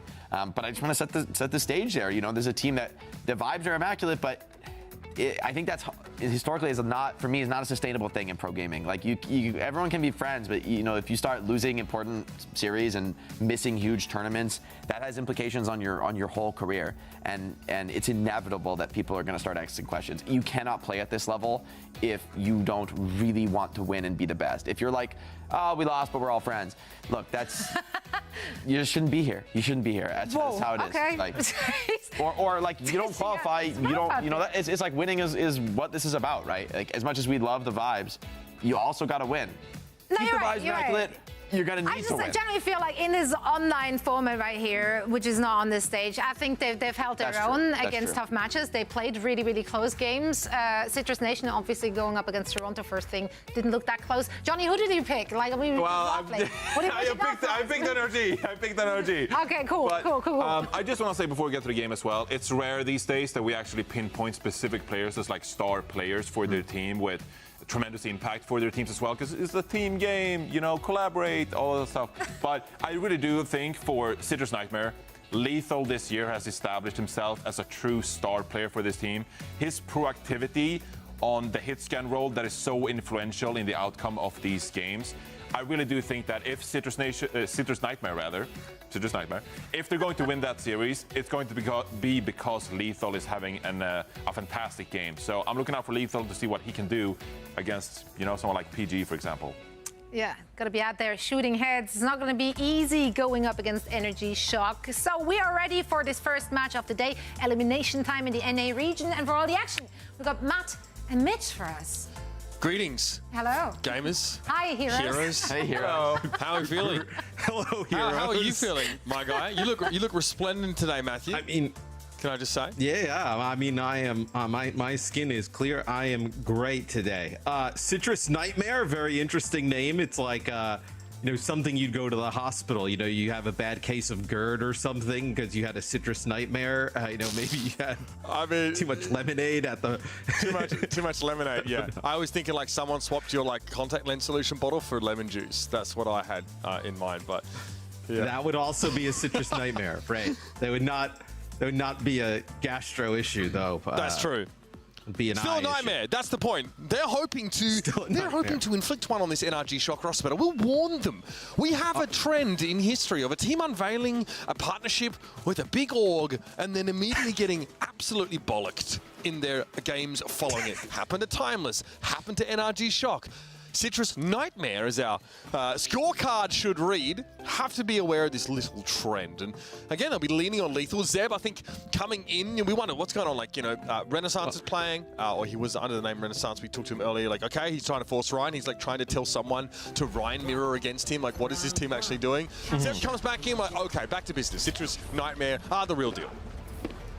Yeah, and you know, we had a patch obviously the other day, literally yesterday, and it doesn't seem like, you know, teams probably have had a ton of time to, you know, practice, and honestly the patch is not as, you know, wide in terms of the changes that we've seen from previous seasons, which is actually quite fortunate for some of these teams. So they'll both come out with these Sigma-based compositions. You know, obviously the mag grenade kind of changes to a flashbang. Still though, Cassidy extremely Someone got subbed in for Citrus Nightmare's last game, man. It wasn't able to have a huge impact. I think eventually getting subbed out.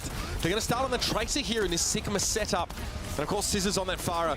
We talked a lot in the EMEA show, rather, about the changes to Cassidy, specifically the flashbang, which has now regained that name. It still retains the hindrance effect, so keep an eye out for that, as Lethal and PG will both be there. Also, his speed recovery in Deadeye, actually beginning to speed up throughout the channel duration, may be relevant. So far, though, the only relevant fact is NRG Shock in control. The point now at 14%. These teams have been trading at length, but with Cal's M-Matrix available, we might start to see critical mass hit. I mean, this is good for the Shock, right? You have point control. It'll be a Deadeye that comes around the corner from Lethal as there's going to be a kill traded out. But you have an Amp Matrix and Sound Barrier already available for the Shock. And with that Amp Matrix, you take out both supports on the other side. So there's not even really a need to invest this beat. So pretty good, all things considered, for the Shock early on. Probably gets them above 50%. How do you feel about our support line matchup in this game, Matt? I mean, look, both support lines have been playing, quite well throughout this tournament. I feel like Shock, though, with Rack and Cal. I think the big thing with Rack is, making these sound barriers worth it, right? As right there, it's a double pulse bomb, as they're not actually able to get into that immortality field. But for Rack attacking the Shock, making those sound barriers worth it. We've seen sometimes, some uses of it that you would probably love to have back, as Scissors with a close range barrage there on the side. And that'll be what I'm looking at with the support lines. Really on the side of the Shock, they should have the advantage, but can they get good use out of their own? Yeah, immortality field there may as well be an ult, but it came too late there from Cal earlier on, giving Zombie the double pulse kill. But NRG Shock very quickly back in control here. You see PGE now can move around pretty darn quick. Looks like Lethal calling for a bit of a pause here, so we'll see if the admin scare Is it a pause? Oh, yeah. Look, if it has P in there, that's probably what he's trying to do. To be fair, if you're as busy as Lethal is in terms of your APM, you might hit another key by accident. That is totally fine. But we have called a pause in the action here. And it looked odd, obviously, after Zomba's double pulse transition into a point capture. We start to see Citrus Nightmare back off the point. So we saw a flip immediately from NRG Shock. Yeah, I mean, Citrus Nightmare, they get control of the point, they push up a little bit, and Scissors with like a point-blank rocket barrage takes out Lethal, so no Cassidy in the mix, so that allows kind of everybody on the Shock to kind of get back together, right, and not a kill traded out at that point, and end up flipping the point back. But yeah, we'll get an idea kind of what's going on here. They've adjusted the damage reduction of Cassidy's role now, right? I think he can still survive a pulse bomb, though, with his 275 points of health, but they've given that a little bit of a tweak as well. Yeah, and I mean, Sim gets a health buff and a weapon buff in this, right? So Sim's starting to approach like dangerous territory in terms of HP pool. 275 HP on the Sim. The weapon ramps up 25% faster. Cassidy's wearing body armor. Sim, you're in like a Vishkar Industries like standard issue work uniform. Like, what's your excuse? Look at you studying up on the lore. Studying up on the lore. Big lore guy. Listen, I've moonlighted as a bit of a lore fan at times. I'm just not sure how 275 HP for Sim is, justified. But hey, that's fine. We're game's changing. So must we. Flux there, throwing out Sound Barrier, the prescribed response for NRG Shock, and Zeb is in deep trouble. Immortality field placed close to the corner to allow the Sigma get away, but Lethal wasn't nearly as lucky. Lethal struggling against this Farah. Scissors playing some tight angles, making it very, very difficult for Cassidy to dig her out. Yeah, and Sound Barriers exchange for both teams, right? But you're not able to keep Lethal up. And then an Amp Matrix use here to just kind of wipe the rest of Citrus Nightmare away from the point. So that'll be pretty clean there from NRG Shock. I'll be honest with you, considering that Citrus Nightmare have a legitimately huge opportunity with Zomba finding a double pulse bomb kill, they get so little for it. And then immediately, as NRG Shock come back in off the spawn, Scissors opens up an opportunity where Lethal's picked off, which, by the way, Johnny might have cursed the guy because Lethal was on the receiving end of a lot of that individual attention at the start of these fights, getting picked off in 2 or 3 engagements, putting Citrus Nightmare way behind the 8 ball. Yeah, it seemed like they really had no answer for like the Farah. Like the Farah was really impactful from Scissors, able to put down some damage and make Lethal's life really difficult. As we'll see some potential changes here coming in. Both teams hovering over Ash. It'll be still the Farah yet again for the Shock as a Tracer here for Citrus Nightmare. So from what we saw in round number 1, the Farah pretty impactful. Let's see though how the Farah deals with kind of the more long-range damage capabilities of the Ash. All right, Ash matchup here for both sides. We don't often see this mirrored. PGE Dynamite there, sent across the breach, but Lethal's able to pick him off in mid-air. He coach guns vertically up against a high-damage single-shot hit-scan opponent. A little audacious, perhaps. This is going to allow Citrus Nightmare to push right on up here. It will be a dragged-out fight win. Unless NRG Shock can rally here around Infected, who's already used that kinetic grasp, and yeah, he's not really interested in pushing too much further than this bridge for now. Yeah, and I mean, he takes a ton of damage right there. Looks like had no shield, no grasp. As, yeah, so it'll be Zomba taking out Scissors, and it is the Sojourn swap. So not going to end up playing that Ashe in kind of a mirror, right? Maybe you can kind of get control of like that, bridge area, right? You can start to make some big plays with the dynamites across, right? Get some big ticking damage down onto the Sigma, back them up. But without that type of position, and now Lethal starting to come alive, take out this Pharah consistently, maybe even some more changes here. Well, because we're not watching Malcacomps play right now, there is a window to bring this Tracer in, and Zomba's been on this pick over the last couple of rounds and has had huge impact in both of them. NRG Shock opting not to try and mirror this to any degree, and they found a great deal of success with Scissors on that first round, so we understand why, but they have had a very slow start to this round. Good burst of speed there, forces the Immortality field out. Zeb is clinging to his last vestiges of life. Cal's forced back, and you have the Dynamite. Look at that heal pressure.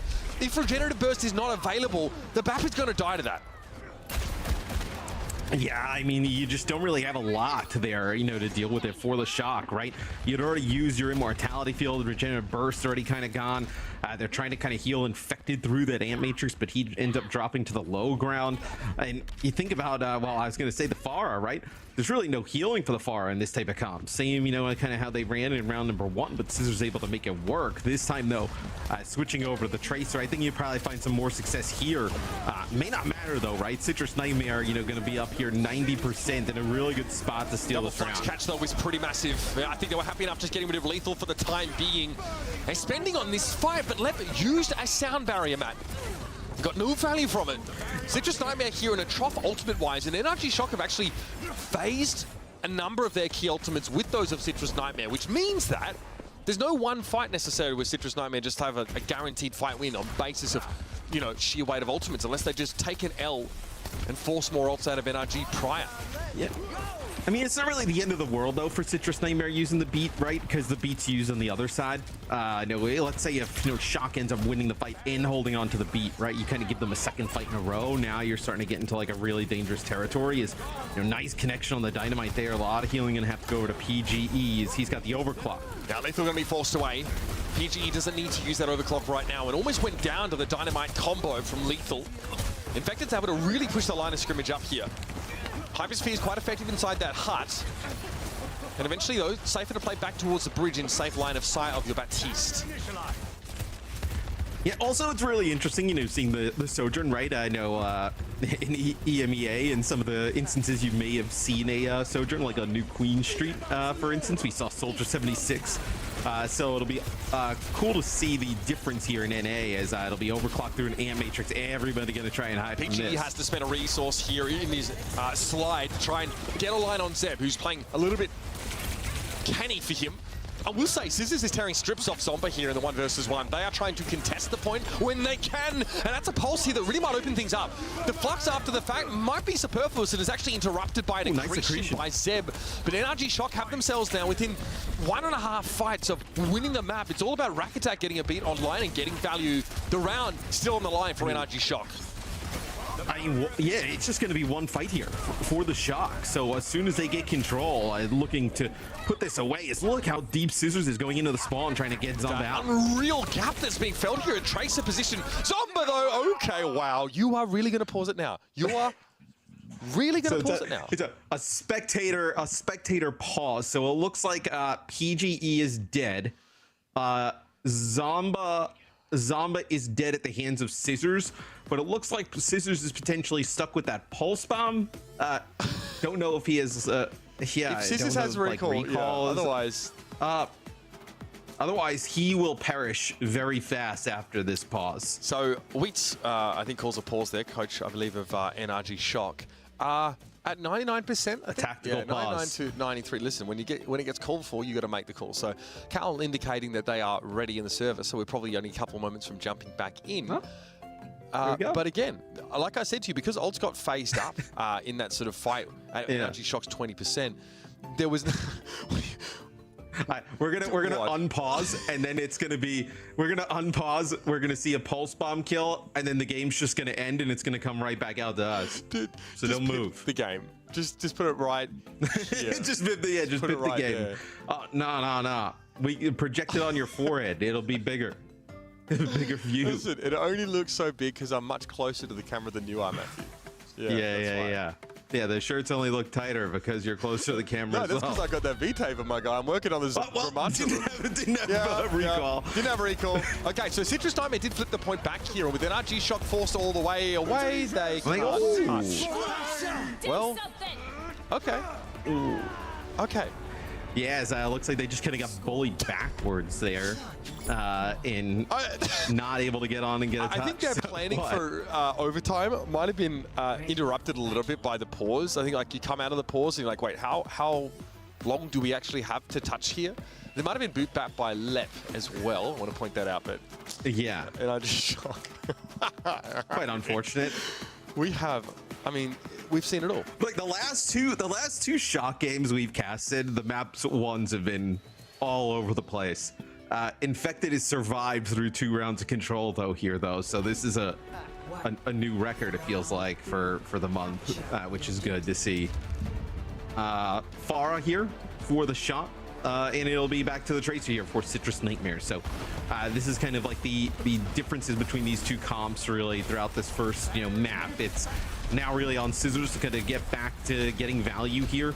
With this Pharah, maybe a little bit easier because the Cassie doesn't have as long of a distance as the effective distance as much as the Ashe, right? So it allows you to also play a little bit further back from the Cassidy, just put down some consistent damage at safer range. I think the map also caters more to Pharah in this regard, right? A little bit more open. Scissors, though, looks really nasty on the switch to Tracer, reminding us of one of their other really powerful heroes. Nice opener for PGE here. Lethal is down. So often being that first target. If that's not a mid-air blink there for Zombie, they get direct hit by Scissors. This guy is kind of cracked.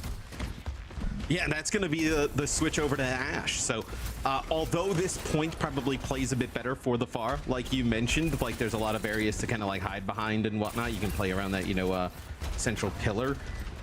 Still, you can put a little bit more pressure on, with the Ashe. So it's going to have to see if Scissors can live through this, right? It was a big difference in that second round, but it's not like forcing him over the Tracer, takes him out of the game, right? He was awesome. Yeah, Lethal also might just be looking for an edge over PGE in the long-range hit scan battle. But Zeb's gone down here. All of NRG Shock group up inside this left side room. That Ant Matrix is going to be very hard for Citrus Nightmare to get value from. And yep, the old dodge roll with the pulse bomb. You still have 100 points of health left. As Cassidy's pretty powerful.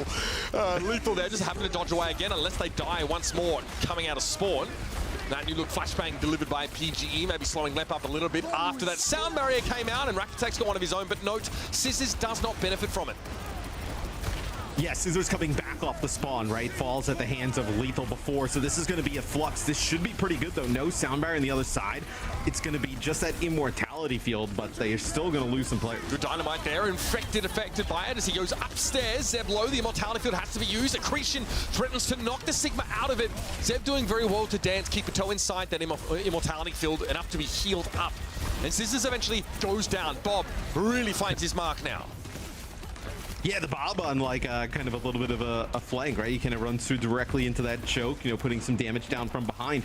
And throughout all of that, it's actually Citrus Nightmare in control of the point. So even though it's kind of like contested for a very long time, that's still really good for Citrus Nightmare. And I gotta wonder if, for NRG Shock, right? You end up losing this fight. Like, what? Then you probably got to switch over to the Tracer here, like, but it's going to be like kind of like last-ditch effort type of scenario. So they really have to make it work here. There it is, flanking position, and the Ant Matrix makes it all too easy for PG to light him up. Yep, that second shot on Lep was filthy, and it's not a moment too soon, really, as Citrus Nightmare really do a heck of a lot with that last period they spent in control of the point, up to 75%. That was, again, big part of that was Bob, but also Lethal being able to pick the Pharah off to make it very hard for NRG Shock to pressure any backline. Yeah, and they'll have an Ant Matrix here, right? Citrus Nightmare to kind of like enter the point, put Lethal in a really good position, probably, scare Scissors from getting quite aggressive. Look at this, they actually use it on the side here. So you're actually going to get a really nice angle of like half of the point, and also if they were trying to play on that off angle. Oh, nicely done. Now Zombo running foul of PGE once more. Sigma Shield hastily deployed to limit Cassidy's impact, but Scissors has already wrapped around and flanked here, and that's an immortality field that no one is going to be able to benefit from. And now NRG Shock get into the lead here, Matt, putting some real palpable pressure on Citrus Nightmare, who have to go into this fight with a beat disadvantage. I mean, this is a brutal fight for Citrus Nightmare to take, right? Not only will they have a sound barrier on the other side, but most likely end up going to build up towards this ant matrix here. So NRG Shock in a fantastic position here to close out map number 1. Maybe another Pulse Miracle from Zomba might be able to bail Citrus Nightmare out. But outside of that, they're looking worse for wear. Okay, here's Bob. Fair enough. PGE. Ooh, it's so scary how fast Cassidy is, bro. We got wheel smoke for Cassie now as well. Crazy. No connection though from the Dead Eye. Everybody on Citrus Nightmare able to fold back and away from that one. Bob has finished his time in the sun, and Neutral's going to fall immediately. That late beat, that's the one that Citrus Nightmare, they haven't built one of their own yet, so Lep can only look on as Zeb is turned into a pancake of effluent. Drops down to the ground. And overtime will be completed. NRG Shock start the series strong against the newly crowned Citrus Nightmare. Yeah, and it only seemed like they weren't able to kind of run that far when they had to like retake the point. Like once they had control of it, the other team walking into the Pharah of Scissors, it was very difficult to deal with. But back and forth game, right? I know Citrus Nightmare, regardless of really the opponent, has played everybody reasonably close and takes this one the distance. I mean, this is a map 1 that could have went either way. Zomba, standout player for me. I really enjoyed seeing their trace. I thought they were honestly excellent. You know, sometimes that double pulse bomb, you know, kill you don't expect to get. The immortality field actually was more of an unforced error on the defender's side, if I can use that term adequately. But PGE on the Cassidy all the way through the series, very, very good. Especially when we got to that last round where there's multiple pickoffs and great pressure being applied to Zeb by both Shock DPS. This team is very, very solid. And yeah, there are a couple of issues maybe, or just, you know, immortality field timings, but in general, I really do think NRG Shock are well geared to advance in this lower bracket so far. This second round was when Lethal really kind of came alive, right? No, on the Ash was phenomenal. As we see there, the pulse bomb highlight worthy, by the way. There's a kill after this. Yep. Let's see. No, maybe we get the entire clip where, yeah, I think you were right before on that, where like you're coming out of that pause. Who knows, like, you know, in terms of like what you're going to try and do in terms of OT. And I do think Lep actually got a boop, kind of knocked Rack into the air, preventing him from getting a touch. And see there, that last fight, I think Rack's at 93% of the sound barrier, Lep's at 70. You know, just see a lot more value generated there, a lot more value towards those ultimates gained. Here's your, of course, community poll, and many of you expecting NRG Shock to be the victors here. This is a team, though. I mean, NRG Shock, then they drop a series on the way here to Timeless, right? So, you know, we were wondering, okay, like, are they finding their footing? But so much of our conversation over the last week or so, Matt, was, can these teams afford to try and, like, work on Malga comps but so close to the patch coming out? The answer was no. They really felt like they stuck to their guns. But here, we're still seeing these Sigma comps happily trundled out. You also just don't know what was like happening in the patch, right? You know, you work on Malga comps all week, right? And then Thursday, you know, Malga just gets like deleted into the ground, right? But that obviously is now the case. Still plenty of Malga to be played. So this is a pick of Citrus Nightmare. Heading now over to Midtown, a map that really lends itself again to those Sigma-based compositions. Get used to it, folks, in this series. Both of these rosters have shown a strong preference to go this way. And in fact, many of their compositions look similar, but Zomba stays in. There's no sub out here. So again, without, you know, Malga or any of those really anti-tracer elements in play, Zomba's still going to be bringing her out. She's looked pretty good over Samoa. They were finding success on the Tracer. You know, the Tracer, they were finding success on it, put some pressure onto the back line, right? And then Lethal looks like, at least for now, hovering over the Ash. So some of the things that potentially worked there, I know on Samoa in that second round that you end up winning, you kind of bring in here to Midtown. All right, out of the gates with the Nightmare themselves. And we'll be Lethal once more on the Ash. The Nightmare. Is that where we're going Citrus with? Nightmare is a lot of syllables. I'm even surprised you can kind of utter them while still breathing at the same time. So, yeah, I'm trying to find ways. Well, if you know, if you're gonna say stuff like that, I mean, you know, you gotta start. You know, Johnny can barely get, you know, words out there. Listen, He's caught so many. He and Jack, honestly, they catch so many strays from us. You know what I mean? I feel bad sometimes because they're not in the octagon themselves. They can't. You know, they can't give a retort. Whereas you could just ignore me and start talking about the first thing that pops up on the screen. Yeah, I actually didn't even hear what you just said right there. I was just really focused on now Citrus Nation, Citrus Nightmare trying to work their way through the joke. I should have just kept continuing like it was intended. PGE actually will just take out Lethal here on the defensive side of things. So it's actually really difficult to kind of just deal with this far damage just moving through the choke, right?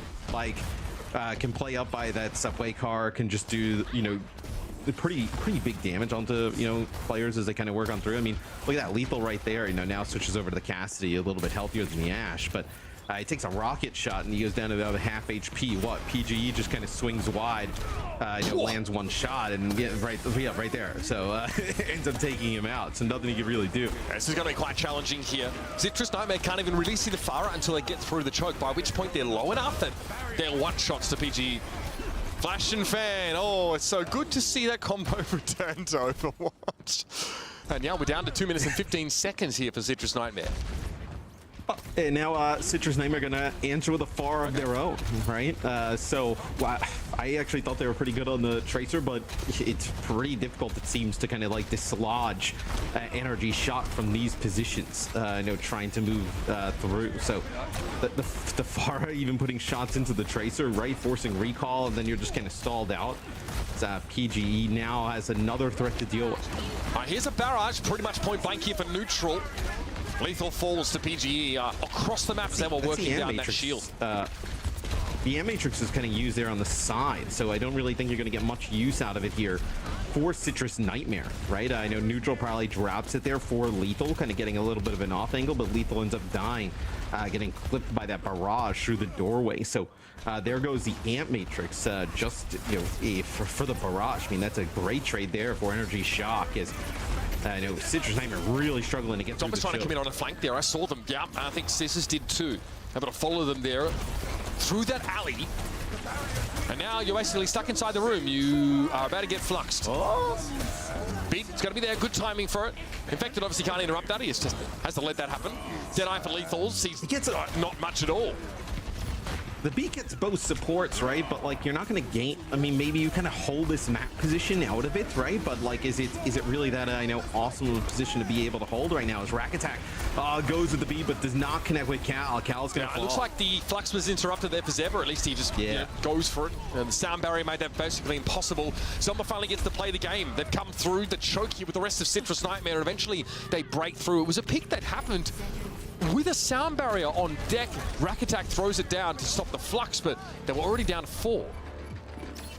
Yeah, I think potentially that, you know, Cal ends up getting hit by a rocket before, but this is not entirely over, right? You can have players coming back here for Energy Shock. It's infected over on the ball. Yeah, there might be something here. Leppy's very low, and Zeb's in trouble now. Going to get pressured down. Infected swings through. Grasp can be used. Desperate healing by neutral on top of that bus here, and Lethal has to switch to something with mobility. It's going to be the Tracer, but there's no chance for Nightmare to touch. Yeah, nobody, you know, it looked like potentially Zeb around the corner, but it would have been very difficult for him to kind of like step all the way up to potentially get a touch there. So tremendous comeback there from Shock, right? Some changes coming off of spawn. They never really deal with Scissors inside of the firehouse. He's able to just kind of shoot some rockets from the side, get on, get that contest. It was the immortality field that got thrown down for Scissors. That was the big difference maker there. Yep. So, I mean, you get 87%, but that is knock right there for Citrus Nightmare. They're never really kind of able to, you know, dislodge that far from positions. And then also there at the end, once you kind of got something to go your way, right? Rack ends up using the beat to counter that flux, but you know, Cal ends up falling before he gets the benefits of it, so you get a little bit of an opening, and you're not even able to capitalize at the point. It's a tough pill to swallow for Citrus Nightmare. They spend so much of the round really knocking on the door. Would you say it's a nightmare? Really knocking on the door, trying to make their way through the choke there, and Zomba spent most of the round after switching off the FACEIT, rather the Tracer, just throwing down some shots on fire. Let's listen in. NRG here, got to be feeling pretty good. Rack Attack already clowning in the chat. Don't believe a word he says. Let's listen in. You want to go far? That works. If they're okay, if it's far mirror, and then we just play normal. Wait, they're on far, right? If they're on Trey, we just need to run on their core, okay? I can actually just one now. Actually, just don't be afraid to literally just run it down on their sig. I want to just amp speed go in top right. Yeah. If we kill their tank and put in an FFA, it's actually insane. Our Lucio's left. Can we just speed on sig right now? You guys ready? Yeah, I'm ready. 3, 2, 1, go, go, go, go, go.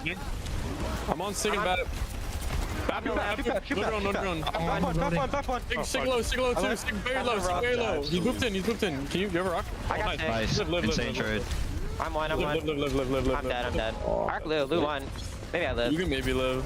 I don't know what the fuck to do on that tower. Oh, big. They're down there, Sigma. Oh, I'm one. I'm okay. Yeah, we just need to walk. Just take them out.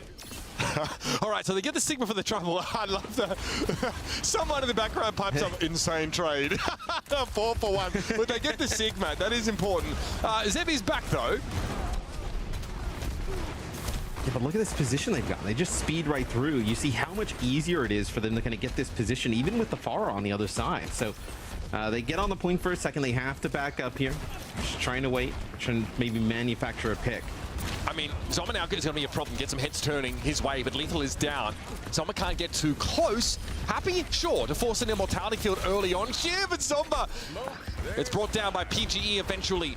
Left a little low. Yeah, it's just hanging out in the open for far too long. And Neutral had no interest in using that immortality field for themselves. Problem is, nor did Zeb. This will get them probably the second tick here. Is Zeb trying to step up, but he's going to get accreted and then taken out. That'll be enough to do it, I think, Matt. Not much fight left here in Citrus Nightmare. As they said it in their voice comms, just run it down on their Sig. And that's what Energy Shock are able to do now. Zoma, very short stint there installing the point. Flux to secure it. And that's another map going the way of NRG Shock as Citrus Nightmare now teeter on the edge of elimination. Well, and you see the difference, right? As Shock's playing into that Pharah on the other side of things. You know, they ran the Pharah on defense, and then they run the Tracer on offense, pretty similar to what Citrus Nightmare was trying to do. But you just see how much faster the Shock kind of move through the choke, right? Just speed, move on through, right? Don't kind of like sit there and poke and prod and allow the Pharah to just kind of chip away at you over time, right? Just, you know, push on in. Maybe, you know, PG gets a shot over on the Pharah, you know, makes her scared, you know, kind of come down, puts them some damage, or just kind of look her way. And then just speed boost through the choke and get past that Sigma shield. And you feel like then the Tracer can start to we laughed about it, Matt, because, you know, they said in the chat, like, insane trade going like 1 for 4, but getting the Sigma meant that NRG Shock could walk back in and the defenders didn't have that top right high ground under their control. They couldn't, because their Sigma was still coming back off spawn.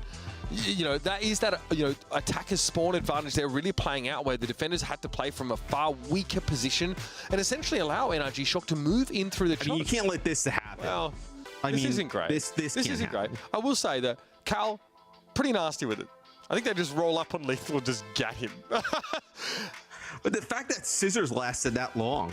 Yes. Like, he's like not even the first one dead, really. Yeah, Scissors gets an immortality field. That does get destroyed, and Scissors actually hovers above it a little long, but it's a Sigma and a Lucio against the Pharah, so I think we see Zeb and Lep just not connect shots on a like half health Pharah. It's just, you know, frustrating, of course. They can't quite get the job done and take that point. And yeah, Scissors was able to buy enough time for the rest of NRG Shock to come back in, and they win that fight out. And they show no respect. And I think the attacking side for me was the most indicative of the difference between these two teams, just how much better NRG Shock are.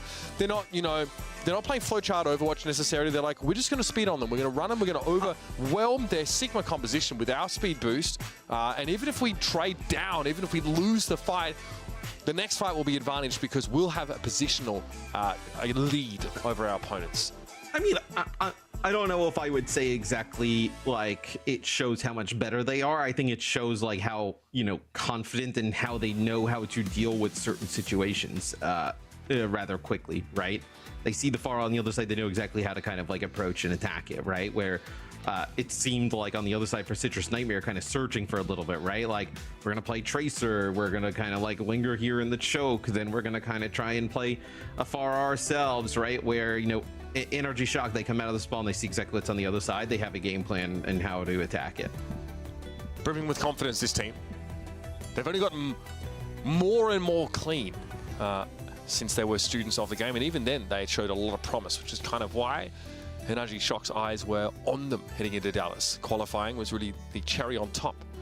So now it's a tough road through this loser bracket. It doesn't get much easier. I mean, yeah, it really. It's this NRG Shock team are the real deal, but because NA, you know, only have 3 slots for the World Cup, it's going to be absolutely brutal. NRG Shock, to ask for them to be number 3. Oh, look, it is doable. They were in Dallas, right? They outperformed, I felt, some of their other NA teams. They went up against, what, both APAC squads, so it's a lot to ask for sure, but they're definitely in the mix. They're in the conversation, Matt, but they need to battle their way through against some hungry, hungry opposition. And now we'll get a mirror matchup from these teams. So we saw a little bit of the Zambafara on Midtown. We'll now get to see it here on Esperanza.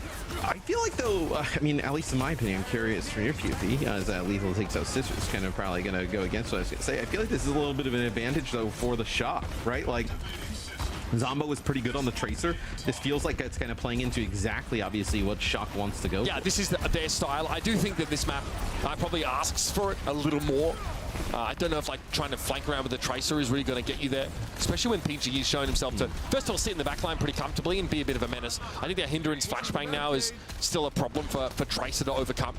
And NRG Shock, though, I feel like I've watched them all series long, Matt, just be a little better in the neutral on almost every map except that sort of beachhead Samoa. Yeah, this feels like if you had a Maga look you were confident in, this probably would have been it, right? If you're Citrus Nightmare. Like, you could have potentially played, you know, Maga and gone aggressive here, you know, against the Sigma-based composition, but not what Citrus Nightmare wants to do. Is you're going to have PG ready with the Deadeye and this Ant Matrix up here on the high ground. This is pretty solid stuff from Shock really early on. Oh, look how fast the Cassie can move. I mean, he's got proper wheels now. And again, now we flipped the map to some degree here. PGE happy to give up that high ground, and Citrus Nightmare don't really have a reason to fight for it. They've got their Baptiste up there, I think, just for safety's sake, but outside of that, they have to fight on the low ground as well. Left, I think, had to amp healing there for a moment, maybe got some healing from the Baptiste, but getting rid of Infected means that Citrus Nightmare are freed up to turn around and run the BAP down. Yeah, maybe if you're able to get that kill onto left, can get quite interesting, right? You know, you're getting close to some of these ultimates. I know you have both support ultimates here for the Shock, but you don't get Let. That's still the sound barrier available at the time, so not going to invest anything there for the Shock. Is 38 meters, not insurmountable here at the start. Here is Citrus Nightmare now will end up controlling this high ground, so they'll be set up there with their Deadeye. I know not very close to the Ant Matrix just yet. Still working. Oh, so rude. And it's going to be a trade despite all that setup that Zomba put together. The Immortality Field for Cal comes to the rescue, albeit too late for Scissors to be saved. Flux, cheeky from Infected. Sound barrier got drawn out there. Infected happy enough with that result, I think, as Rack is still holding on to that beat. They're going to go for it here. Ant Matrix first. Lethal very quickly folds out of the way, and an Immortality Field hastily thrown down by Citrus Nightmare. No one really standing under it, though. Infected runs it down, as he always does, into the face of Lethal. Later sound barrier for NRG Shock means they are geared for the brawl, and Citrus Nightmare can't equalize with their power play. Yeah, the fact that they're able to kind of like, you know, end up holding on to that beats a little bit longer there for NRG Shock is huge, right? And then Cal drops an Ant Matrix in a perfect position. No, they've been landing some, you know, putting in a really nice position for PG and the rest of the team to, you know, come out with some serious damage. As now we're back to here in this high ground control for NRG Shock. They'll be Infected, you know, moving the bot, getting closer and closer to the checkpoint.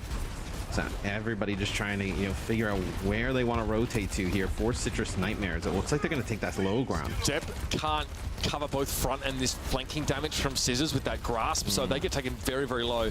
Getting an Immortality Field for absolutely free is massive for NRG Shock, and that's why the Deadeye's getting thrown out now. Ooh, here we go. He is so fast. So he just picks up a mushroom as he goes and just boosts around the corner. Have you ever seen anybody walk that fast? I mean, I have seen like power walking marathons, so yes. Also, yes, I have. But he's very, very fast. For somebody who's covered in, you know, presumably some degree of body armor and is wearing spurs, that is, you know, very quick. Very high speeds. We get a little Farah duel over here on the side as the bot is now just kind of moving deep into Citrus Nightmare territory, and they're also kind of like staggering out as this is kind of turning into a little bit of an ugly one here on Esperanza as Zeb is going to go over to the Orisa. So Orisa Tracer here to kind of counter the Sigma. What are your thoughts on this? I feel like we kind of know what the outcome is in this type of, you know, comp disparity. Not favored. I think you really have to play around your sound barrier. Look at Zeb. Look how low they are, by the way. Where did that come from? Where did that damage happen? Yeah, they're gonna, yeah. I mean, it's the Ant Matrix, right? It's an Ant Matrix from distance there. No, PG and Cal able to put down some damage on through it. So looks like potentially we got a pause here coming up shortly. that the admins pretend not to see that. I maybe would if I was them. Look, to talk about it a bit more, the Orisa comp really needs the sound map, the speed boost rather. And if you run into a net matrix, you basically insta-lose that fight unless you're able to get really good coverage with that immortality field. I just don't like that brawl style here against Sigma. If you're going to play this, play Malga. There's too much distance to cover. Like, Zeb ends up spear spinning, and they just like speed boost away, and then just amp matrix in the middle of the road, and then he's dead within instants. So, yeah, I kind of agree with you. Like, if you're gonna play this, like play like a Maga type of like dive type of style, right? And just try and get past that Sigma shield, because like you're not gonna get these kind of like just brawl out on the bot like an Orisa versus a Sigma. Being able to confer some like area of effect buff of some sort, right? Like we talked about this quite a lot, that Malga can obviously add that cardiac overdrive and really amp up the ability of the rest of the team to brawl, whereas Orisa wants to try and lead the team forward. She wants to take a lot of attention, but she's not exactly fortifying teammates or like helping them on aggregate, and she can be ignored quite easily, right? She does do damage. It takes quite a lot of time. Unless she has Terror Surge, you can just sort of look the other way, and she doesn't really provide any defensive architecture to the rest of her team outside of Spear Spin, which is not very wide of a hitbox to break up those projectiles, where Cardiac Overdrive couldn't be considered in a brawl fight like an AoE heal effect. That is actually quite powerful. And let's not even talk about like Cage Fight and compare that to Terror Surge, because they have some similarities, but there's a reason we want to see the Orisa here. This is also where Citrus Nation were able to show us some great play in stage 2 of the OWCS qualifiers, the main event. They had an upset win on this very map, on this Orisa composition, so that's where they really got on the radar for the first time for me. But it might have been the time for that, to bring this Orisa back down. I mean, and they beat kind of like, LG in this event where, yeah, this is like obviously do or die territory, right? With where the bot is, like, to bring the Orisa out, at this point. So you'll see the bot make its way around kind of the potential final corner here. Is it looks like, yeah, Scissors kind of had an idea that Lep was kind of like lurking in the back line. So they'll back up yet again, and I kind of like this for Energy Shock. Force the Orisa to just run at you, right? Just create space, create distance. Force the Orisa to run. That is a sick accretion there, and then just to finish off. He's so sick. I mean, look at how low Zeb is. Yeah, I mean, as soon as Fortify gets so forced low, out of the Orisa, if she gets accretioned and is actually stunned up by that, she's dead. So if she uses her Fortify for any frivolous reason before that, she's also dead. She might just not know it. It's really difficult. I mean, Zeb can't play in the open here. I think against like Cassidy's consistent large instances of damage, Matt, that armor really isn't that effective, especially if they're headshots. Here's a javelin spin here. PGE looking to trace it. It's so cathartic. I just can't tell you. It's a pretty fast build of the Kitsune Rush here, for neutral. Lep has to get this beat off. The beat doesn't connect with Zeb, actually. Mortality Field was there, but PGE is still going to fall down. So Zeb's able to find 2. Even without the beat, that was not necessary. Death comes on 4 hooves, apparently. Citrus Nightmare able to keep themselves alive in this series, in this tournament, in this run for a World Cup slot, but only barely, Matt, only barely. The difference, but like before this kind of massive run of the bot for Energy Shock, the difference was like 2 meters between these two teams. It was like 38, for Shock, and then 37, 36 here for Citrus Nightmare. Basically the Shock just almost get like 100 meters there, off of those few fights. So this is going to be difficult though as well, right? High ground control, natural high ground control here for Energy Shock, and Citrus Nightmare, right? You're not giving Lethal like a kind of a shield to work behind. This will be Cassidy just running up here, seeing if I can get one, as Zala and Zeb both get quite low. Lethal able to roll forward out of the Flux, infected to his chagrin, noting that, but Hyperspheres do bounce inside those small corridors. Lethal had nowhere to go. So once more, Energy Shock now being in an attacking position. Didn't have to spend any key ultimates outside of the Flux in that last fight, so very well positioned in the next few moments after we saw Lethal try to go for a Deadeye. It's a Kitsune Rush I'm looking out for, but yeah, Citrus Nightmare, unsurprising, they're forced to switch back to Sigma, and that feels like a concession to me.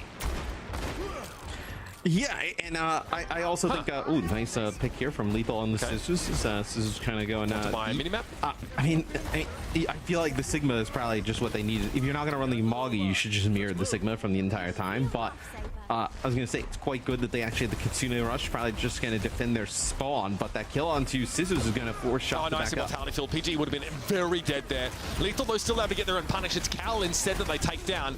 PG has no choice but to hit M1 and hope for the best there, but their best wasn't quite good enough in that fight either.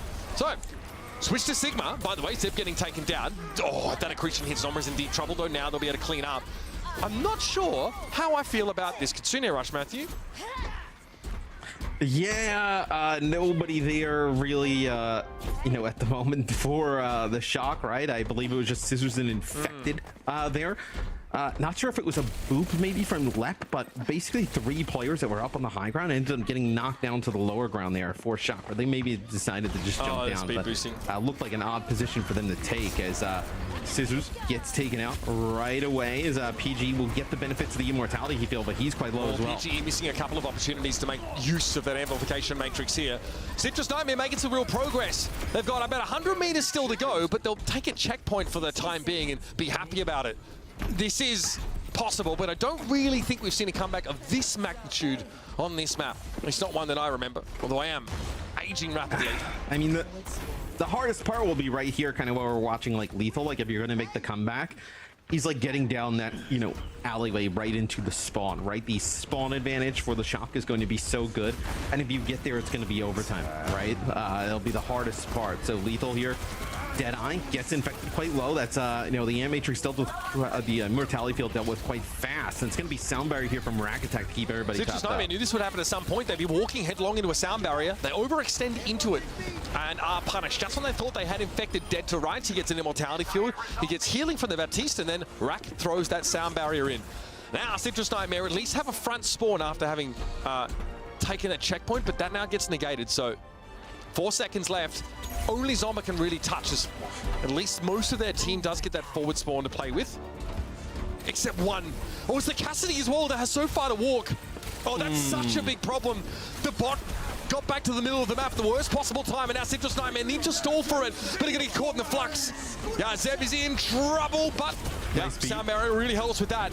Accretion connects. Zeb having to pick himself back up here. Pulse Bomb able to take the immortality field out of the picture, but Zombra eventually goes down. Finally, Lethal gets into the fight, but what can they do here? Not a whole lot. Scissors takes him down. Somehow Zeb is still alive through all of this, and this time it's a Kitsune Rush that makes a lot more sense from neutral, but there's just not enough players left for Citrus Nightmare to make use of it. And Infected is running it down.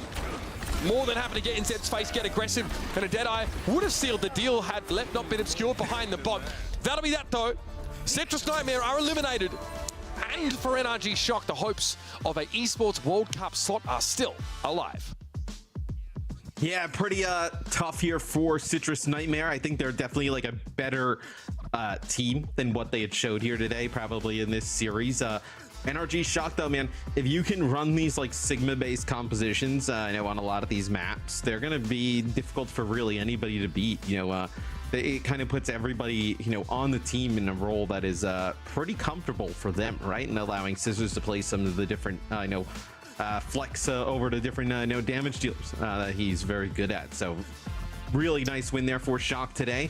They're gonna be tough to beat in that type of scenario. And again, there is that third slot. There are 3 slots available, so the lower bracket is going to be where 2 of them are won by our North American teams. Let's head over the desk here and break it down. NRG Shock showing us maybe another level, another gear in their hunt for that Esports World Cup spot.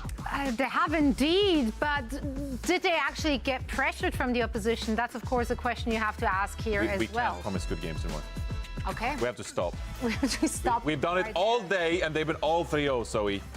I have not made a single promise. I have not been. I've been promising 3-0. No one's been promising anything. This is the first match I didn't pred 3-0. We gave them like one map. Some great Overwatch, we said. I mean, the Stomps are great. One-sided Overwatch. Yeah, no, but one-sided Overwatch can be great Overwatch too, Johnny. I personally, you got me there. You got me. I'm all for dominance, and that's what individuals like Scissors, for example, show on Samoa. That was funny, yeah. But Scissors on Samoa, on that Tracer, on that Pharah, really, really standing out. Yeah, Scissors look great. I think Zomba looked great on the other side too, but Scissors with the flexibility on the far. I think Zomba great at Tracer, but Scissors super comfortable swapping back and forth. And I think in the end, the far comp does look a little bit stronger right now. The potential to burst a Tracer down pretty high, and just the raw damage pressure onto heroes like Sigma, slowly cracking those resources over time, allowing you to play more passively with the Faras are just big strategic advantages. This is a ridiculous clutch, actually. I mean, yeah. Yeah, I want to dive deeper. Like, hold that thought on this. Hold the thought. We'll dive deeper. That's right. That's right. I mean, yeah, you said it in the green room as well, Jake. Just like the coordination between the supports and tank on NRG, like it's just different compared to Citrus Nightmare. Like they're this NRG team, like they're established. They got great team play already, and that is why they're one of the best teams in North America, right? So. You know, this is what it should look like. This is what it should look like if you want to claim one of the top 3 spots. So a great sign from NRG moving forward. Obviously has a couple more series to go if you want to qualify. Yeah, and PGE is earning the players of the match. We gave it to the hit scan. We're weak. What can we say? I mean, I thought Infected had a huge game this series. I think Infected also had a massive game on the SIG. I think there was a clear SIG gap this series. Honestly, the DPS duel was pretty tight just because, I mean, I think Lethal and Zomba are probably some of the strongest players on Citrus. And so they went toe-to-toe, I think it's fair to say, with Scissors and PGE, but really the tank pressure, the ults, the support may be where the biggest gap of all is in this team. Yeah, just I mean, in terms of, not individually, I think Citrus has strong supports too, but Rack and Cal, the synergy with the team is just obvious. They look really clean together. Yeah, I think it was obvious in the Sigma mirror at times, just like Infected. He opened the door to hit an accretion and then just like overwhelmed. Yeah, the snowball just keeps rolling. Yeah. You get one ability ahead in the Sigma matchup, and yeah, it was pretty dominant. They were always one toe ahead of the other team. Anyone? Come on. Okay, I actually have to excuse you because right as you were telling your joke, me and Jake had a producer in our ear, so I couldn't hear your joke, and instead it looked like we didn't have a reaction.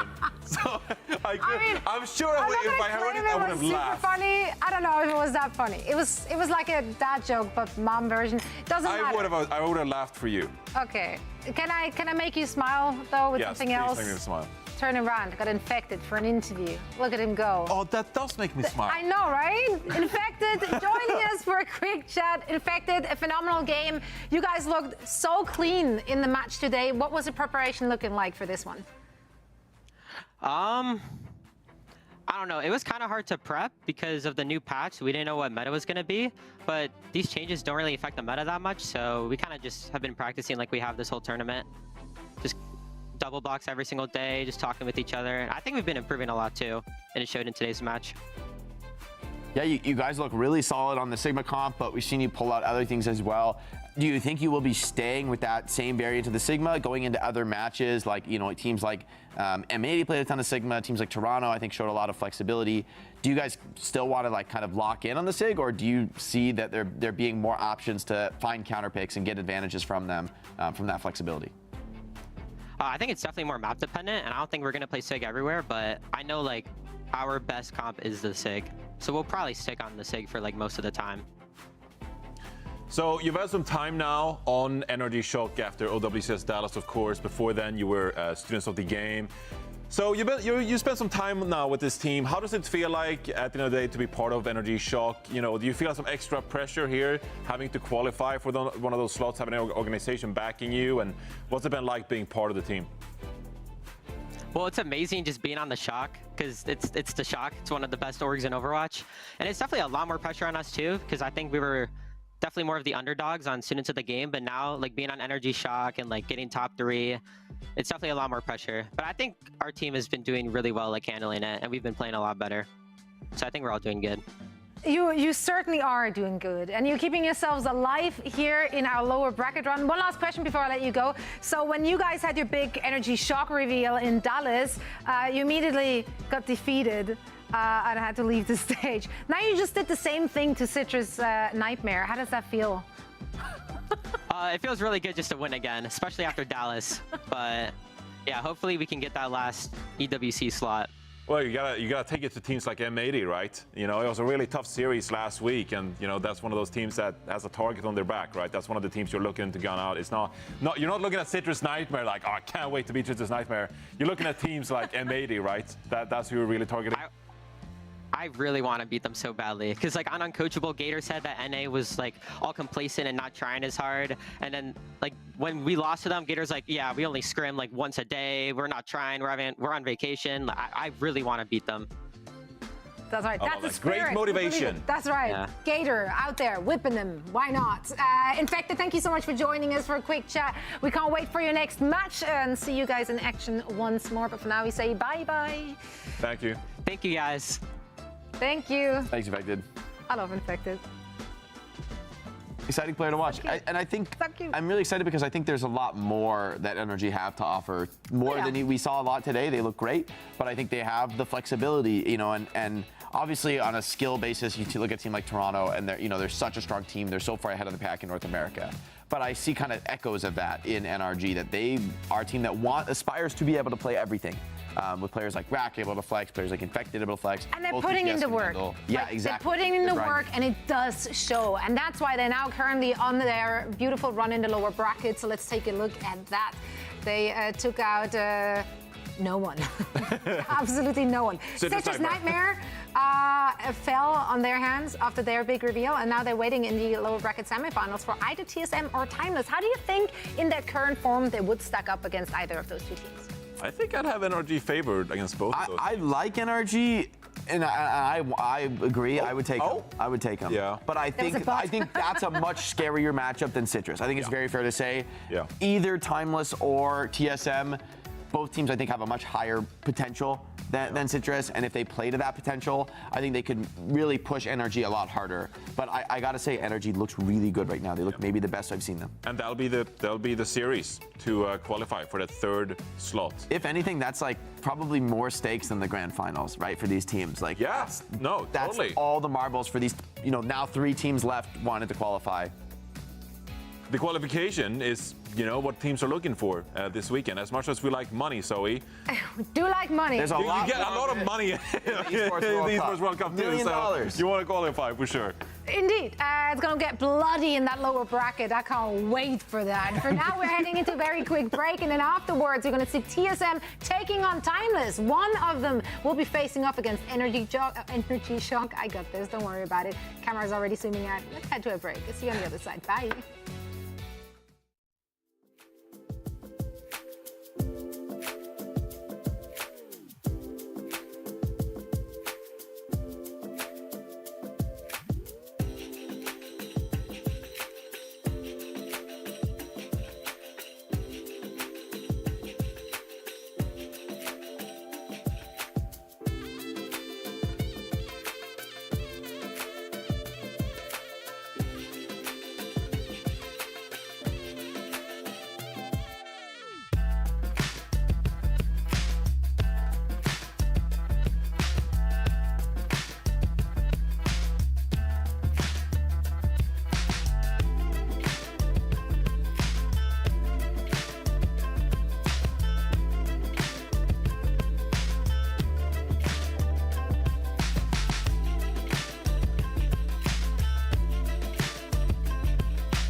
Welcome back one last time, and we're getting ready for our last match of the day in our NA region. Zoe here, joined by Jake and Johnny, and we're about to witness TSM facing off against Timeless, and the winner will be moving on, going up against Energy Shock and vying for that EWC spot. So it's going to get bloody. I'm excited. It's going to be good. This match, I very much hope is going to be a close match. Let's talk about the TSM here first.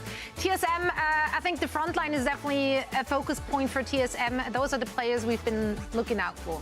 Yeah, if I was TSM, I'd be so tilted at the recent conversation that NRG, M80, Toronto, they're the top three.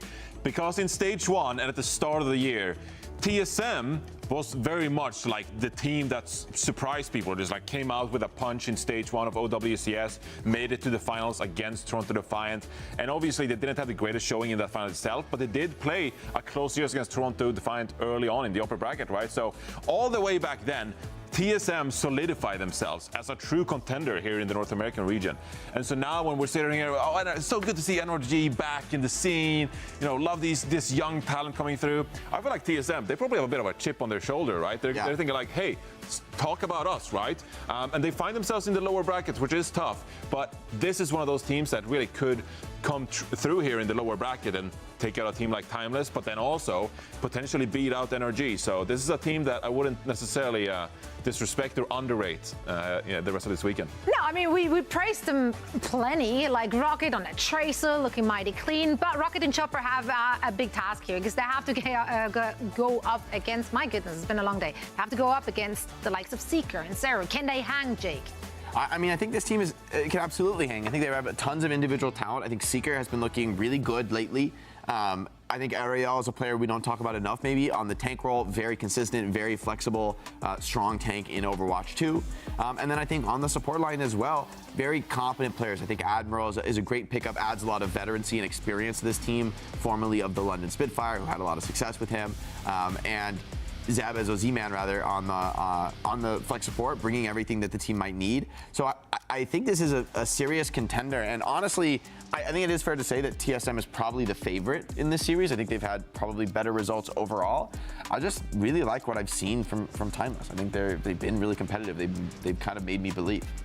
Kind of made him believe. They got the time enough to pret them. Let's take a look. I went with TSM, as you said. They are considered the favorite. I'm pretty sure I said, didn't I say 3-2? 3-1. I don't think I said 3-1. Let's make that a 2. I do think it's a close match. I actually do think there's going to be a back and forth between them. TSM, I like what I've seen from them on that Sigma comp. They just look very solid, but Timeless look more explosive at times. So I'm worried. I'm hopeful. It's going to be a good game, Jake. I hope it's going to be a good game. I think this is, to be honest, like on paper, this is likely to be the best game of the day in terms of like going in. I thought a lot of these games would be 3-0s, but this one I don't think is going to be a 3-0. I think it's going to be quite competitive. But I went with Timeless. I think I think this is like a rare upset pred from me to not pred. The team I think is sort of fairly obviously Hold up. Did you pred with your heart? I did. Well, I pred with my mind. You know, I watched them, you know, I've been just watching them play. It looks clean, it looks solid. I think the support line looks really good as well, and I think that's a critical element in these metas. You can't making mistakes on support is just as important as your playmaking on DPS, or rather the lack of mistakes. And I think Timeless can win off that. Well, I went with my brain, Zoe, which, you know, it accounts for something at least. So TSM, I went with them. I do think they should be the favorites in this matchup, as much as Timeless is actually like a really fun team to watch, you know, great personalities as well, and they really do have a lot of individual skill. I do feel like TSM is the more established team. You know, they've been playing together for a long time now and really had a chance to put things together. I think the stage 2 result, losing to Citrus Nation in the group stage, was a bit of a one-off for this team. TSM is realistically better than the results show the last few months.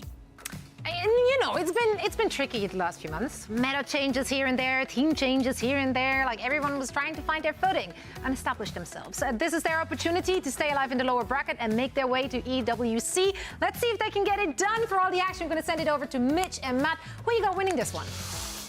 Oh, I kind of like the Timeless pick, honestly. I think this team, when we saw them play in some of the previous games, like Seeker looked really, really good. That guy can really take over a game. I do like what Johnny mentioned. I'm glad that he brought up the fact that like this TSM roster, when they were Timeless, right? So don't get confused. got knocked out of stage 2 because they got grouped, and in that group lost to Citrus Nation. I think since then everyone kind of underrated them. They got picked up by TSM not long after that, and everyone was like, oh, okay, well, let's just see. You know, I'm not too sure this team are the real deal, but you know, again, they're seeing these conversations going on, Matt, about who's top 3, and they're not included in there. I'd be probably pretty pissed if I was them too. I mean, they should, right? I mean, that's kind of the trajectory that this team was on, and then it kind of gotten thrown sideways a little bit, kind of with you know, that loss, obviously, in the OWCS Stage 2. I think the timeless pick there is, look, if you were going to pick an underdog, right? I think this would be kind of the one to go with. Seeker to unking soon. Unreal. I don't think that's going to happen. So, Sunjun in here at the start, right? So sometimes TSM likes to make some changes in terms of their damage dealer line. So no Rocket in here for mem number 1. Okay, we've seen that a couple times. Sunjun was on the Sojourn, I want to say, when we last saw them. Yeah, substance. a lot of Sojourn. Not really it right now, as we've sort of found. So Sunjun going to be on the Farah instead. So we've gone from Sigma Mirrors only to Malga Madness. So for TSM, right, you're going to be running the Baptiste, so a little bit easier to kind of keep everybody, you know, topped up on the ground, right, you know, with the Mog and whatnot. But it's going to be very difficult to kind of keep Sunjun alive in the sky. Or on the other side of things, Timeless, right, you're going to be running that Kariko, like, going to be able to heal that far, let her play a little bit more aggressive. I wonder, I have to ask some of these players, like, just how big a difference it is. That's dirty, by the way, for Seeker. I mentioned at the start of the game, they were hailed, at least at one point, as like the best hit scan player in North America. I think we've now seen that pool of candidates for that honor broaden quite extensively, but still they can take a game over. How's he typing in? Yeah. Wait, how did he type that out while shooting at the Farah? Maybe as a macro. Damn. No, that would be really, I don't even know if you can do that. I think that might be like against TOS, yeah. But still, regardless, you know, I love the in-match trash talk. I think it's a great addition. Seeker let him know. Sunjun down. Again, it's Seeker striking. Damn, again. That guy's found more than a few of those headshots in his time. And it's pretty brutal stuff for TSM. You really want the Farah on the approach to at least, yeah, get that good poke damage and maybe let your team actually move up to the point, taking the space that Farah creates by forcing retreats for heals. Oh, this is bizarre though, right? This is an amateur shot by CJ, so you've already lost 2. Well, Seeker can't make it back to the choke because of where the position was. Oh, this is sick. Seeker! What are you doing, brother? Holy! Ooh, brother, what is that? Brother, ooh! Holy smokes, man. That was, I mean, that position was so aggressive too. I think Secret Unk Inc. will probably have to wait a little bit. For those that don't know what that means, presumably it's a bit of a purgatory state for some of these top players. So obviously we saw Unk Inc. in a couple of our sort of OWCS group stages there with limited success. But here's Deadeye. Sound Barrier in play here. Chopper trying to face tank this barrage from Zera. Only can do it for so long. It's going to be Ariel that gets involved and finishes the job. Well, there's not much to write home about here. The Malgamira soundly looks to be favored for Timeless. Oh, I mean, this has been dominant here from Timeless. It's not even really been competitive at all. I mean, Magic 8-Ball here, Sound Barrier to get a touch could be interesting. Maybe extend this fight a little bit as he goes high up in the sky. All right, yeah, he was asking for a bit of a Magic 8-Ball moment, but he gets it off. Happy to get his point to the team to the point rather, but that Sound Barrier is expired now. The cage fight has begun. Yeah. Yeah, runs out by the time they get to the point. Glad I didn't buy pay-per-view for that one. Very, very quick. Seeker wraps around here. Sonjun able to find a way with Rocket and still healthy enough as they are. They head over to the point. Susu used there to keep the Farah fighting fit, and Zera gets brought down. It's up to Sonjun though now, and yeah, Barrage was the only option that was really available to them there. Man. And their life is cut short. 100-0 shutout in the end. So this is a really brutal, you know, round 1 here for TSM. There is a world, right? So you lose in stage 2, the OWCS, you know, you're kind of favored. It's pretty brutal. You lose here, you know, drop down into the loser bracket. Like, to go down in a dominant fashion here in map number 1 definitely starts to, you know, seep some doubt into your mind, right? Like, oh no, this is going to happen again. So I think it's kind of important that, like, you know, if you you lose this map, at least keep it somewhat competitive. Looks like right now both teams gonna hover over some Sigma-based composition with the Ashe in play, as you can play the Sigma here, try and use this shield to kind of take control of this left side high ground. Like the Ashe here a lot. Doesn't have to play nearly as close to the Sigma, which is a bit dangerous if you're on Cassidy or something similar. And our Sojourn a bit less of a viable option, so Ashe coming up a lot more. Seeker's been playing so well on hit scan though. Nice immortality field there, gonna keep Aerial alive for now. That's actually some dynamite damage ticking down, but I mean, Seeker's just been phenomenal so far. Start this series, it landed some really nice shots. It's gonna be point control at Timeless yet again. So I hope they did not jinx it where they were, saying, "Oh, we got a close one coming up." As this one, at least here to start, has not been very competitive. That's a huge pick. So now you get the Ashe out of the way. Seems like that happened in a hilarious setting there, maybe over to the side, just gonna get conked off. As now this is an opening. I can't tell you guys who are in chat if it's Seeker or Zeri on GDH, but Seeker definitely having fun with it. A guy who talks a lot of trash, by the way, really nice guy. So yeah, no ill intent there, no malice. Seeker's just a chiller. But not a great start of the fight for him there. That would have been a long-range concussive blast that would have accounted for him. And of course, TSM swoop in, cap the point quickly, but they have a far advantage now, and an air matrix. Zera gonna make it hard to back up. He was hoping to funnel the rest of TSM into that air matrix, but he gets taken down as he's blown through. Yeah, as Icy and CJ move over to the side here by that mega health pack, gonna get control of that area and able to kind of withstand with their own air matrix, end up coming out on top in that fight. So losing your Lucio here is kind of difficult with these Sigma comps, right? You're not able to obviously disengage, but then also not able to kind of get the Sigma, who's quite slow, into some of these better positions. So to lose your Lucio at the start there for Timeless was quite tough. Base spray. I approve.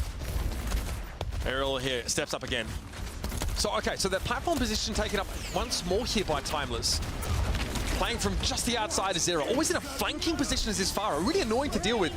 Good flux. Sunjun is swatting flies with those rockets, apparently.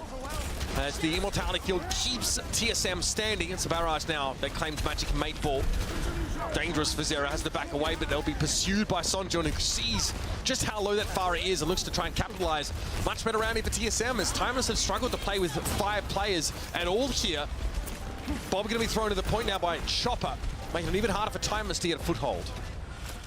Yeah, the Bob's in this position, so they can't really cross to the point, or can't really kind of get aggressive, as Aerial kind of uses some of those pillars to kind of dodge some of the damage coming in from the Bob. Now, Timeless should be able to work their way over towards the point, but Sunjun hitting some nice shots there, so Seeker dies really early yet again, so not going to be able to use that. Seeker punished once more. Sunjun here over the top. It's a tough angle to follow, especially with the lack of Ashe on the side of TSM, or Timeless as it were. And Matrix here, and again that flanking spot for Zero, pretty powerful. Not a full commit from them this time to funnel them into the Ant Matrix, but still, very annoying spot to deal with. Eventually Zero is going to go down. A trade though as Chopper is removed. You can come back pretty fast though here if you're Timeless, right? They just gotta keep Aerial up. You cannot lose the Sigma, as you can back up now. You have your own Bob to kind of look over the point, so to speak, kind of deny anybody from getting a touch, as that's both Ant Matrixes gone. But look at Aerial already with this Gravitic Flux. So pay attention, this Flux Bob combo, and then if you win this fight with that, Timeless comes back with a sound barrier. Bob is up here for Seeker. A little bit hard to get value out of it against these Sigma comps, but throwing into the back of the point here would make it very hard for TSM to contest, and they are beginning to run out of time here. 81% and counting. Flux available, no sound barrier for TSM. Yeah, he was going to play out in the open there. It's a little bit scary, as Bob's actually going to get the Lucio, so Magic Maypole falls. You're not going to even be able to get a beat if you got it here, as you're going to be up at like 93%. It's a disaster. Admiral with a sound barrier. It's not even a disaster. Yeah, this is terrible. TSM in such a good position for so much of the round, but they let it slip at the end, and the pole is going to be claimed here by Timeless. Oh, they looked good. They were dealing very well with this constant flanking pressure of Zera. Sonjin was winning these long-range battles against Seeker. Everything was going right for TSM until that last fight. They get Flux. They have a Sigma inside the Flux. He gets, he gets an immortality field and kept alive here, but eventually they get rolled. They don't have a sound barrier in that last fight at all to keep them standing as they get rushed into. Yeah, it was like the bob into the Flux. They kind of send Seekers, bob straight on down towards TSM, and then they end up using the Flux right after, and you lose Magic Mayfall. Losing the Lucio there. Yeah, so then you can't disengage, right? You have no sound barrier. Admiral has his on their side, and at that point it's like 92% on the point. You don't even get another fight. Really tough map number 1 for TSM. Yeah, I mean, that first round was an absolute shutout. Like we talked about, the second round that featured that Sigma mirror looked a little bit closer, right? We started to see Chopper find some, traction, I guess, on that Ash pick. It wasn't just Seeker taking the game over. In fact, Seeker struggled, but that was not the case in the first round here. His village was really Cassidy's shooting ranges time and time again. Seeker was able to find sick angles. This is, round 1 could actually just be a Seeker montage. I mean, you just don't even really need many other highlights. I mean, just going crazy on the Cassidy. There was really no answer there. Suzu trying to keep Chopper up through that, but not going to happen. Round 1, just not competitive. So now we've seen the Malga comp that looks, favored for Timeless. The Sigma composition is probably a little bit more questionable. We don't really know what team looks better there, but what we at least know is that both teams are capable of playing both different styles. We're not going to have a situation like we saw in the previous map where a team can only play Sigma. They end up switching to like an Orisa. We saw that on Esperanza, right? That, that was it was a different game. Didn't go that well anyway. Point is, we might see some more flexibility from these two rosters going forward, which makes the map selections that much more interesting, especially with Hollywood up next on the docket, right? We've seen attacking teams, whether it's Sigma or Malgacom, struggle to gain control of that high ground in the second phase of the map here. My eyes are very closely trained on that part of Hollywood, especially. As the first point, I feel like, not that defensible in general. Eventually, there's an alt advantage for attackers they can run on in here, but we'll see. We have a sub. Yeah, so Rocket will come in, so they kind of move around some of these DPS at times. So it'll be Rocket in here for Sunjin.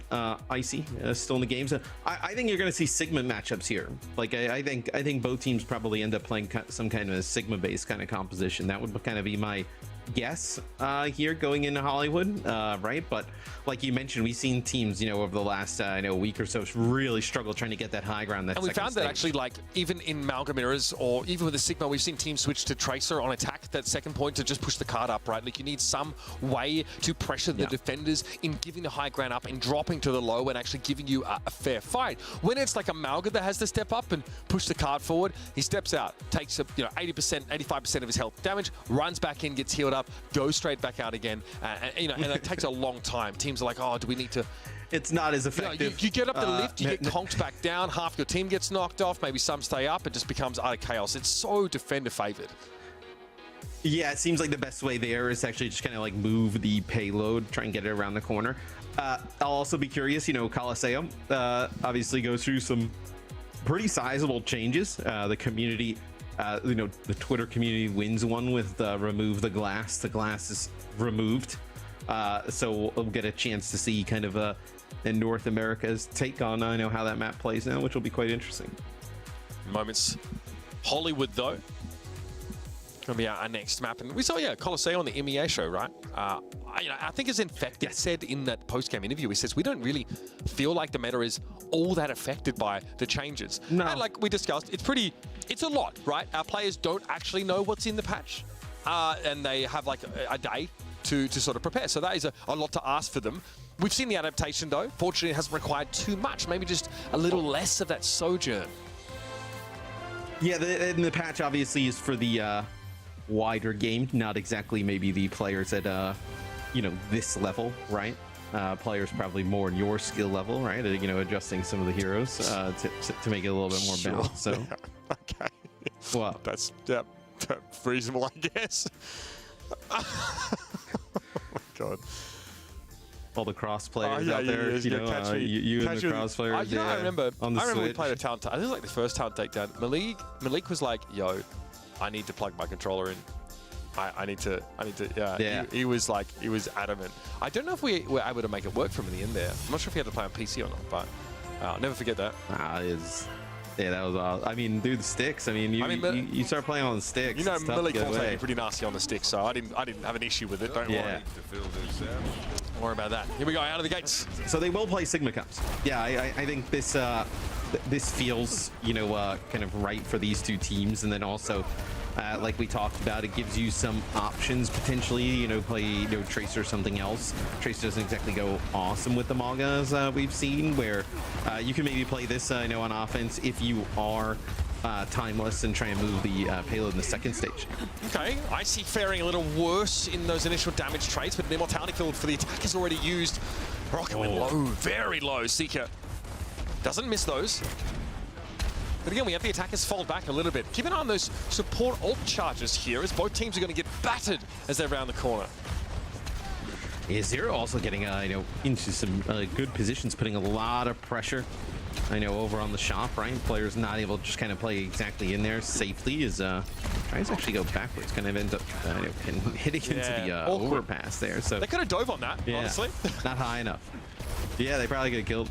Either way, Zero is allowed to retreat. And that mistake. Well, look at this position, though, they're kind of forcing them into, right? Seeker gets high ground control. Like, they have Aerial kind of moved up here on this right-hand side, and then they have Zero Crossfire. What? Chopper tries to roll back to the rest of his team to benefit from the immortality field. Seeker, like, spots an opportunity to isolate the Cassidy. Oh, that's just broken this fight wide open. That one Deadeye has done it. And Seeker just started to laugh, like, when he just rolled face first into the Ant Matrix. That is... Well, he knew he was playing with house money at that point, I feel. Yeah, fight's won at that point. Let's just try and, you know, finish off some kills. So, Timeless, they create some really nice off angles. You know, like I mentioned, Aerial on one side, they have Zero on the other. Seeker up on the high ground, kind of pushes them back, you know, towards that dumpster area. And it's, to me, eventually you just kind of like end up bleeding out over time there. If you are TSM. So it's really important TSM controls high ground here. They have to hold on to this for feels like an extended period, or else they're in a lot of trouble. Timeless sound like some teams don't try and like rush up and take the high ground just because they win the fight with, I think, 4 out of 5 plays, and they could have gone ahead and tried to deny defensive high ground. Think better of it though, maybe a little too risky. And they'll be moving the car forward with the Sigma, which, in fairness, a little bit better at it than the Malga. You can throw up the kinetic grasp and push it up a bit more, but you're going to get pummeled by this poke damage. Timeless will quickly back away to inside the saloon, and Chopper had hoped for a decent line through the doorway. It's not going to be there. You don't have high ground here though. If you're TSM, right, you kind of drop down and end up giving it up. Okay, I see he has to drop down. He has no choice. So the Ant Matrix has forced the hand of the defenders, and now giving that high ground over to Timeless. Seeker, the one player you expect to make the most use of it, instead drops down and rolls forward again. His favorite special move into the face of Icy. Yeah, but this is where, like, it usually takes a significant, like, amount of time to get through. Timeless is just running it down. I mean, this is a pretty bad look for TSM. The Flux gets used by Timeless, and you don't end up beating there for TSM, so you have it here, you know, in the last, you know, second contest. But you're going to have Seeker set up on the high ground with a Deadeye. You're going to have a Barrage here as well. It's Timeless looking to set a really good time here, potentially. You have good ults as TSM, but your positioning sucks, frankly. Rocket. All right, Zero drops down. Chopper's able to help out there. Rocket given a reprieve. Immortality field thrown down just for CJ. And they were inside that. They were inside that. Seeker for 2. Going to be the roll forward in the fan. The hammer now up to the high ground once more. What's happening to Vicardi? Says, I can stick this in potentially. Icy though. Yeah, he's wise to it. Magic Maple swoops on in there and makes sure they confirm the kill. Yeah, had limited teammates here in the mix, but now they actually get Zero back on the high ground here. They're just trying to do a Magic 8 Ball. Magic 8 Ball has to run. They can bring this Sigma down. I see in a really difficult spot. All right, here's a reinforcement. That's a nice, yeah, it's a nice immortality field coming back from CJ that ends up kind of saving maybe a player or two there. Okay, so TSM used only the sound barrier in that fight, and Magic 8 Ball's already, on virtue of how long he survived, is already halfway to his next.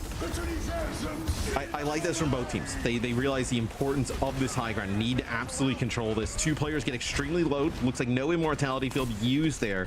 by TSM to keep it didn't need to be because CJ was inside the flux with Magic Maple, so hits a couple direct healing grenade shots and keeps Lucio above 50% HP. Really clever, sort of holding onto the immortality field and now able to use it to set Chopper up for a big Deadeye. I love that from TSM. Really good support play. Unfortunately, though, it may not be enough. I see able to find 2, though. That's probably put TSM back in a winning position, but it almost got ugly. Yeah, it's a nice flux there from Icy that ends up getting 2. Really kind of ended up turning the tides there, which TSM, you know, kind of using that, no, Timeless using the Ant Matrix there, kind of like pushing up.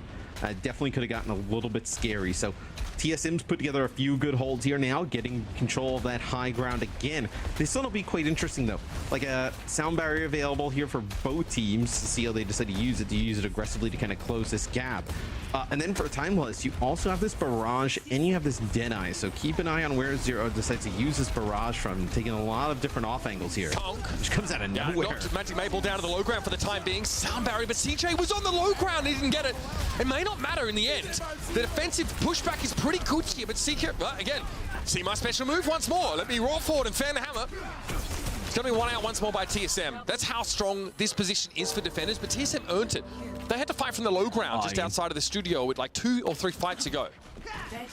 Chopper just dominates there, you know, ends up getting like 4 kills. You know, the Ant Matrix, although CJ doesn't get the benefits of Sound Barrier, the Ant Matrix pays off quite well there up on the high ground for some extra damage as now it's Rocket's turn to be kind of sneaky here, maybe going for a barrage as Zero ends up in the same exact room, so they know exactly where this far is going to be at the moment. Seeker. Oh, okay. Yeah, he has to fight that off straight away. The shield covers all of the damage. Magic Maple eventually going to fall though. The Immortality field has expired and maybe came out a little on the early side. It remains to be seen though. As Admiral looking to push up the card. Chopper was 1. Seeker now needs to dodge these hyperspheres.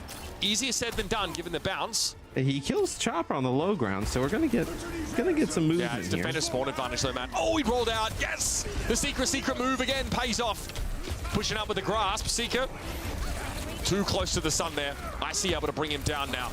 Very scary to deal with Sigma in close quarters, even if he is a poke tank by definition. And Dara now has no recall available, far too low. TSM will clean this fight up. Nice hold here in the second phase of the map. Yeah, they give up a lot of space early on, but then they kind of get control back on the high ground, and they are almost impossible to dislodge from them at that moment. So TSM knew it starts off not great, but then they're able to kind of get that high ground control, and then they hold before the second point cap. Good looks for TSM in general. They look like their hold of the game was slipping when, as you remarked, they opted to give up that high ground at one point. Lost the fight, forced back inside the the last phase of the map, coming out of spawn. Had to win a fight from the low ground, and they did have a sound barrier in order to do that, but their positioning wasn't really good. If you can dodge a car, you can dodge that's supposed to be a flux, but if you can dodge a car, you can dodge the flu is also interesting. That is for those unaware, it's a little boomer nowadays. That is a reference to the legendary movie Dodgeball. I believe it was a... Is it really would you say Dodgeball's boomer it is at actually, the moment? I don't know how many Zoomers are familiar with that movie. It is not that... I mean, it's a bit old, Matt. We're all getting old, actually. Set up a TSM. Let's have them... let's hear them discuss what the plan is going to be for this attacking round. Okay, then that means if we're doing that, then we can't poke and get our CD's force while I'm rotating, or else we can't full swing together. Yeah, I got a shield left or out this one. Depends. They're on Sig. We can take our time. Just Sig Pharah. Go where they're at. They're opt. Take a shield down. Let me just go where they're at. I'll call shields. That's fine. Cast half. No roll, no roll. I can swing. Shield out main, ready? 3, 2, 1, shielding. Shooting Sig. Take it down. Sig. Chill. I'm gonna go top. I can take it when we swing. Let me know when you're ready to peek. I'm good in 3. Yeah, I'm ready. First, Up one, forward. Cast one. Pharaoh half. Back one. Just stabilize. No trades. Yeah. Oh, honey. 4-1.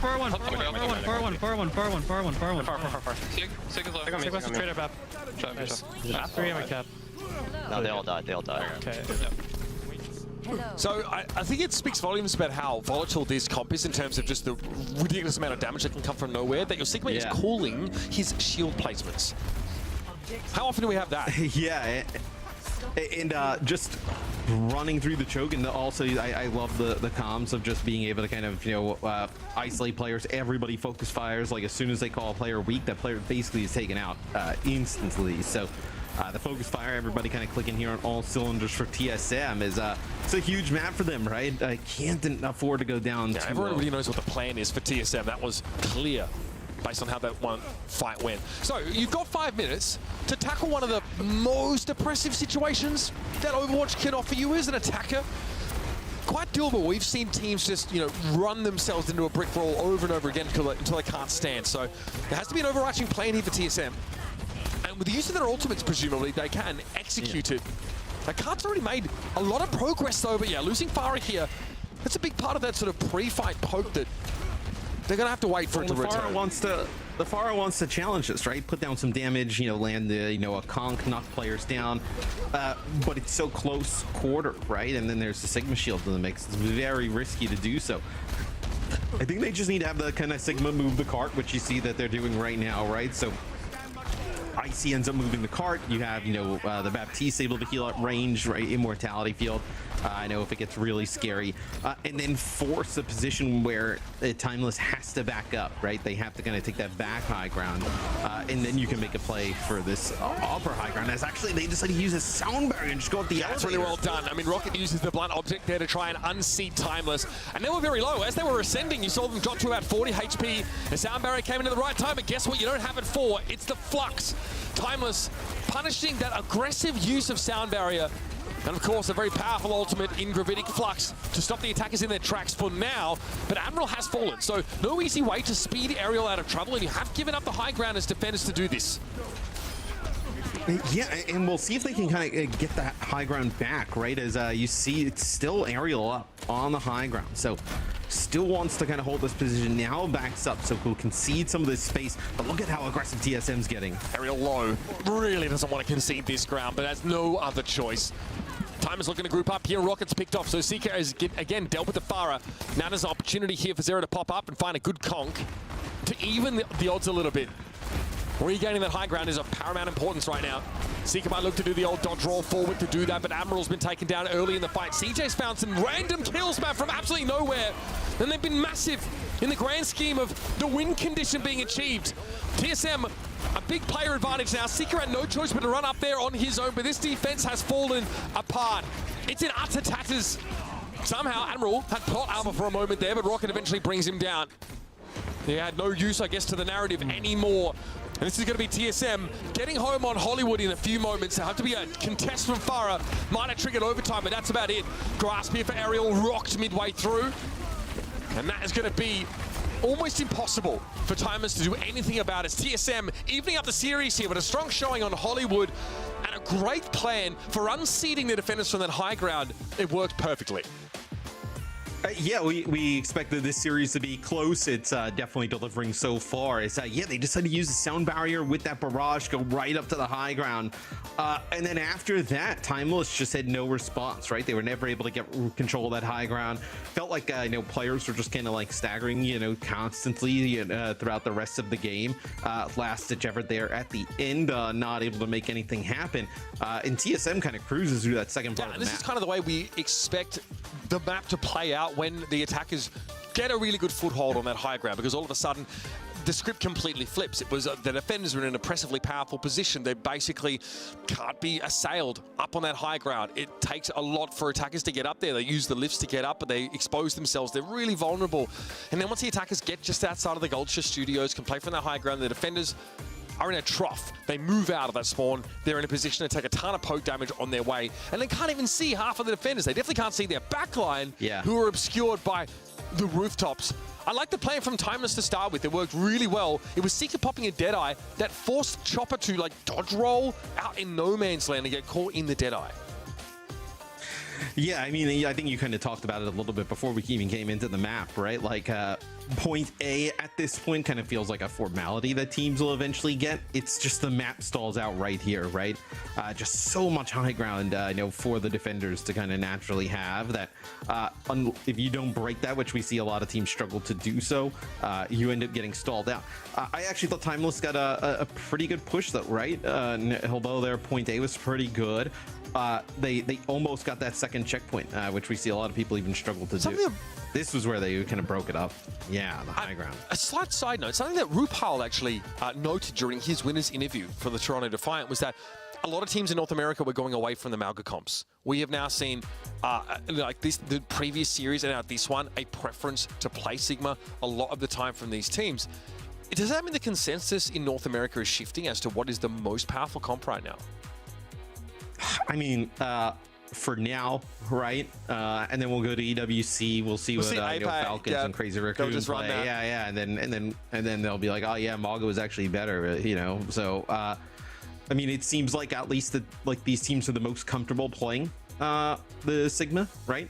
And then Sigma is so good and versatile, right? You can play Sigma in just about any map or situation. A lot of other heroes go quite well with Sigma, so if you're comfortable with that hero in terms of the tank and that's kind of what you want to build around, it's fairly easy to kind of fit everything you want in. Yeah, and we saw, I mean, for the most part, it's Cassidy, Pharah, or some variation of hit scan and some projectile damage that are being brought into these compositions. The Pharah, I think, was a real centerpiece on Hollywood, right? She's the one, like you mentioned, that gives you the ability to get some early damage down, maybe force positioning via concussive blast, that one ability that can sort of break the map wide open. But it also exposes you to a lot of vulnerability because you don't have a mercy pocket, you don't have shielding, you also don't have convenient healing because you have a Baptiste in your composition. So it's very hard to play that Pharah well. You have to take so many risks. So no surprises to see Pharah's being featured in first eliminations, as you watch the kill feed as these engagements happen. And as we head over to Colosseo, based on how these teams seem to prefer to play, the win conditions, the compositions might be identical. Yeah, and I'm excited to see how Colosseo changes. Obviously, with some of the map reworks and whatnot. Do we get these fights at the start that just kind of exchange damage and nobody really kind of moves the bot for extended periods? Do we get obviously a little bit more flanking? I know in terms with the glass being gone, right? I think that's kind of part of the intent. And then also where the checkpoint is, right? Changed massively. Yeah, we've actually seen already this map showcased. This is more realistic. I went to go visit this place and there was no glass in the okay, so you feel that, again, fair. This is more accurate representation of what I saw. In this utopian future, Colosseo has been restored to its former glory to feature fights between, gigantic Omnic warriors. So I like the glass. It's that touch of modernity. Maybe some concerns about the gentrification of that part of, Rome, but the aesthetic, relatively pleasing to the eye. But now we need to be realistic because, again, with 5 cartoon characters running around trying to shoot each other, jumping through dimensions in order to do so, I feel like we really had to scale it back and get a bit more real about our architecture. Yeah, I stopped listening to you maybe 30 seconds ago. So Timeless will come out here. They'll ditch the Sigma. They'll actually just kind of play Maga. So maybe you can get aggressive, right? Get really deep past this shield. And I think give the backline some trouble, right? You're going to play the Kariko here. So although you do have the Maga, you're going to take some more damage from the Maga. You're going to be able to heal the Pharah a little bit better, right? You can play aggressive TP and kind of with everybody. So different change of pace here. 4 times. It's a good poke here on Spicy. Aerial emerges for a brief moment. It goes very low. Chopper gets really weak. Yeah, the fact that there was no completion of the kill on Chopper, though, a little scary for Timeless. Yeah, Rocket snaps back with a vengeance, and it's the Malga going down. Ooh, it's a bit scary when that's the first casualty of a fight, Matt. And that's kind of probably, it feels like if you're going to play the Maga, you need to commit and go, right? Exchanging kind of damage there feels like you're just waiting to die with the Maga, right? Like we talked about, he does not have a shield, kind of just has one big kind of, AoE team healing CD. You need to kind of capitalize on going in, doing the stomp and doing damage with the rest of the team. If you don't do that, you're eventually just going to kind of bleed out and just take damage out in the open and lose to a comp like TSM has. So the path for Timeless to win with this is to get aggressive, right? Is to not just kind of, you know, sit mid-map and exchange damage. So right there, like when you saw that Chopper got slow in that first fight, probably when there needed to be like a, you know, Maga Chomp Starge, everybody kind of, you know, run in and go and kind of collapse onto the Cassidy. So this Timeless comp doesn't want to get caught in these like long poke fights, these neutral engagements. It's obviously where Sigma is created to excel. But again, this part of the map's kind of weird, right? You wait around a corner, you try to, you know, make sure you're healthy enough before you dive in. Timeless just took a little bit too long. Still, they're able to get back in a decent position here, but Zera is stymied by that Immortality Field. CJ has been incredible this series. Sick Baptiste play, honestly. And now here comes TSM once more with a barrage in tow. Even a Flux to work with now. Timeless do not feel like they're in a good spot. You know, it's a lot of the damage out of the way, right? Some of the damage that would go down that would allow, you know, Aerial to just push up, get aggressive is really, you know, predicated by the Pharah. And like you mentioned, TSM has a lot of great ultimates to work with here, but they don't want to push into that high ground, right? So they're going to allow Timeless to push up a little bit, try and take a fight, I know, more in this corridor, which honestly the corridor is where they would actually have a pretty big advantage, right? Not kind of pushing into the high ground, taking unnecessary damage, and letting the Maga charge on in.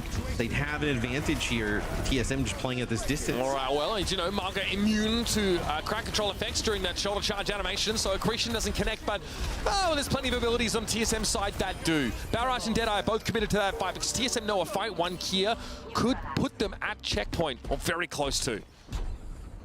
Yeah, they're going to get extremely close. You're going to have an opportunity, though, for Timeless to use some of the new pathways here to, you know, get over towards that checkpoint.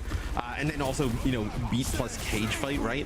Could be quite good. They're actually just going to get the Sigma here in the cage fight, and Magic Meatball falls on from a conk on the opposite side. So doesn't look like they're able to deal with the Sigma just yet. So now I see quite an even fight there for the most part. They're really able to move the Immortality Field now.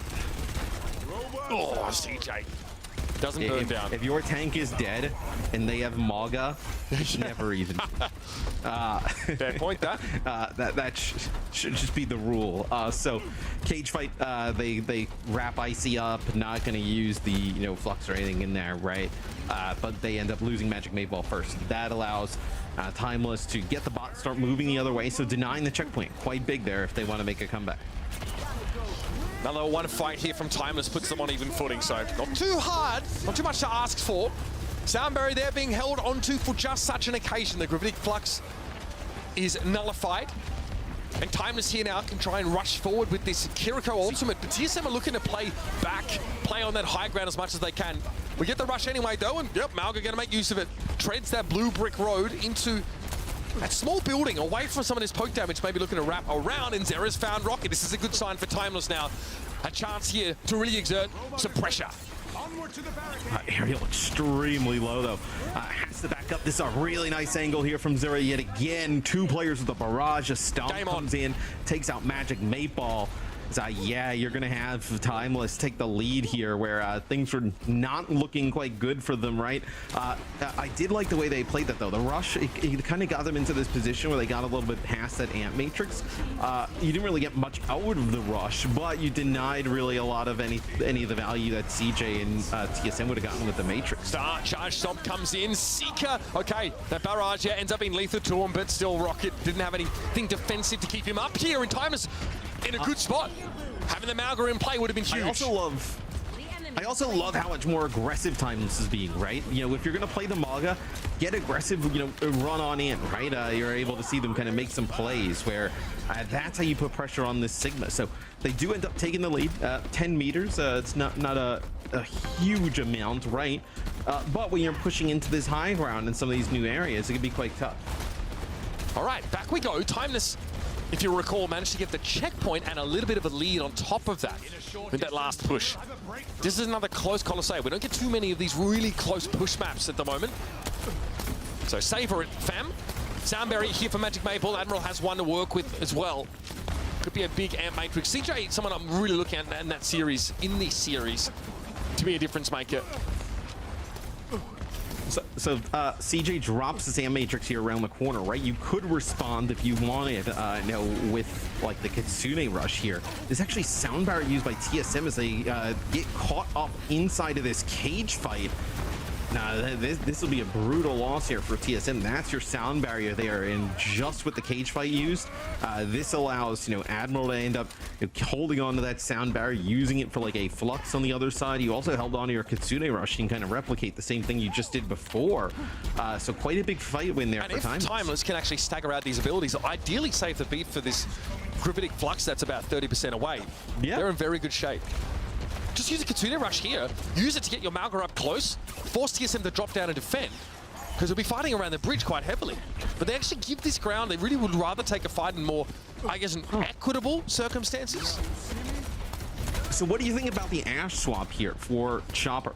This puts a little bit more, heal resources, onto Timeless as Seeker. Heal pressure, right? Yeah. Deadeye as Aerial tanks the accretion. Here's my special move again. I roll forward and shoot, baby.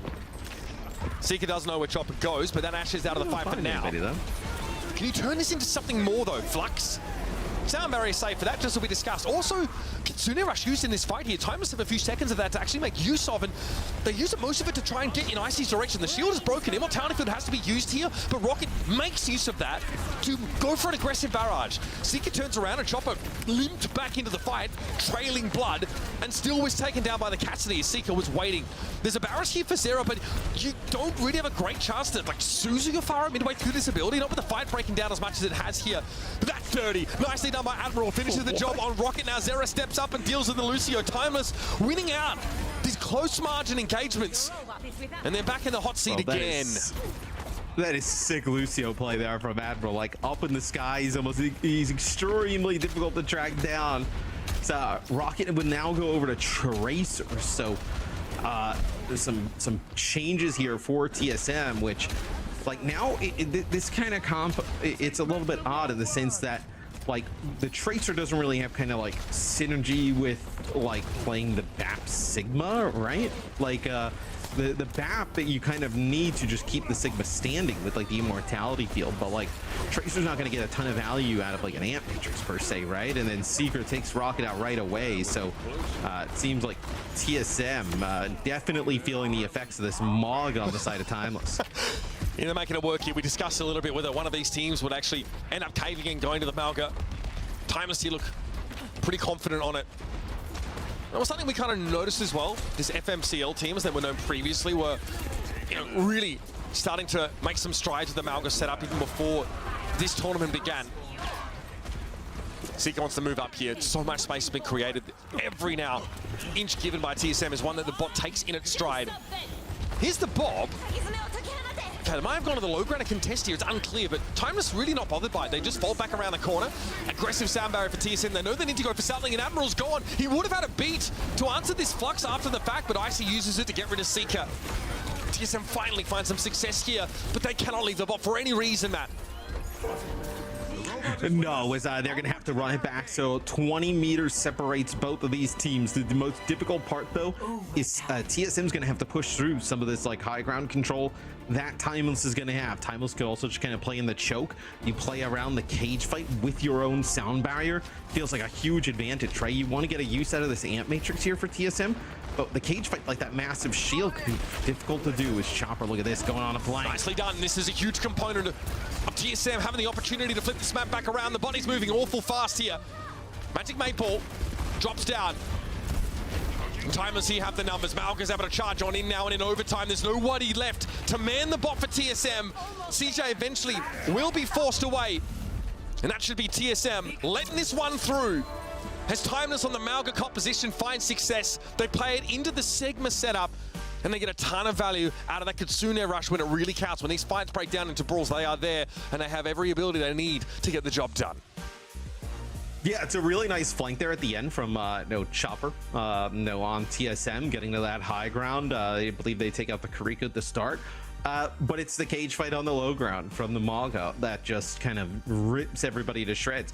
Also extremely easy to get a big cage fight when you know that everybody has to play on the bot, right? You know you're going to connect with multiple targets and just kind of like lock them in there with that large shield around, where that also kind of told us a little bit of everything we already know, right? In that, like, if you can play these Maga comps at an average to above average level, you can beat these teams playing Sigma. I think it was Jake on the desk who said he felt that Timeless had the edge. A 3-2 result was what he was thinking about. I wonder if the rest of the desk are starting to fall in line with this a little bit more now that we've seen a Mauga composition from Timeless that looks a little better than that Sigma look from TSM. Yeah, you see, here's the thing though, like Timeless showing that level of competency on Maga as well as on Sigma, like that obviously will go a long way in the current meta, where that flexibility, which is very map dependent, will come in very clutch.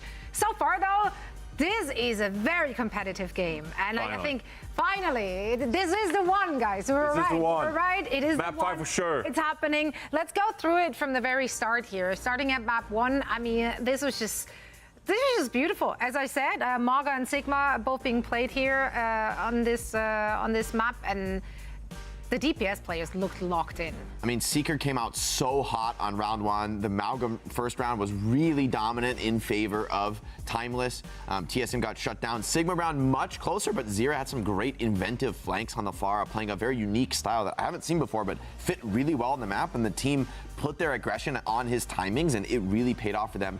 Map 2 almost kind of got out of control, frankly, for TSM, but they were able to stall things out, able to slow things down and make the hold happen and clean it up on attack. And then I was kind of doubting the Mauga here on Colosseum. I was like, can you really out-slow play a Sigma comp? And when they were behind, I was really worried. But then, you know, Zira comes up with some of these disgusting far flanks, turns fights on their head. I mean, this Fars look really, really good this series. And once they get a lead, they just play so well on the defense. As the Sigma pushes in, they're just getting surrounded and beat down by these aggressive moves from the Mauga team. I mean, this is like a very good look from Timeless. Better than, I think they were on an improving trend, but this is better than maybe I've ever seen them play. The coordination, different team comps, individual mechanics. This is a team that wants to go to the Esports World Cup and is going to seriously fight for it. Yeah, and I'm pretty worried now for TSM as we head over to Flashpoint, because it might get a little bit more brawly, which could be really good, right? for Timeless here especially, right? So if you're TSM, if you survive until Escort map 5, that's another opportunity for you, like Hollywood, for example, to like really shut things down and really excel playing the Sigma composition. But I'm really worried going into this Flashpoint. How do you deal with the Mauga composition, and how do you actually turn the tables on Timeless, who have come out and have some great individual play, as well as stepping up the tempo a little bit compared to TSM, right? So I really do feel like Timeless now favored going into Flashpoint, and it's up to TSM to try and find a solution here quickly. Well, we do see a swap coming in here in the DPS lineup. But what does that tell us? It's a little weird because I don't think we've ever seen these two together. Maybe it's been a long time. They played Hollywood, I think. Oh, both of them together did? They didn't have Rocket on Farah?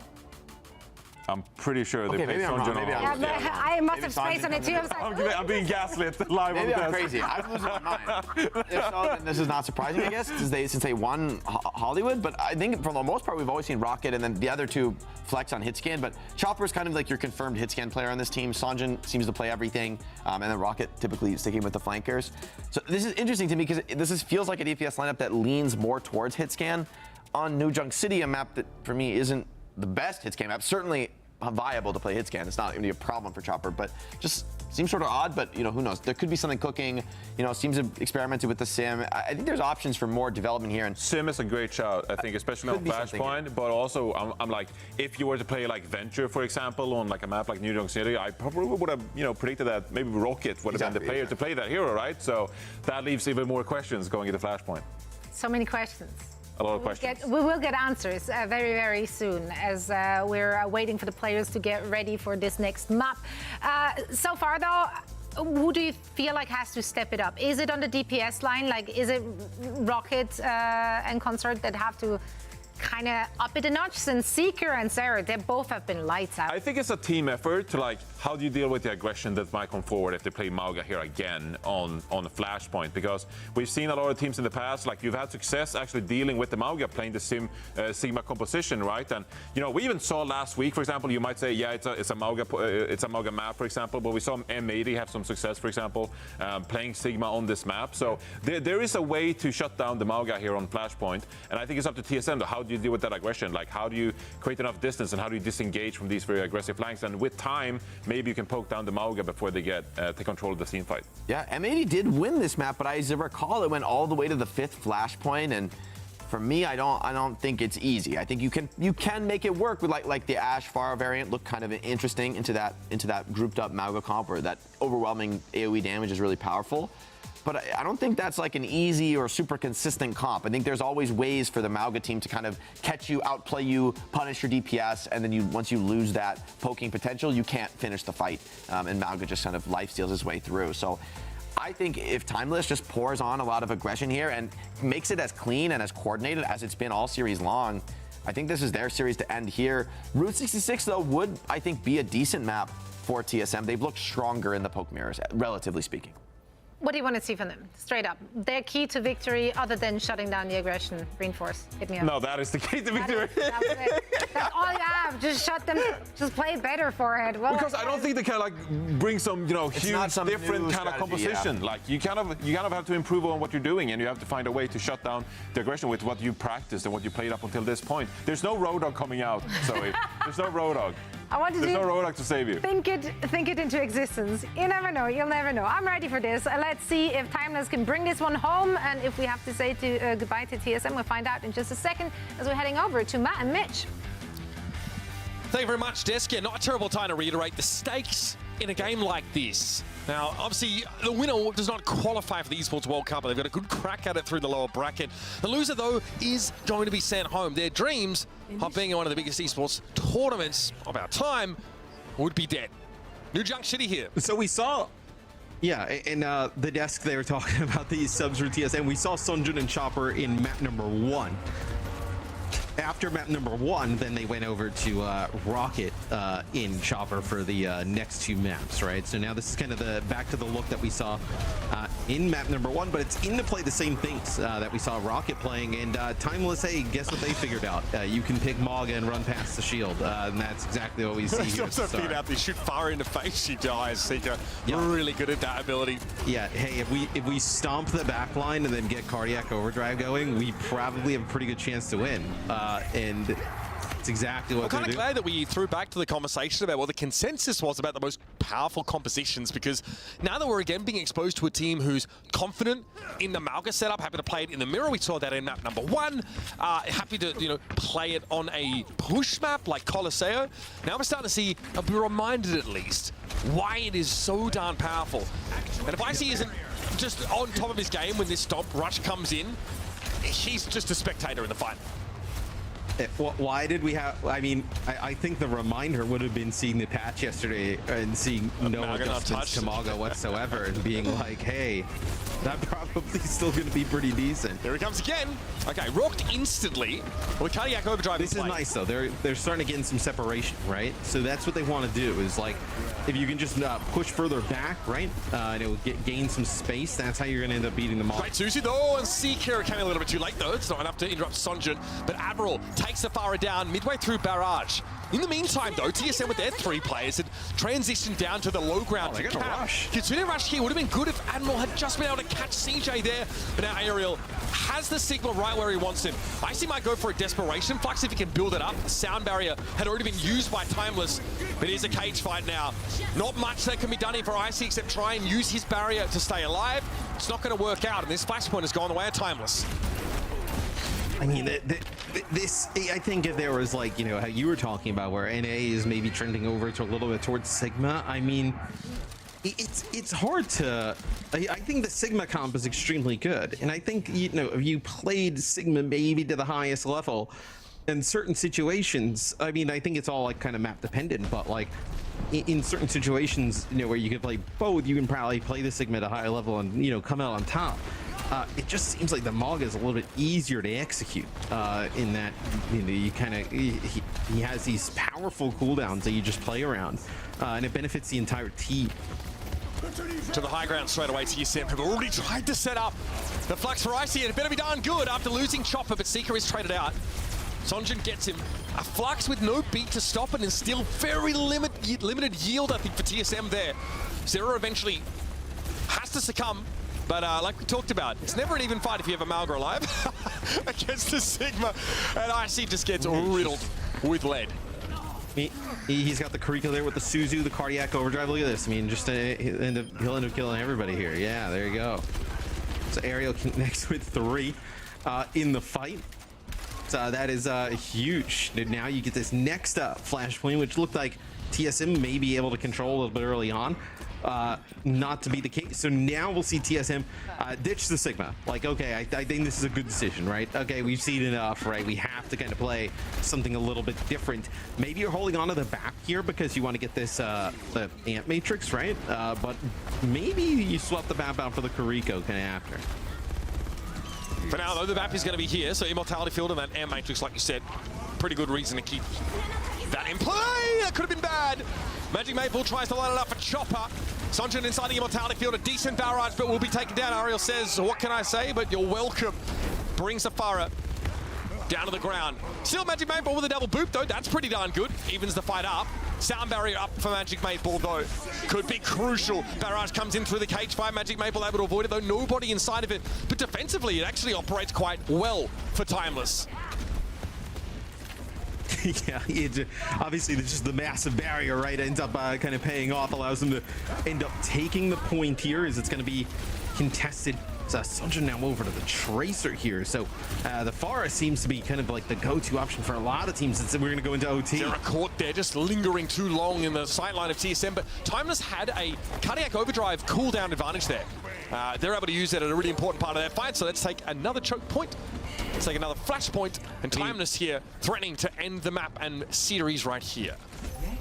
I mean, if you have, if the teams are basically even in terms of players, but you have a cardiac overdrive advantage, like it is such a huge advantage that you should almost like never lose fights like that, right? And now let's send him back to the Pharah, now Chopper on the Genji. So maybe this is why you kind of have this combination in, right? This is like a comp that you can go towards, with these two players, and maybe you feel like you couldn't.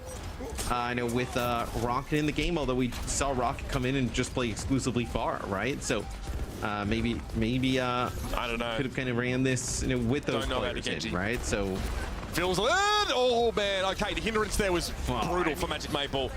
Yeah, that grenade came in real quick. TSM though took the point straight away, playing that low ground here. So Timers do need to clean them off. There we go. Icy just capitulates. He says, you know what, have it. You got that freebie on Magic Maple. We'll let you take the fight. There's no way he's going to be able to like even kind of stand there and try and fight it. And then also, he's the only one kind of playing that far up, right? He's the only one who can kind of get out of the way. So this will be a cage fight here. Is they're going to get Zero. They tried to maybe use this dead eye and kind of like push up here. So not able to do so. That's a big kill on the Pharah. Pharah also had the barrage, and wise for Admiral not to invest the beat there. He would not have been able to kind of save their Pharah. That was war even until Seeker found a second kill, and now inside the Kitsune rush, Aerial hits like an absolute truck. Chopper does well to actually carve Seeker out of the lineup. But Timers win 2 consecutive fights now, which means the TSM have one last chance here to save the series, Matt. Just one. Oh, and I mean, you're going to have sound barriers on both sides, right? You're going to have this beat to kind of counter this blade that's going to come through from Chopper. What I'm looking at is cage fight from Aerial with the barrage, right? We see that's such a great combo. Sometimes it's like cage fight with a blade. This time cage fight barrage, especially as they're all grouped together. This could be huge. Magic Maple has to hope that Aerial's cage doesn't break up a potential sound barrier here. He needs to stay inside of it. Here it comes. Okay, Sonjin and Chopper not benefiting from it. Zera goes for the barrage here. And Sonjin goes down because they got no beat. Devastating stuff. Aerial's cage fight breaks things up, and Magic Maple cannot get that durability where it's required.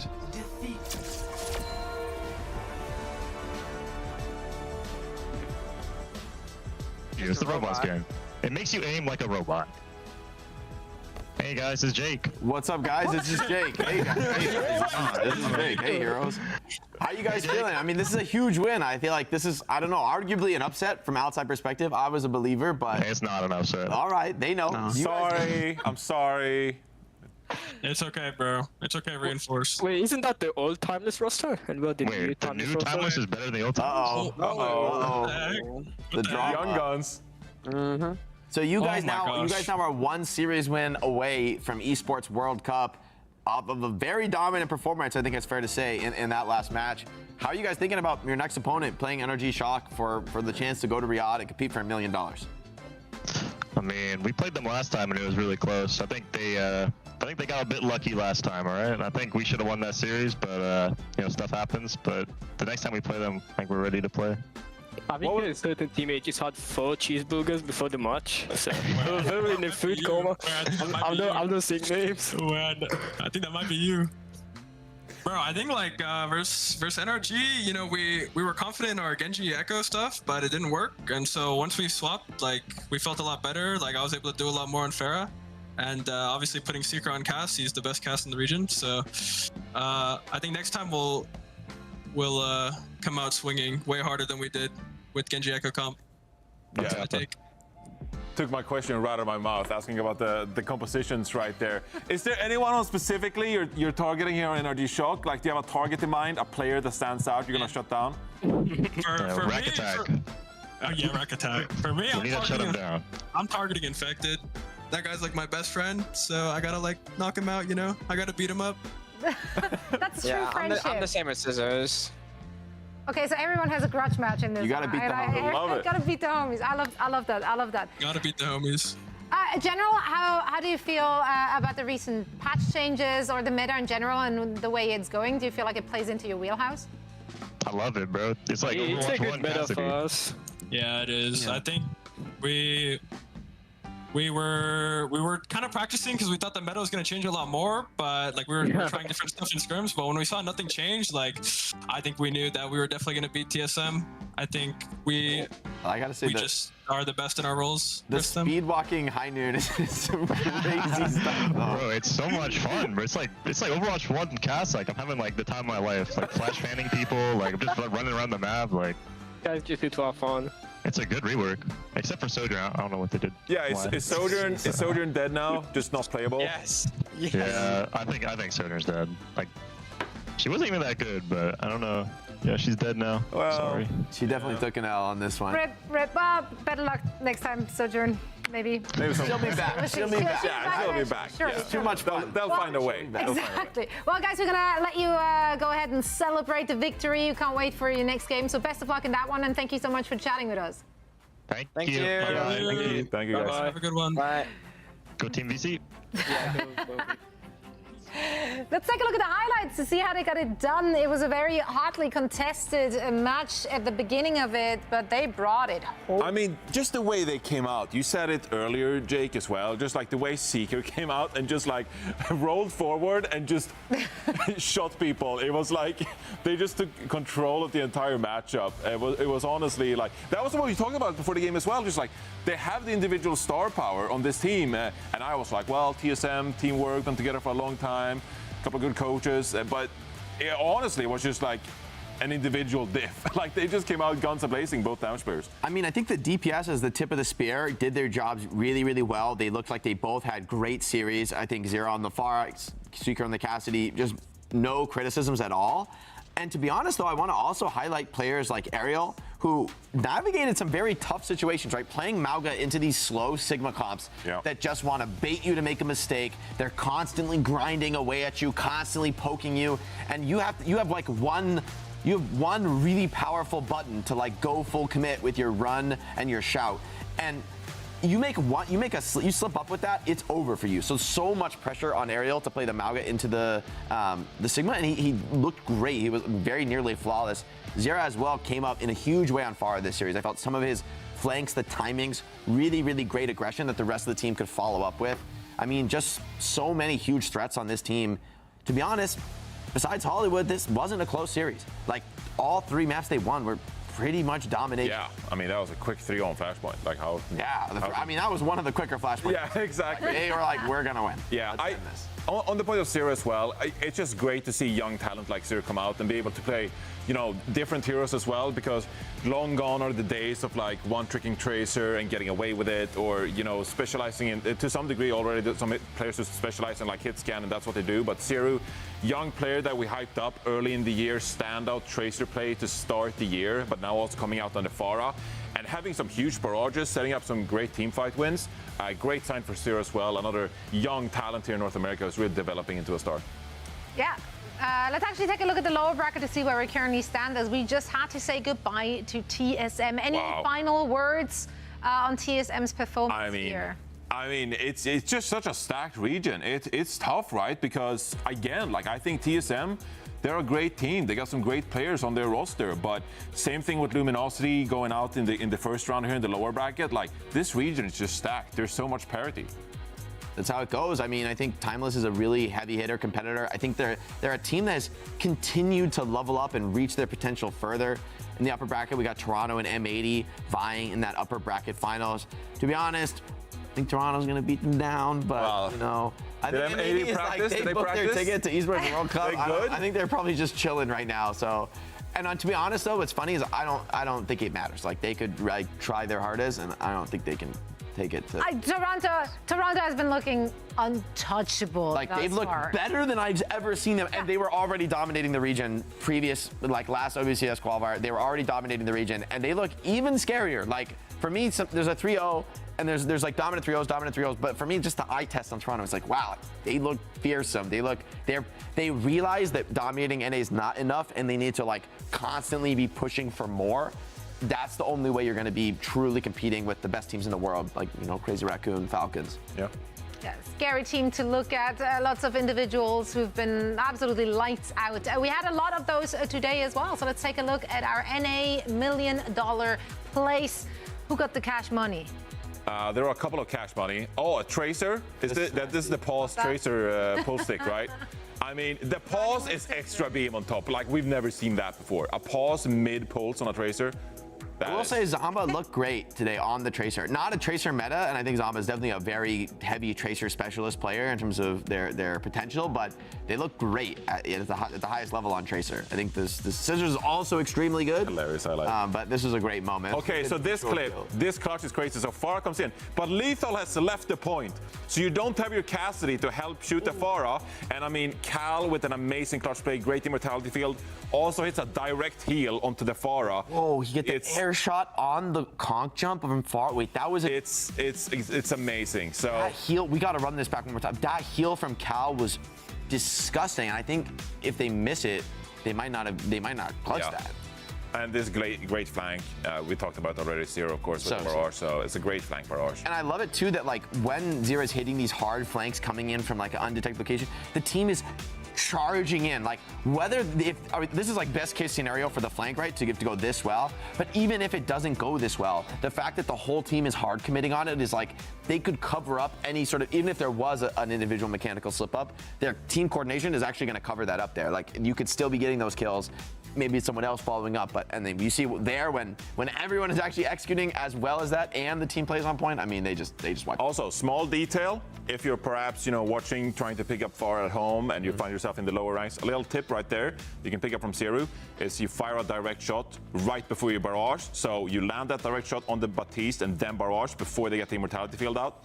Some extra piece of damage for you. So it's kind of like meleeing with Tracer before you recall, right? Yeah. Kind of do that. Any hero that has like an instant escape, like Tracer, Genji, even Echo, like that you want to just pop before they can react to you. It's a really important part of using barrage. A lot of extra damage. Love to hear it. It's educational over here. Let's school you on our schedule for tomorrow, so you see what's coming your way, where you can pick up tips and tricks. Of course, more are starting with our upper bracket in the EMEA region. Yeah, we're getting closer and closer to the finals there. Also, tomorrow, I believe, is the first time we're actually going to see LATAM games. Yeah. Yeah, we're going to go for the final. Let's go. It's a little teaser for you. Yep. Those are not the team logos. Or oh, no, those are our placeholders. But the other match is going to be bangers, too. I mean, the upper bracket finals, they're going to be good. Yeah. I think, to be honest, I think that we have a lot of competitive games. I think Gaming Gladiator is sort of a question of did they beat Space Station dominantly 3-0. Was that Space Station slipping up, or could they take it to ends? I feel like we don't know where this Gaming Gladiators roster really is right now, other than they're interesting, they're scary. Yeah. I mean, if Peps make it to the grand final, beating ENCE and SSG, that'd be huge. I mean, who would have predicted that going into the tournament, right? So that, Peps, they're on a good trend right now. It sounds like a really proud dad right there. Thank you. Yeah, but I'm happy for the guys. I've always been a Peps crazy fan. upset. It's like one of the bigger we've seen. Exactly. I honestly feel like we had a bunch of really great upsets so far over the last, is it 2 weeks, 1 week, last week and today, I guess. We're making 2 weeks. It's about 7 days. Why not? 7 days, roughly. We're not great at counting, but we're good at talking about Overwatch. So we're going to run it back tomorrow with more Overwatch 2 qualifiers here for EWC. So make sure to tune in again, same place, same time, and we hope to see you there. Thank you so much, and goodbye.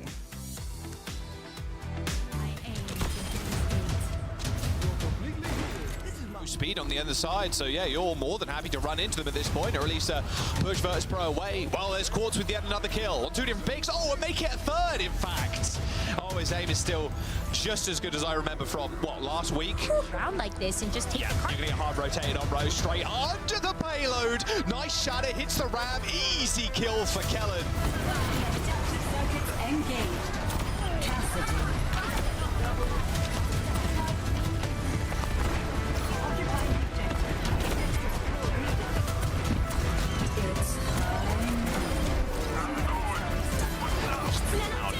Out, one summon to replace another.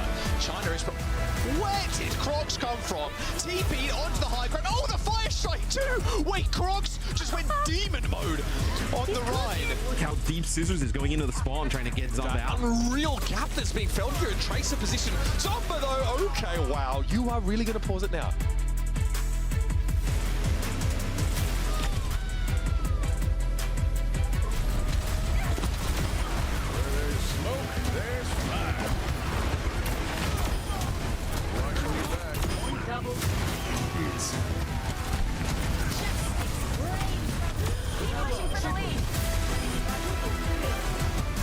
Speed walking high noon is crazy stuff. Bro, it's so much fun. Bro. It's like Overwatch 1 cast. Like I'm having like the time of my life. Like flash fanning people, like just running around the map. Like Guys just do 12 fun. It's a good rework.